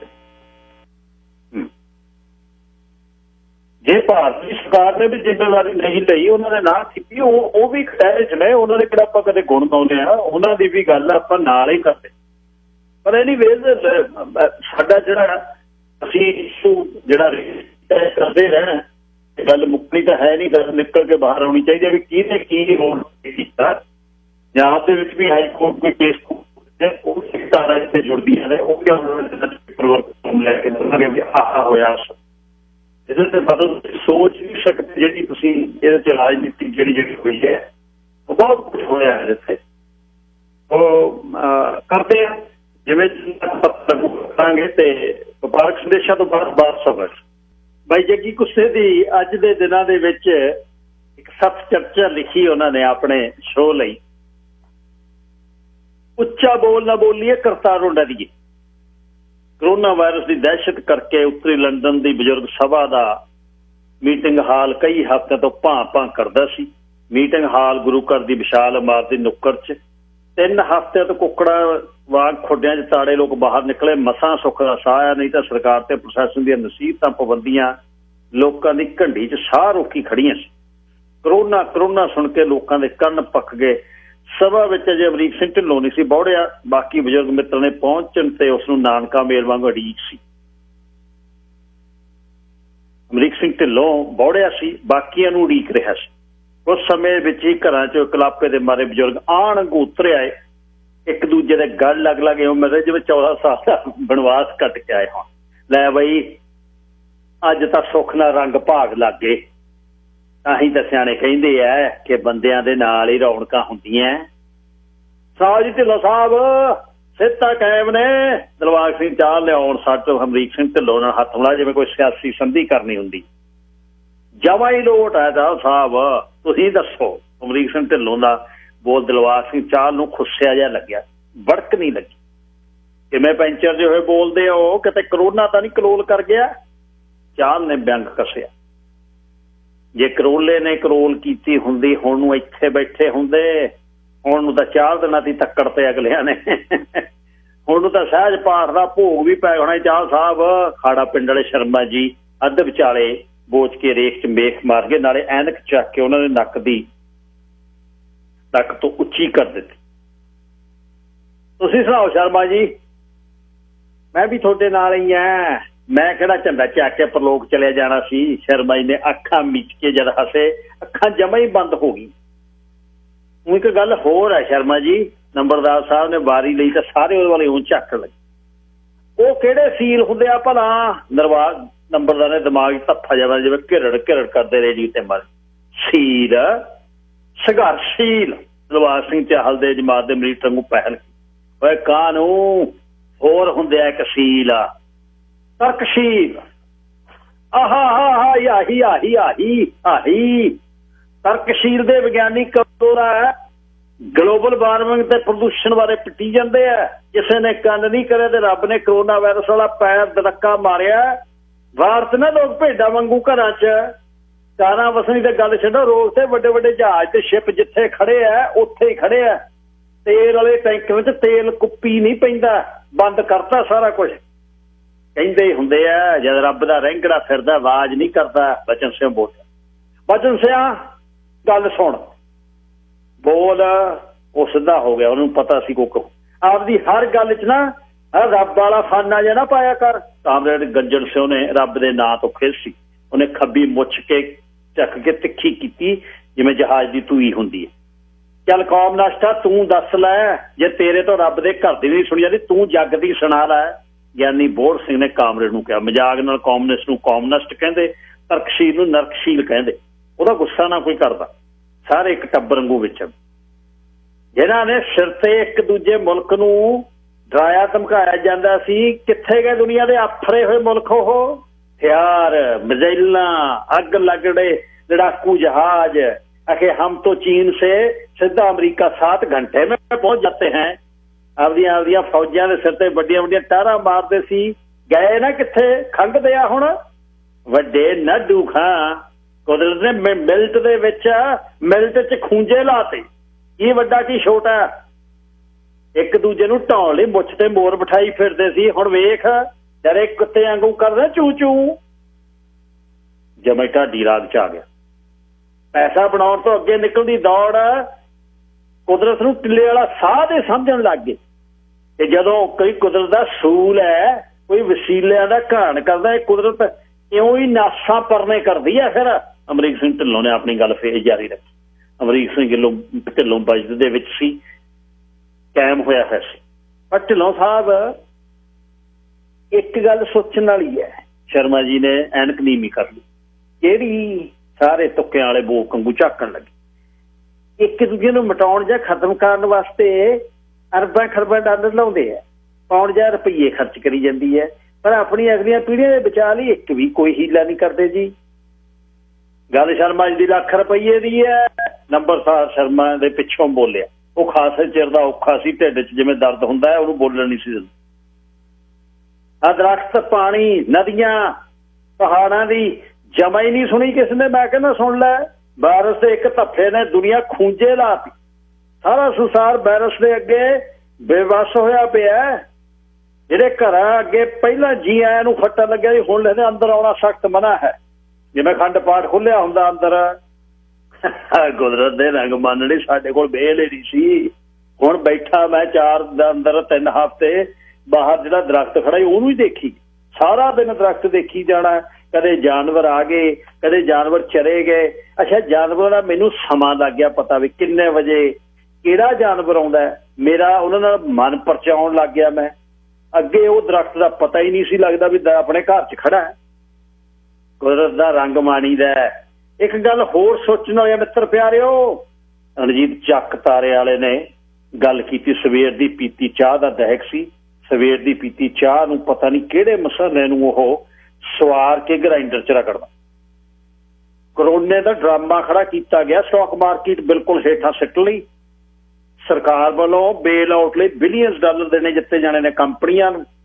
ਇਹ ਮੌਕੇ ਦਾ ਲਾਹਾ ਲੈ ਕੇ ਦੁਨੀਆ ਦੀਆਂ ਮਹਾਂਪਾਵਰਾਂ ਪਿਛਲੇ ਦਰਵਾਜ਼ੇ ਰਾਹੀਂ ਟ੍ਰਿਲੀਅਨਸ ਡਾਲਰ ਆਪਣੇ ਬੰਦੇ ਨੂੰ ਦੇ ਜਾਣਗੀਆਂ। ਸਟਾਕ ਖਰੀਦਣੇ ਦੇ ਨਾਲ ਬੇਲ ਆਊਟ ਕਰ ਜਾਣਗੇ। ਸਟਾਕ ਫੇਰ ਚੜ ਗਏ। ਅਗਲੇ 2 ਹਫ਼ਤਿਆਂ 'ਚ ਕਰੋਨਾ ਦੇ ਕੇਸ ਸਕਰੀਨ ਤੋਂ ਗਾਇਬ ਹੋ ਜਾਣੇ ਨੇ। ਆਮ ਲੋਕਾਂ ਦਾ ਪੈਸਾ ਗੌਰਮੈਂਟ ਅਤੇ ਕਾਰਪੋਰੇਟਰ ਨਾਲ ਮਿਲ ਕੇ ਚੱਟਮ ਕਰ ਜਾਣਾ। ਕਰੋਨੇ ਡਰਾਮੇ ਤੋਂ ਬਾਅਦ ਜ਼ਿੰਦਗੀ ਹੋਰ ਔਖੀ ਹੋਊ ਤੇ ਜਿਹੜੀ ਹੁਣ 100 ਬਿਲੀਅਨ ਦੀ ਕੰਪਨੀ 150 ਦੀ ਹੋਊ। ਜਿਹਨਾਂ ਨੂੰ 2-2 ਹਜ਼ਾਰ ਸਾਨੂੰ ਮਿਲਦੇ ਨੇ ਪੱਤੇ, ਜਿੱਦਣ ਸਰਕਾਰਾਂ ਨੇ 20% ਦੇ ਵਿਆਜ ਤੋਂ ਲਾ ਕੇ ਅਗਲੀਆਂ ਪੀੜ੍ਹੀਆਂ ਤੋਂ ਲਏ, ਉਦੋਂ ਪਤਾ ਲੱਗੂ। ਨਾਲੇ ਕਿਹੜਾ ਕਿਸ ਨੇ ਬੋਲਣਾ, ਪਬਲਿਕ ਤਾਂ ਮੋਮ ਦਾ ਨੱਕ ਹੈ, ਜਿੱਧਰ ਮਰਜੀ ਉਧਰ ਨੂੰ ਬੋਲ ਲਓ। ਚੱਕ ਤਾਰੇ ਵੱਲ ਗੱਲ ਸੁਣ ਕੇ ਬਜ਼ੁਰਗ ਸਾਰੇ ਚੁੱਪ ਹੋ। ਇਹ ਗੱਲ ਡੰਗਾਈ ਵੱਲ ਕੀਤੀ। ਹੁਣ ਇਹ ਗੱਲ ਹੈ, ਇਹ ਗੱਲ ਮੈਂ ਪਹਿਲਾਂ ਸ਼ੁਰੂ ਕਰਨੀ ਚਾਹੁੰਦਾ ਸੀ। ਮੈਨੂੰ ਇਹ ਸੀ ਵੀ ਮੈਨੂੰ ਸ਼ਰਮਾ ਜੀ ਕਹਿ ਕੇ ਮੇਰੇ ਪਿੱਛੇ ਪੈ ਜਾਣਾ। ਆਹ ਗੱਲ ਹੈ, ਹੁਣ ਇਤਵਾਰ ਕਰੋ ਇਸ ਗੱਲ ਤੇ। ਠੀਕ ਬੋਲਿਆ ਤਾਰੇਵਾਲਾ ਸਾਹਿਬ ਨੇ, ਸਿੱਧੀ ਗੱਲ ਕਰਕੇ ਸ਼ਰਮਾ ਜੀ ਫੇਰ ਬਹਿ ਗਏ। ਇਹਦਾ ਮਤਲਬ ਹੈ ਕਿ ਅਸੀਂ ਤਾਂ ਫਿਰ ਸਾਰੇ ਬੱਠਲ ਸਿਰੇ 'ਚ ਤੁਰੇ ਫਿਰਦੇ ਆ। ਨਿਰੰਜਨ ਸਿੰਘ ਨੇ ਚੀਕ ਕੇ ਕਿਹਾ, ਸਰਕਾਰਾਂ ਪੂੰਜੀਪਤੀ ਕਾਰਪੋਰੇਟ ਦਾ ਸਾਨੂੰ ਇਹੀ ਸਮਝ ਰਹੇ ਨੇ। ਵੈਸੇ ਤਾਰੇ ਵਾਲੀਆ ਜਮੇ ਰਾਮੂ ਵਾਲੀਆ ਬਣਦਾ ਜਾਂਦਾ ਸੀ, ਪਰ ਮੈਂ ਸਹੇ ਤੋਂ ਪਹੇ ਨੂੰ ਵੱਧ ਰੋਣਾ। ਉਹ ਕਿਵੇਂ? ਦੁਨੀਆ ਭਰ ਦੇ ਲੋਕਾਂ ਦੇ ਕਰੋਨੇ ਦਾ ਕਹਿਰ ਝੱਲਿਆ ਤੇ ਝੱਲ ਰਹੇ, ਪਰ ਕਰੋਨੇ ਦੇ ਸੰਤਾਪ ਬਾਅਦ ਅਗਲੀਆਂ ਬੜੀਆਂ ਮੁਸ਼ਕਲਾਂ, ਆਰਥਿਕ ਮੰਦਹਾਲੀ ਤੇ ਭੁੱਖਮਰੀ ਸਿਰੇ ਤੇ ਖੜਨਗੀਆਂ। ਬ੍ਰੈਗਜ਼ਿਟ ਦੇ ਹੱਕ 'ਚ ਝਨੋੜਾ ਪਿੱਟਣ ਵਾਲੇ ਨੂੰ ਆ ਜਾਣੀਆਂ ਸੁਰਤ। ਪੂਰਬੀ ਯੂਰਪ ਵਿੱਚੋਂ ਕਾਮੇ ਰੁਕ ਜਾਣ ਕਰਕੇ ਕੰਮ ਖੜੇ ਹੈ। ਹੋਰ ਇੱਕ ਬਹੁਤ ਵੱਡਾ ਖਤਰਾ ਹੈ।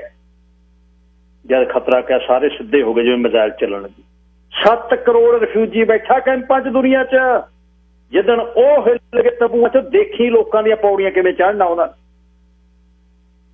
ਹੱਥ ਧੋਣ ਨੂੰ ਪਾਣੀ ਹੈ ਨਹੀਂ ਉਹਨਾਂ ਕੋਲ, ਤੇ ਉਹਦੇ ਬਾਅਦ ਉਹਨਾਂ ਨੂੰ ਗੌਰਮੈਂਟਾਂ ਕਿਹੜੇ ਖਾਤੇ 'ਚ ਪਾਉਣਗੀਆਂ? ਉਹ ਵੰਗਾਰ ਬਣਨਗੇ ਲੋਕ। ਰਣਜੀਤ ਸਿੰਘ ਚੱਕ ਤਾਰੇ ਵਾਲੇ ਕਾਮਿਊਨਿਸਟ ਵਾਂਗੂ ਜਦ ਉਂਗਲ ਲਿਜਾ ਕੇ ਬਾਬਿਆਂ ਦੇ ਅੱਖ ਤੱਕ ਲਿਜਾਉਂਦਾ, ਤਿੱਖੀ ਕੀਤੀ ਉਂਗਲ ਕਈ ਵਾਰ ਗੱਲ ਤੋਂ ਮੁੜ ਕੇ ਆਉਂਦੀ। ਚੱਲ ਯਾਰ ਉਂਗਲ ਦਾ ਨੀਵੀਂ ਰੱਖ, ਤੂੰ ਇੰਨਾ ਕਿਉਂ ਗਰਮ ਹੋਇਆ? ਪਿੱਛੋਂ ਨਿਰੰਜਨ ਸਿੰਘ ਨੇ ਬੋਲਿਆ, ਨਹੀਂ ਗੱਲ ਹੈ, ਵੈਸੇ ਗੱਲ ਦੱਸ ਰਿਹਾ ਮੈਨੂੰ। ਪੰਜਾਬ 'ਚ ਪੁਲਿਸ ਦਾ ਦੇਖ ਲੈ। ਬਚਨ ਸਿੰਘ ਨੇ ਗੱਲ ਕੀਤੀ, ਉਹ ਮੁੜ ਪੰਜਾਬ ਪੁਲਿਸ ਤੋਂ ਬਹੁਤ ਔਖਾ ਸੀ। ਜਾਂ ਯੂਨੀਅਨ ਦੇ ਧਰਨੇ ਤੇ ਜਾਂਦੇ ਸੀ, ਕਈ ਵਾਰ ਹੱਡ ਸੇਕੇ ਸੀ ਪੁਲਿਸੀਆ। ਉਹ ਕੀ ਕਰ ਰਹੇ ਨੇ ਲੋਕਾਂ ਨਾਲ? ਡੰਡ ਬੈਠਕਾਂ, ਡਾਂਗਾਂ ਸਿੱਧੀਆਂ। NRI ਜਿਹੜੇ ਇੱਧਰਲੇ ਬਾਹਰਲੇ ਗਏ ਉਹਨਾਂ ਦੇ ਘਰ ਤੇ ਲਾਲ ਫੱਟੇ ਲਾ ਗਏ ਸਾਡੇ ਪਿੰਡ ਨਾਲ, ਉੱਤੇ ਲਿਖੇ ਕਾਂਤਵਾਸ।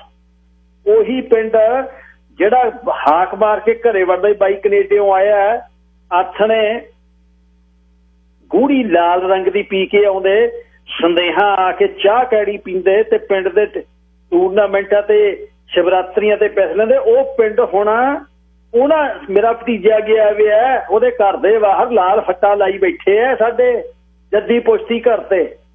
ਖੰਘਦੇ ਨਹੀਂ ਸੀ ਦਰਾਂ ਮੂਹਰੇ। ਮੈਂ ਇਹਨਾਂ ਨੂੰ ਕਿਹਾ ਸੀ ਅੰਦਰ ਬਈ ਅੰਦਰਲੀ ਜਿਹੜੀ ਪੇਟੀ ਹੈ ਉਹ 'ਚ ਪਠਾਣੀ ਪਈ ਹੈ, ਫੇਰ ਲਾ ਹੱਥ, ਤੇਲ ਦੇ ਕੇ ਰੱਖ ਲਾ ਬਾਹਰ। ਕਿੱਥੇ ਸੁਣਦੇ ਇਹੋ ਜਿਹੇ ਸ਼ੋਰ? ਅਗੇ ਨਾ ਤਾਇਆ ਜੀ ਐਸੇ ਨਹੀਂ ਕਰਨਾ, ਹਥਿਆਰ ਨਹੀਂ ਉਠਾਣਾ। ਹਿੰਦੀ ਬੋਲ ਕੇ ਚੁੱਪ ਕਰ ਗਿਆ। ਫਿਰ ਲੋਕ ਕਿਹੜਾ ਟਿਕਦੇ ਆ? ਜਦ ਕਰਫਿਊ ਲਾਤਾ ਚੁੱਪ ਕਰਕੇ ਘਰੇ ਬੈਠਣ, ਬਾਹਰ ਜਾ ਕੇ ਕਰਛ ਮੰਜਣਾ। ਅੱਛਾ ਜਿਹੜੇ ਦਿਹਾੜੀ ਲਾਉਂਦੇ ਆ ਉਹ ਕਿਵੇਂ ਘਰੇ ਬਹਿਣ? ਜਵਾਕ ਦੰਦੀਆਂ ਵੱਢ, ਜਵਾਕਾਂ ਨੂੰ ਹੱਡ ਖਿਲਾਉਣ ਆਪਣਾ। ਨਾਲੇ ਚਿੱਟਾ ਵੇਚਣ ਤੇ ਗੁਰੂ ਗ੍ਰੰਥ ਸਾਹਿਬ ਦੀ ਬੇਅਦਬੀ ਕਰਨ ਵਾਲਿਆਂ ਤੇ ਨਾ ਪੁਲਿਸ ਨੇ ਛਿੱਤਰ ਫੇਰਿਆ ਗਿਆ। ਜਦੇ ਅੱਜ ਜਿਹਨੇ ਗੋਲੀ ਬਹਿਬਲ ਕਲਾਂ ਮਾਰੀ ਸੀ ਉਹਨੂੰ ਸਰੋਪਾ ਦਿੱਤਾ ਕੱਲ SGPC ਵਾਲੇ। ਸੰਗਤ ਨਹੀਂ ਆਉਂਦੀ। SGPC ਵਾਲਾ ਮੂਹਰੇ ਪਤਾ ਕੀ ਕਹਿੰਦਾ? ਕਹਿੰਦਾ ਮੇਰੇ ਤਾਂ ਪਛਾਣਿਆ ਨਹੀਂ ਗਿਆ ਸੀ, ਇਹ ਕੁੜਤੇ ਪਜਾਮੇ 'ਚ ਆ, ਮੈਂ ਵਰਦੀ 'ਚ ਦੇਖਿਆ ਹੁੰਦਾ ਸੀ। ਐਡਾ ਝੂਠ। ਕਰੋਨਾ ਵਾਇਰਸ ਨਾਲ ਦੁਨੀਆ 'ਚ ਬਹੁਤ ਵੱਡਾ ਬਦਲਾਅ ਤੇ ਜਾਗਰਤੀ ਤੇ ਇਨਕਲਾਬ ਜ਼ਰੂਰ ਆਵੇਗਾ। ਤਾਰੇ ਵਾਲੇ ਨੇ ਫੇਰ ਕਿਹਾ, ਕਮਿਊਨਿਸਟ ਫੇਰ ਬੋਲਿਆ। ਅੱਛਾ ਸਭ ਤੋਂ ਵੱਡੀ ਬਿਜਲੀ ਸਾਧ ਲਾਣੇ ਤੇ ਵੀ ਡਿੱਗੀ ਹੈ, ਡਾਕਟਰ ਪਰਮਜੀਤ ਧੰਜੂ ਬੋਲਿਆ। ਡਿੱਗਣੀ ਹੈ, ਸ਼ਕਤੀ ਤਾਂ ਕਿਸੇ ਦਿਖਾਈ ਨਹੀਂ। ਬਾਬਾ ਬਖਤੌਰ ਬੱਗੀਆਂ ਮੁੱਛਾਂ ਦੇ ਵਿੱਚ ਦੀ ਹੱਸਿਆ। ਉਹਦੇ ਬੱਗੇ ਬੁੱਲ ਤੇ ਮੁੱਛ ਦਾ ਪਤਾ ਨਹੀਂ ਸੀ ਲੱਗ ਰਿਹਾ ਵੀ ਹੱਸ ਕੀ ਰਿਹਾ।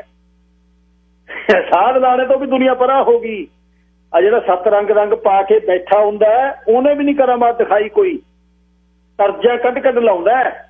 ਲੋਕ ਹੁਣ ਸਵਾਲ ਕਰਦੇ ਕਿ ਬਾਬਾ ਜੀ ਤੁਸੀਂ ਕਰੋਨੇ ਵੇਲੇ ਕਿੱਥੇ ਸੀ? ਹੁਣ ਕੀ ਜਵਾਬ ਦੇਣਗੇ? ਊਂਟੀ ਚੜ ਗਏ, ਰਿਸ਼ੀਕੇਸ਼ ਜਾ ਵੜੇ, ਉੱਪਰ ਦੀ ਉੱਪਰ ਗਾਹ ਕਬੀਰ ਪਰਬਤ ਤੇ ਜਾ ਵੜੇ। ਪਰਮਜੀਤ ਰਤਨਪਾਲ ਦੇ ਕਹਿਣ ਤੇ ਹੱਸ ਪਏ। ਲਓ ਜੀ ਕਵੀ ਸਾਹਿਬ ਵੀ ਆ ਗਏ। ਇਸਨੇ ਕਵੀ ਨੂੰ ਅੰਦਰ ਆਉਂਦੇ ਵੇਖਿਆ। ਕਵੀ ਸਿੱਧਾ ਤੁਰ ਰਿਹਾ ਸੀ, ਪਜਾਮੀ, ਸ਼ੇਰਵਾਨੀ ਤੇ ਵਾਲ ਵਾਹੇ ਹੋਏ ਸੀ, ਮੂੰਹ ਦੇ 3 ਪੈਨ ਲਾਏ ਹੋਏ ਸੀ, ਸਿੱਧਾ ਤੁਰ ਰਿਹਾ ਸੀ ਬਿਲਕੁਲ। ਆਓ ਜੀ ਲੇਖਕ ਜੀ ਆਇਆਂ ਨੂੰ। ਇਹ ਲਿਖੂ ਕਵਿਤਾ ਹੁਣ। ਉਹ ਕਿਵੇਂ? ਅੱਗੇ ਲਿਖਦੇ ਸੀ ਹੁਣ ਰੁੱਖ ਬਦਲੇਗਾ। ਅੱਗੇ ਲਿਖਦੇ ਤੇਰੀ ਆਈ ਮੈਂ ਮਰਦਾ, ਤੇਰਾ ਵਾਲ ਵਿੰਗਾ ਨਾ ਹੋਵੇ। ਹੁਣ ਲਿਖਣਗੇ ਮਿਲਣੇ ਨੂੰ ਛੱਡ ਸੋਹਣੀਏ, ਕਿਤੇ ਮੈਨੂੰ ਨਾ ਕਰੋਨਾ ਕਰਾ ਦੀ। ਮਿਲਣੇ ਨੂੰ ਛੱਡ ਬੱਲੀਏ, ਕਿਤੇ ਪੁੜਿਆਂ 'ਚ ਡਾਂਗਾ ਨਾ ਪਵਾ ਦੀ। ਹੱਸੜ ਪੈ ਗਈ। ਕਵੀ ਸਾਹਿਬ ਮੂੰਹ ਤੇ ਨੀਲ ਜੇ ਪਏ ਲੱਗਦੇ ਆ। ਸਾਡੇ ਘਰ ਵਾਲੀ ਨੂੰ ਕਵਿਤਾ ਸੁਣਾਉਂਦਾ ਹੋਊ, ਅਗਲੀ ਨੇ ਅੱਕ ਕੇ ਦੇਤਾ ਹੋਊ ਗੋਲਡ ਮੈਡਲ ਮੂਹਰਿਓਂ। ਕਵਿਤਾ ਸੁਣਾਉਣੋਂ ਕਿਹੜਾ ਬਾਜ ਆਉਂਦੇ ਆ? ਪਿੰਜ ਉੱਜੜਿਆ ਜਾਵੇ, ਕਮਲੀ ਕੱਤਣ ਨੂੰ ਕਹੇ, ਚਾਹੇ ਦੁਨੀਆ ਕਿੱਡੀ ਮੁਸੀਬਤ ਫਸੀ ਹੋਵੇ, ਆਪਦਾ ਤੂੰਬਾ ਖੜਕਾਉਣ ਲੱਗਦਾ। ਇੱਕ ਹੋਰ ਸੁਣ, ਜਦ ਨਾ ਉੱਥੇ ਦੀਵਾ ਜਿਹਾ ਲਾਉਂਦੇ ਆ ਪਿੱਤਲ ਦੇ ਚੂੰਗੜਿਆਂ 'ਚ, ਦੀਵਾ ਲਾ ਕੇ ਤਾੜੀਆਂ ਇਉਂ ਵਜਾਉਂਦੇ ਆ ਜਿਵੇਂ ਮੰਗਲ ਨੂੰ ਕਿਤੇ ਸੈਟੇਲਾਈਟ ਚਾੜਤਾ ਹੋਵੇ। ਪਜਾਮੀਆਂ ਹੀ ਨਹੀਂ ਸੂਤ ਆਉਂਦੀਆਂ। ਉਹਦੇ ਬਾਅਦ ਗਾਹਾਂ ਲੰਮੇ ਝੱਗੇ, ਕਈ ਗੱਲ ਦੇ ਵਿੱਚ ਲੀਰਾਂ ਜਿਹੇ ਲਮਕਾਈ ਫਿਰਨਗੇ, ਤੁਰਦੇ ਵੀ ਟੇਢੇ ਆ। ਫਿਰ ਦੂਜੇ ਨੂੰ ਜਿਹੜੇ ਬਾਹਰ ਕੋਈ ਵਧੀਆ ਕੱਪੜੇ ਦਾ ਪਾਇਆ ਉਹਦੇ ਬਾਰੇ ਇਉਂ ਝਾਕ ਜਿਵੇਂ ਚ ਮੁਸ਼ਕ ਆਉਂਦਾ ਹੁੰਦਾ। ਵਾਹ ਵਾਹ ਵਾਹ ਵਾਹ ਵਾਹ। ਅੱਧਿਆਂ ਨੂੰ ਉਰਦੂ ਸਮਝ ਨਹੀਂ ਲੱਗਦੀ। ਇੱਕ ਬੋਲ ਕੇ ਹਟਦਾ, 4 ਉਈਓ ਵਾਹ ਵਾਹ ਵਾਹ ਕਰੀ ਜਾਂਦੇ। ਇੱਕ ਹੋਰ ਕਹਿੰਦੇ ਹੁੰਦੇ ਨੇ, ਕੀ ਕਹਿੰਦੇ ਹੁੰਦੇ ਨੇ, ਕਿਆ ਬਾਤ ਹੈ। ਇਹ ਤਾਂ ਕੀ ਅਗਲਾਬ ਹੈ ਇਹਦਾ। ਲੇਖਕ ਸਾਹਿਬ ਮੈਂ ਉਦੋਂ ਤੁਹਾਡੇ ਘਰੇ ਗਿਆ, ਤੁਸੀਂ ਮਿਲੇ ਨਹੀਂ। ਇੱਕ ਬਹੁਤ ਗਰਮੀ 'ਚ ਬੋਲੇ। ਮੈਂ ਤਾਂ ਘਰੇ ਸੀ, ਮੈਂ ਤਾਂ ਕਿਤੇ ਨਹੀਂ ਸੀ ਗਿਆ। ਜਿੱਥੇ ਤਾਂ ਕਿਤੇ ਹੈ ਨਹੀਂ। ਭਾਂਡੇ ਧੋਦਾ ਹੋਣਾ। ਹੋਰ ਇਹਨੇ ਕੀ ਕਰਦਾ? ਘਰੇ ਬੈਠ ਕੇ ਸਾਰੇ ਟੱਬਰ ਦੇ ਬਰਤਨ ਕਿਹੜਾ ਥੋੜੇ ਹੁੰਦੇ, ਢਿੱਲੋਂ ਖੀਚ ਕਰਕੇ ਹਟਿਆ ਜਿਵੇਂ ਬਾਈ ਲਾਸ ਸਟਾਰਟ ਕਰਦਾ ਹੁੰਦਾ। ਜਾਂ ਫਿਰ ਰਜਾਈਆਂ ਦੇ ਛਾੜ ਬਦਲਦੇ ਹੋਣੇ ਨੇ। ਹੱਸੜ ਪੈ ਗਈ।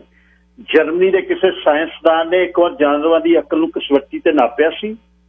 ਉਹ ਕਿੰਨੇ ਲਫ਼ਜ਼ ਬਣਾ ਸਕਦੇ ਨੇ, ਇਸ ਆਧਾਰ ਤੇ ਉਹਨਾਂ ਨਿਰਣਾ ਕੀਤਾ ਕਿ ਪਾਲਤੂ ਬਿੱਲੀ ਸਭ ਤੋਂ ਕਮ ਅਕਲ ਹੈ, ਕਿਉਂਕਿ ਉਹ ਜ਼ੁਬਾਨ 128 ਲਫ਼ਜ਼ ਹੀ ਉਸਦੀ ਬਣਾ ਸਕਦੀ ਹੈ। ਪਰ ਸਾਰੇ ਹਿੰਦੁਸਤਾਨੀਆਂ ਦੇ ਮੁਕਾਬਲੇ ਬਿੱਲੀ ਕਿਤੇ ਅਕਲਮੰਦ ਹੈ। ਕਿ ਜੇ ਕਵੀ ਨੇ ਜਵਾਨ ਖੋਲੀ, ਫੁੱਲ ਟੱਪ ਕੇ। ਇਹ ਕਿਹਦੇ ਤੇ ਤਵਾ ਠੋਕਤਾ? ਲੇਖਕ ਜੀ ਸ਼ਰਮਾ ਜੀ ਨੇ ਬੋਲਿਆ। ਇਹ ਕਿਹਦੀ ਬੱਖਲ 'ਚ ਮਾਰੀ? ਚਾਲ ਵੀ ਬੋਲਿਆ। ਕਿਤੇ ਹਿੰਦੁਸਤਾਨੀਆਂ ਥਾਲੀਆਂ ਖੜਕਾਉਣ ਲੱਗ ਜਾਂਦੇ ਨੇ, ਕਦੇ ਮੋਮਬੱਤੀਆਂ ਜਗਾਉਣ ਲੱਗ ਜਾਂਦੇ ਨੇ। ਜਦੋਂ ਨਿਰਦੋਸ਼ ਜਨਤਾ ਤੇ ਦਵਾਈਆਂ ਜਾਂ ਸਹੂਲਤਾਂ ਦੀ ਘਾਟ ਨੂੰ ਸਿਵੇ ਬਲਦੇ ਹੁਣ, ਉੱਥੇ ਮੋਮਬੱਤੀਆਂ ਨਹੀਂ ਬਾਲੀਆਂ ਜਾਂਦੀਆਂ। ਵਾਹ ਵਾਹ ਵਾਹ, ਕਿਆ ਬਾਤ ਹੈ। ਇਹ ਗਜ਼ਲ ਹੈ ਕਿ ਇਹ ਤੁਸੀਂ ਬੋਲ ਰਹੇ ਹੋ, ਕਿ ਇਹ ਗਜ਼ਲ ਗਾ ਰਹੇ ਹੋ ਤੁਸੀਂ? ਇੱਕ ਪਿੱਛੋਂ ਹੋਰ ਬੋਲਿਆ। ਉਹਨੇ ਤਾਜੀ ਘਰੜ ਕੀਤੀ, ਦਾੜੀ ਕਾਲੀ ਕੀਤੀ ਸੀ, ਧਾਗਾ ਲਵਾਇਆ ਹੋਇਆ ਸੀ। ਉਹ ਜਿਵੇਂ ਨਰਿੰਦਰ ਭਾਈ ਮੋਦੀ ਜੀ ਕਹਿੰਦੇ ਹੁੰਦੇ, ਤੁਸੀਂ ਉਹਨਾਂ ਦੀ ਗੱਲ ਕਰ ਰਹੇ ਹੋ? ਵਿਅੰਗ ਦੇ ਨਾਲ ਉਹਨੇ ਫੇਰ ਕਿਹਾ, ਮੋਦੀ ਦਾ ਕਹੂ ਯੂ ਛਾਲ ਮਾਰੋ, ਮਾਰ ਦਿਓ। ਫਿਰ ਨਹੀਂ ਮੈਂ ਮੋਦੀ ਜੀ ਦੀ ਨਹੀਂ ਗੱਲ ਕਰ ਰਿਹਾ, ਮੈਂ ਆਪਣੀ ਗੱਲ ਕਰ ਰਿਹਾ। ਕਵੀ ਭੱਠ ਨੂੰ ਤਪ ਗਏ, ਕਵੀ ਨੂੰ ਠੰਡਾ ਪਾਣੀ ਪਾਓ, ਕੱਚਾ ਧੂੰਆਂ ਮਾਰਨ ਲੱਗ ਗਿਆ। ਧੂੰਆਂ ਮਾਰਾ ਨਾ, ਕੋਈ ਆਪਦਾ ਦਿਮਾਗ ਹੀ ਨਹੀਂ ਵਰਤਾ। ਜੇ ਮੋਦੀ ਕਹੇ ਪਿਛਲਾ ਜਨਤਾ ਉਹੀ ਮੰਨੀ ਜਾਂਦੀ ਹੈ। ਬਿਲਕੁਲ, ਬਹੁਤ ਵਧੀਆ ਤੁਹਾਡੇ ਵਿਚਾਰ ਨੇ, ਬਹੁਤ ਵਧੀਆ ਗੱਲ ਕਰਦੇ ਹੋ ਤੁਸੀਂ। ਪਿੱਛੇ ਨੇ ਆ ਕੇ ਉਹਨੇ ਮੂਹਰੇ ਜਿਹਨੂੰ ਗਰਦਨ ਕੱਢ ਕੇ ਫੇਰ ਗਿਆ। ਨੰਬਰਦਾਰ ਪਿਸ਼ੌਰਾ ਉਹਨੇ ਪਿੱਛੇ ਨੂੰ ਚੱਕਿਆ ਵੀ ਇਹ ਅੱਜ ਨਵੀਂ ਬੋਲੀ ਕਿਹੜੀ ਆਈ। ਜਦ ਉਹਨੇ ਵੇਖਿਆ ਉਹ ਪਿੱਛੇ ਨੂੰ ਫੇਰ ਹੋ ਦਮੇ ਸਾਹ ਤੇ ਫੇਫੜਿਆਂ ਨੇ ਕੈਂਸਰ ਨਾਲ ਹਿੰਦੁਸਤਾਨ ਕਿੰਨੇ ਲੋਕ ਮਰਦੇ ਆ, ਲੱਖਾਂ ਮਰਦੇ ਆ ਨਾ। ਤੇ ਹੁਣ ਫਿਰ ਕਰੋੜਾਂ ਨਾਲ ਜਿਹੜੀਆਂ ਅੱਜ ਤੱਕ 100 ਤੋਂ 11 ਵੱਧ ਮੌਤਾਂ ਹੋਈਆਂ, ਇੰਨਾ ਹੱਲਾ ਹੁੱਲਾ ਕਿਉਂ? ਇਦੋਂ ਜ਼ਿਆਦਾ ਤਾਂ ਲੋਕ ਕੈਂਸਰ ਤੇ ਕਾਲੇ ਪੀਲੀਏ ਨਾਲ ਮਰਦੇ ਆ। ਬਠਿੰਡੇ ਜ਼ਿਲ੍ਹੇ 'ਚ ਲੋਕ ਮਰੀ ਜਾਂਦੇ ਆ, ਟ੍ਰੇਨ ਜਾਂਦੀ ਹੈ ਭਲ। ਜੇ 111 ਮੌਤਾਂ ਹੋਈਆਂ ਤਾਂ 1900 ਠੀਕ ਵੀ ਹੋਏ ਨੇ। ਅੱਜ ਤੱਕ ਸੰਸਾਰ ਭਰ ਦੇ ਵਿੱਚ 26 ਲੱਖ ਟੋਟਲ ਮਰੀਜ਼ ਨੇ, ਉਹਨਾਂ ਦੇ ਵਿੱਚੋਂ ਪੌਣੇ 2 ਲੱਖ ਠੀਕ ਹੋਏ, 7 ਲੱਖ ਠੀਕ ਹੋਏ ਨੇ, ਪੌਣੇ 2 ਲੱਖ ਬਿਮਾਰ ਜਿਹੜੇ ਨੇ ਉਹ ਮਰ ਗਏ। ਤੇ ਫਿਰ ਟੀਵੀ, ਨਮੂਨੀਆ, ਸਾਹ ਦਮ ਜਾਂ ਫੇਫੜਿਆਂ ਦੇ ਕੈਂਸਰ ਨਾਲ ਵੀ ਲੋਕ ਮਰਦੇ ਹੀ ਨੇ। ਕਿਸੇ ਦਾ ਕੋਈ ਪੋਸਟਮਾਰਟਮ ਹੁੰਦਾ ਦੇਖਿਆ? ਸਾਨੂੰ ਕੀ ਪਤਾ ਕਰੋਨੇ ਨਾਲ ਮਰੇ ਨੇ ਕਿ ਇਹ ਕਾਲੇ ਪੀਲੀਏ ਨਾਲ ਮਰੇ ਨੇ, ਕਿਹੜੇ ਹਾਰਟ ਅਟੈਕ ਨਾਲ ਮਰੇ ਨੇ, ਕਿਹਦੇ ਨਾਲ ਮਰੇ ਨੇ। ਇੰਨੀ ਗੱਲ ਕਰਕੇ ਸਾਰੇ ਚੁੱਪ ਹੋ। ਪਰ ਜਿਹੜੇ ਠੱਗਾਂ ਨੇ ਲਾਹਾ ਲੈਣਾ ਹੁੰਦਾ, ਉਹਨਾਂ ਨੇ ਇਸ ਮੁਸੀਬਤ ਦਾ ਵੀ ਲੈ ਲੈਣਾ। ਚਾਹੇ ਠੱਗ ਛੋਟਾ ਚਾਹੇ ਵੱਡਾ, ਠੱਗਾਂ ਦਾ ਕੋਈ ਦੀਨ ਅਮਾਨ ਨਹੀਂ ਹੁੰਦਾ। ਠੱਗ ਤਾਂ ਸ਼ੈਤਾਨ ਦੀ ਨਸਲ 'ਚੋਂ ਹੁੰਦੇ ਨੇ। ਕਵੀ ਗਰਮ ਹੋਇਆ ਬੈਠਾ। ਜੇ ਕਿਸੇ ਅਮੀਰ ਦਾ ਸਗਾ ਸੰਬੰਧੀ ਬਿਮਾਰ ਹੁੰਦਾ, ਝਟਕ ਅਮਰੀਕਾ ਲੈ ਵੜ। ਅਮਰੀਕਾ ਸਾਲਿਆਂ ਨੇ ਬਾਹਰਲਾ ਘਰ ਬਣਾਇਆ ਹੈ। ਹੁਣ ਦੱਸ ਕਿੱਥੇ ਲੈ ਕੇ ਜਾਣਗੇ? ਕਰਤੇ ਨਾ ਸਾਰੇ ਰਾਹ ਬੰਦ, ਭੱਜੋ ਕਿੱਧਰ ਨੂੰ ਭੱਜਦੇ। ਹੋਰ ਗੱਲਾਂ ਛੱਡੋ। ਜਿਹੜਾ ਪ੍ਰਦੂਸ਼ਣ ਇਹਨਾਂ 10 ਦਿਨਾਂ 'ਚ ਖਤਮ ਹੈ, ਸਰਕਾਰਾਂ ਅੱਧੀ ਸਦੀ 'ਚ ਖਤਮ ਨਹੀਂ ਕਰ ਸਕਦੀ। ਹੈ ਨਾ ਕੁਦਰਤ ਦਾ ਕ੍ਰਿਸ਼ਮਾ। ਮੈਂ ਤਾਂ ਕਹਿਣਾ ਦੁਨੀਆ ਭਰ ਦੀਆਂ ਤਮਾਮ ਸਰਕਾਰਾਂ ਨੂੰ ਮਿਲ ਕੇ ਲਾਕਡਾਊਨ ਕਰਨਾ ਚਾਹੀਦਾ ਹੈ। ਕਵੀ ਜਦ ਗੱਲ ਕਰਕੇ ਹਟਿਆ, ਚੰਗਾ ਹੁਣ ਤੇਰੀ ਕੇਵਤਾ ਮੁੱਕ ਗਈ। ਦਿਲਬਾਗ ਸਿੰਘ ਚਾਲ ਪਿੱਛੇ ਨੂੰ ਆਇਆ, ਹੁਣ ਸਾਡੀ ਵੀ ਸੁਣ ਲੈ। ਸਾਹ ਹੀ ਨਹੀਂ ਲੈਂਦਾ ਤੇ ਨਾ ਹਫ਼ਤੇ ਬਾਅਦ ਘਰੋਂ ਨਿਕਲਿਆ। ਇਹਦਾ ਤੁਸੀਂ ਮਿਲ ਗਏ, ਨਹੀਂ ਇਹਨੇ ਕਿਸੇ ਦੇ ਪਿੱਛੇ ਭੱਜ ਕੇ ਕੇਵਤਾ ਸੁਣਾਉਣੀ ਸੀ ਆਪਣੀ। ਅੱਛਾ ਸੋਹਣਾ ਵਾਤਾਵਰਨ ਜਿਹਦੇ 'ਚ ਆਪਾਂ ਸਾਹ ਲੈਣਾ, ਇਹ ਤਾਂ ਹੋ ਗਿਆ ਸੂਟ। ਆ ਜਿਹੜੇ 5G ਦੇ ਨਵੇਂ ਟਾਵਰ ਲਾਤੇ ਲੰਡਨ ਏਰੀਆ 'ਚ, ਇਹ ਨਾਲ ਪੰਛੀ ਮਰਨ ਲੱਗੇ। ਮੈਂ ਸੁਣਿਆ ਗੱਲਬਾਤ, ਚਾਲ ਨੇ ਗੱਲ ਕਹੀ। ਅਜੇ ਤਾਂ ਟੈਸਟਿੰਗ ਚੱਲਦੀ ਹੈ, ਹਾਲੇ ਤਾਂ ਟੈਸਟਿੰਗ ਚੱਲਦੀ ਹੈ। ਜਿੱਦਣ ਟਾਵਰ ਚੱਲੇ ਫਿਰ ਦੇਖੀ। ਇਹੀ ਟਾਵਰ ਪਿੰਡਾਂ 'ਚ ਲਵਾਏ ਵੇ ਆ ਆਪਣੇ ਲੋਕਾਂ ਨੇ।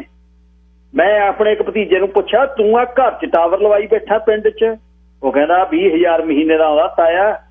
ਪਰ ਐ ਨਹੀਂ ਪਤਾ ਉਹਦੇ ਨਾਲ ਕੈਂਸਰ ਨਾਲ ਬੰਦੇ ਕਿੰਨੇ ਮਰ ਰਹੇ। ਜਦ ਉਹਦੇ ਥੱਲੇ ਦੀ ਬੰਦਾ ਲੰਘਦਾ, ਬਾਲ ਬਦੋ ਬਦੀ ਉੱਪਰ ਨੂੰ ਜਾਂਦੇ ਆ। ਕਿਵੇਂ? ਜਿਵੇਂ ਉਹ ਕੰਡੇਰਨੇ ਵਾਲੇ ਖੜੇ ਕਰੀ ਫਿਰਦੇ ਹੁੰਦੇ ਨੇ। ਇੱਕ ਗਾਇਕ ਵੀ ਖੜੇ ਕਰਦਾ, ਤੇਰੇ ਤਾਂ ਨਹੀਂ ਹੋਏ ਨਾ। ਮੇਰੇ ਸਿਰ ਤੇ ਦਸਤਾਰ ਹੁੰਦੀ ਆ, ਸਾਫਾ ਬੰਨਿਆ ਹੁੰਦਾ, ਮੇਰੇ ਨਹੀਂ। ਖਾਲੀ ਸਿਰ ਦੇ ਜਿਹੜੇ ਵਾਲ, ਜਿਹੜਾ ਨੰਗਾ ਸਿਰ ਹੈ, ਸਿੱਧੇ ਜਾਂਦੇ ਨੇ ਉੱਪਰ ਨੂੰ। ਫਿਰ ਤਾਂ ਵੀ ਅਗਲੀ ਤਬਾਹੀ ਹੈ। ਤਾਂ ਫਿਰ ਲੰਡਨ 'ਚ ਇਹ ਤਕਨੀਕਾਂ ਲਿਆ ਲਿਆ, ਨਵੇਂ ਕੰਟੇ ਬੀਜਦੇ ਆ। ਅਗਲੀ ਪੀੜ੍ਹੀ ਨੂੰ ਤਾਂ ਨਿੱਤ ਮੁਹਿੰਮਾਂ ਹੋਣਗੀਆਂ। ਤਰੰਗਾਂ ਨਾਲ ਜੇ ਜਾਨਵਰ ਮਰ ਰਹੇ ਨੇ, ਫਿਰ ਬੰਦੇ ਦੀ ਕੀ? ਇਹਦੇ 'ਚ ਨੁਕਸਾਨ ਬੰਦੇ ਦਾ ਵੀ ਹੋ ਸਕਦਾ। ਚੱਕਤਾਰੇ ਵਾਲੇ ਨੂੰ ਬਹੁਤ ਚਿਰ ਬਾਅਦ ਮਾਈਕ ਮਿਲਿਆ ਸੀ। ਨਾਲੇ ਮੈਨੂੰ ਇਹ ਪਤਾ ਲੱਗਿਆ ਇਸ ਗੱਲ ਦਾ ਕਿ ਇਹ ਜਿਹੜੀਆਂ ਤਰੰਗਾਂ ਨੇ, ਇਹ ਬੰਦੇ ਨੂੰ ਮਰਦ ਤੋਂ ਖੱਸੀ ਕਰ ਦਿੰਦੀਆਂ ਨੇ। ਬਜ਼ੁਰਗ ਇਕੱਠੇ ਹੋ ਗਏ ਸਾਰੇ। ਇਹ ਤਾਂ ਬਹੁਤ ਮਾੜੀ ਗੱਲ ਆ ਬਈ। ਫਿਰ ਇਹ ਅਗਲੀ ਪੀੜ੍ਹੀ ਕਿਵੇਂ ਚੱਲੂ? ਫਿਰ ਅਗਲੀ ਪੀੜ੍ਹੀ ਦੀ ਨਹੀਂ ਕੋਈ ਫਿਕਰ। ਹੁਣ ਤਾਂ ਟੈਸਟ ਟਿਊਬ ਬੇਬੀ ਵੀ ਆਉਂਦੇ। ਭੁੱਖ ਕਿਸੇ ਦੀ, ਪਿਓ ਕੋਈ ਮਾਂ ਕੋਈ। ਤਾਂ ਹੀ ਤਾਂ ਕਈਆਂ ਦੇ ਚਿਹਰਾ ਮੋਹਰਾ ਨਹੀਂ ਬਾਪਾਂ ਨਾਲ ਮਿਲਦਾ। ਪਿਓ ਕਾਲਾ ਹੁੰਦਾ, ਜਵਾਕ ਬਿੱਲੀਆਂ ਅੱਖਾਂ ਵਾਲਾ ਹੁੰਦਾ। ਚੱਲ ਛੱਡੋ ਯਾਰ। ਵੈਸੇ ਹੋ ਸਕਦਾ ਮੈਂ ਗਲਤ ਵੀ ਹੋਵਾਂ। ਜਿਹੜਾ ਮੀਡੀਆ ਰੌਲਾ ਪਾਈ ਜਾਂਦਾ ਵੀ 70 ਸਾਲ ਤੋਂ ਉਮਰ ਦੇ ਬਜ਼ੁਰਗਾਂ ਦੀ ਜ਼ਿਆਦਾ ਮੌਤ ਹੋਈ ਹੈ, ਉਹਨਾਂ ਦਾ ਇਮਿਊਨ ਸਿਸਟਮ ਕਮਜ਼ੋਰ ਹੈ, ਮੈਨੂੰ ਇਉਂ ਲੱਗਦਾ ਵੀ ਉਹ ਉਹਨਾਂ ਗਾਹਾਂ ਕਰਤੇ ਹੋਣ। ਸਾਰੇ ਉਹਦੇ ਵੱਲ ਐ ਝਾਕਣ ਲੱਗੇ ਵੀ ਅਸੀਂ ਮਰ ਗਏ। ਜਿਵੇਂ ਚੱਕ ਤਾਰੇ ਵਾਲੀ ਆ, ਮੌਤ ਦਾ ਬਰੰਟ ਲਈ ਬੈਠਾ। ਗੌਰਮੈਂਟ ਨੂੰ ਬਜ਼ੁਰਗਾਂ ਦਾ ਫਾਇਦਾ ਨਹੀਂ ਨਾ ਕੋਈ। ਬਜ਼ੁਰਗ ਉਹ ਸੋਚਦੇ ਹੋਣਾ ਬਜ਼ੁਰਗ ਲਾਣਾ ਬੈਠਾ ਪੈਨਸ਼ਨਾਂ ਖਾਂਦਾ, ਦਵਾਈਆਂ ਲੈ ਕੇ ਆਰਥਿਕ ਬੋਝ ਪਾਉਂਦਾ, ਕੇਅਰ ਹੋਮ 'ਚ ਪਤੰਦਰ ਜਵਾਈ ਬਣੇ ਬੈਠੇ ਆ, ਖਜ਼ਾਨੇ ਤੇ ਬੋਝ ਲੈਣ ਉਹਦਾ ਨੰਬਰ ਲਾ ਲੈਣਾ ਗਾਹਾਂ ਕਰੋ। ਅਸੀਂ ਆਪਣੀ ਪੈਨਸ਼ਨ ਜਿਹੜੀ ਸਾਨੂੰ ਪੈਨਸ਼ਨ ਆਉਂਦੀ ਹੈ ਤੇ ਬੀਮਾ ਤਨਖਾਹਾਂ ਤੋਂ ਕਰਾਉਂਦੇ ਰਹੇ ਆ। ਇਹ ਤਾਂ ਫਿਰ ਹਿਟਲਰ ਵਾਲੀਆਂ ਗੱਲਾਂ ਤੇ ਆ ਗਿਆ ਤੂੰ। ਤਾਰੇ ਵਾਲੀ ਨੂੰ ਬਜ਼ੁਰਗ ਇੱਕ ਭੱਜ ਗਿਆ। ਮੈਂ ਨਹੀਂ ਬਾਪੂ ਜੀ ਕਹਿ ਰਿਹਾ, ਗੱਲ ਕਰ ਰਹੇ। ਹੋਰ ਘੱਟ ਗੁਜ਼ਾਰਨਗੇ। ਉੱਥੇ ਵੀ ਤੂੜੀ ਵਾਲੇ ਬੰਦੇ ਡਾਉਂਦੇ ਨੇ, ਇੱਥੇ ਵੀ ਡਾਉਣਗੇ। ਚਲ ਛੱਡੋ, ਸਿਆਣੇ ਕਹਿੰਦੇ ਨੇ ਉੱਚਾ ਬੋਲ ਨਾ ਬੋਲੀਏ ਕਰਤਾਰੋਂ ਡਰੀਏ। ਬਚਨ ਸਿੰਘ ਨੇ ਕਿਹਾ ਇਉਂ ਕਰ ਮੱਲਾ, ਤੂੰ ਚਾਹ ਦੀ ਲਿਆ ਡੋਣੀ ਭਰਾ ਕੇ ਗੁਰਦਾਰਿਓਂ, ਨਾਲੇ ਲਿਆਈ ਉੱਥੇ ਪਕੌੜੇ ਬਣੇ ਹੋਏ ਨੇ, ਸ਼ਕੀਏ ਬਲ ਜਾ। ਨਾ ਨਾ ਨਾ ਨਾ ਨਾ ਨਾ ਨਾ ਨਾ, ਇਹ ਨਹੀਂ ਕੰਮ ਹੈ। ਕਿਉਂ? ਲੰਗਰ ਦਾ ਟਾਈਮ ਹੋਇਆ ਬਈ। ਚਲੋ ਹੁਣ ਤਾਂ ਫਿਰ ਇਉਂ ਨਾ ਕਹਿ ਕਰਤਾਰੋਂ ਨਹੀਂ, ਹੁਣ ਤਾਂ ਸਰਕਾਰੋਂ ਵੱਧ ਡਰਦੇ ਆ ਭਾਈ। ਚਲੋ ਫਿਰ ਲੰਗਰ ਨੂੰ ਹੋਈਏ ਸਿੱਧੇ, ਨਾਲੇ ਲੇਖੇ ਜੀ ਨੂੰ ਲੱਸੀ ਲੁੱਸੀ ਪਵਾ ਕੇ ਠੰਡ ਕਰੀਏ। ਇਹਦਾ ਪਤੰਦਰ ਉਈਓ ਡਰੈਗਨ ਵਾਂਗੂ ਅੱਗ ਕੱਢੀ ਜਾਂਦਾ। ਅੱਜ ਢਿੱਲੋਂ ਸਾਹਿਬ ਬੋਲੇ, ਸਾਰੇ ਉੱਠ ਕੇ ਤੁਰ ਗਏ। ਲੇਖਕ ਪਿੱਛੇ ਸਿੱਧਾ ਤੁਰਿਆ ਜਾ ਰਿਹਾ ਸੀ, ਵੰਗ ਭੋਰਾ ਵੀ ਵਲ ਨਹੀਂ ਸੀ ਪਾ ਰਿਹਾ, ਹੱਥ ਬਿਲਕੁਲ ਬਰਾਬਰ ਨਾਲ ਸੀ, ਸਿੱਧਾ ਤੁਰੇ ਜਾਂਦੇ। ਚੱਕ ਤਾਰੇ ਵਾਲੇ ਨੇ ਸਾਰੇ ਪੇਪਰ ਇਕੱਠੇ ਕੀਤੇ, ਉਹ ਮੂਹਰੇ ਤੁਰ ਪਿਆ। ਸ਼ਰਮਾ ਜੀ ਅੱਧ ਦੇ ਵਿੱਚ ਐਨਕ ਉੱਪਰ ਤੇ ਥੱਲੇ ਕਰਕੇ ਸੂਤ ਕਰ ਰਹੇ ਸੀ। ਬਜ਼ੁਰਗਾਂ ਦਾ ਕਾਫਲਾ ਲੰਗਰ ਵੱਲ ਨੂੰ ਜਾ ਰਿਹਾ। ਬਾਈ ਜੀ ਨੇ ਆਪਣੀ ਸੱਥ ਦੇ ਲਈ ਲਿਖੀ ਸੀ ਤੇ ਸੁਣਾ ਦਿੱਤੀ। ਹੋਰ ਇੱਕ ਕਹਾਣੀ ਬਹੁਤ ਵਧੀਆ ਲਿਖੀ ਹੈ, ਅਗਲੇ ਬੁੱਧਵਾਰ ਨੂੰ ਉਹ ਵੀ ਸੁਣਾਵਾਂਗਾ, ਭੇਜੀ ਹੈ। ਮੇਰੀ ਯਾਰ ਥੱਲੇ ਨਹੀਂ ਆਇਆ, 10 ਸਾਲ ਹੋ ਗਏ। 5 ਆਰਕ ਸੁਣਾ ਕੇ, 5 ਆਰਕ 20 ਲਿਖ ਕੇ ਮੁੜ ਕੇ ਕਹਿੰਦਾ ਤੂੰ ਜਾਣੇ ਤੇਰਾ ਰੱਬ ਜਾਣੇ, ਨਾਵਲਾਂ 'ਚ ਸੁਣਾਈ ਚੱਲ। ਹੁਣ ਵਿਹਲਾ ਹੋਇਆ ਹੈ ਕਰੋਨਾ ਨਾਲ, ਇੱਧਰ ਉੱਧਰ ਜਾਣ ਨੂੰ ਨਹੀਂ, ਕਿਤੇ ਕੋਈ ਮਸ਼ਹਿਰਾ ਤੇ ਕੋਈ ਕਿਤੇ ਦੀਵਾ ਜਗਾਉਣ ਨੂੰ ਨਹੀਂ ਹੈ। ਹੁਣ ਵਿਹਲਾ, ਹੁਣ ਰਗੜ ਰਗੜ ਸਿੱਟਦਾ ਕਹਾਣੀਆਂ ਹਰ ਰੋਜ਼। ਚੱਕ ਨਿੱਕਿਆ ਨਿੱਤ ਆਉਂਦੀ ਹੈ। ਤੇ ਹੁਣ ਅਗਲੇ ਬੁੱਧਵਾਰ ਨੂੰ ਇੱਕ ਹੋਰ ਸੁਣਾਊ। ਟਰੱਕਰਜ਼ ਲਈ ਇੱਕ ਜਿਹੜੀ ਮੁਸ਼ਕਿਲ ਆ ਰਹੀ ਹੈ, ਉਸਨੇ ਜਿਹੜੇ ਹੁਣ ਵੇਅਰ ਹਾਊਸਾਂ ਦੇ ਵਿੱਚ ਲਿਖ ਕੇ ਵੀ ਡਰਾਈਵਰ ਜਿੱਥੇ ਲਾਉਣ ਜਾਣਾ ਸਮਾਨ, ਪਰ ਇੱਕ ਚੰਗਾ ਵੀ ਜਿਹੜਾ ਹੈ, ਕਿਸੇ ਬਰਾੜ ਸਾਹਿਬ ਨੇ ਲਿਖਿਆ, ਉਹ ਕਹਿੰਦੇ ਬਈ BC ਤੋਂ ਐਡਮਿੰਟਨ ਜਦ ਲਿਆ ਸੀ, ਐਡਸਨ ਪਹੁੰਚ ਕੇ ਟਿਮ ਹਾਰਟਨ ਤੋਂ ਕਾਫੀ ਲੈਣ ਲਈ ਉਤਰਿਆ। ਡਰਾਈਵ ਥਰੂ ਹੀ ਦਿੰਦੇ ਨੇ, ਮੂਹਰੇ ਕਾਰਾਂ ਸੀ, ਪਿੱਛੇ ਮੈਂ ਸੀ, ਮੂਹਰੇ ਗੋਰੀ ਸੀ ਇੱਕ। ਤੇ ਮੈਂ ਜਦ ਨੂੰ ਉਹ ਮੂਹਰੇ ਬੀਬੀ ਚਲੇ ਗਈ, ਪਿਛਲੀ ਕਾਰ ਵਾਲੇ ਗੋਰੇ ਨੇ ਮੈਨੂੰ ਇਸ਼ਾਰਾ ਕਰਦਾ ਵੀ ਚੱਲ ਵੀ ਹੋ ਅੱਗੇ। ਵਿੰਡੋ ਤੇ ਕਹਿੰਦਾ, ਜਦ ਪਹੁੰਚਿਆ ਤਾਂ ਅੱਗੇ ਆਪਣਾ ਪੰਜਾਬੀ ਮੁੰਡਾ ਮੈਨੂੰ ਕਹਿੰਦਾ, ਵੀਰੇ ਜਿਹੜੀ ਪਹਿਲੀ ਗੋਰੀ ਬੀਬੀ ਗਈ ਹੈ ਨਾ, ਉਹ ਤੁਹਾਡੇ ਲਈ ਆਹ ਕਾਰਡ $50 ਦਾ ਬਣਾ ਕੇ ਗਈ ਹੈ ਤੇਰੇ।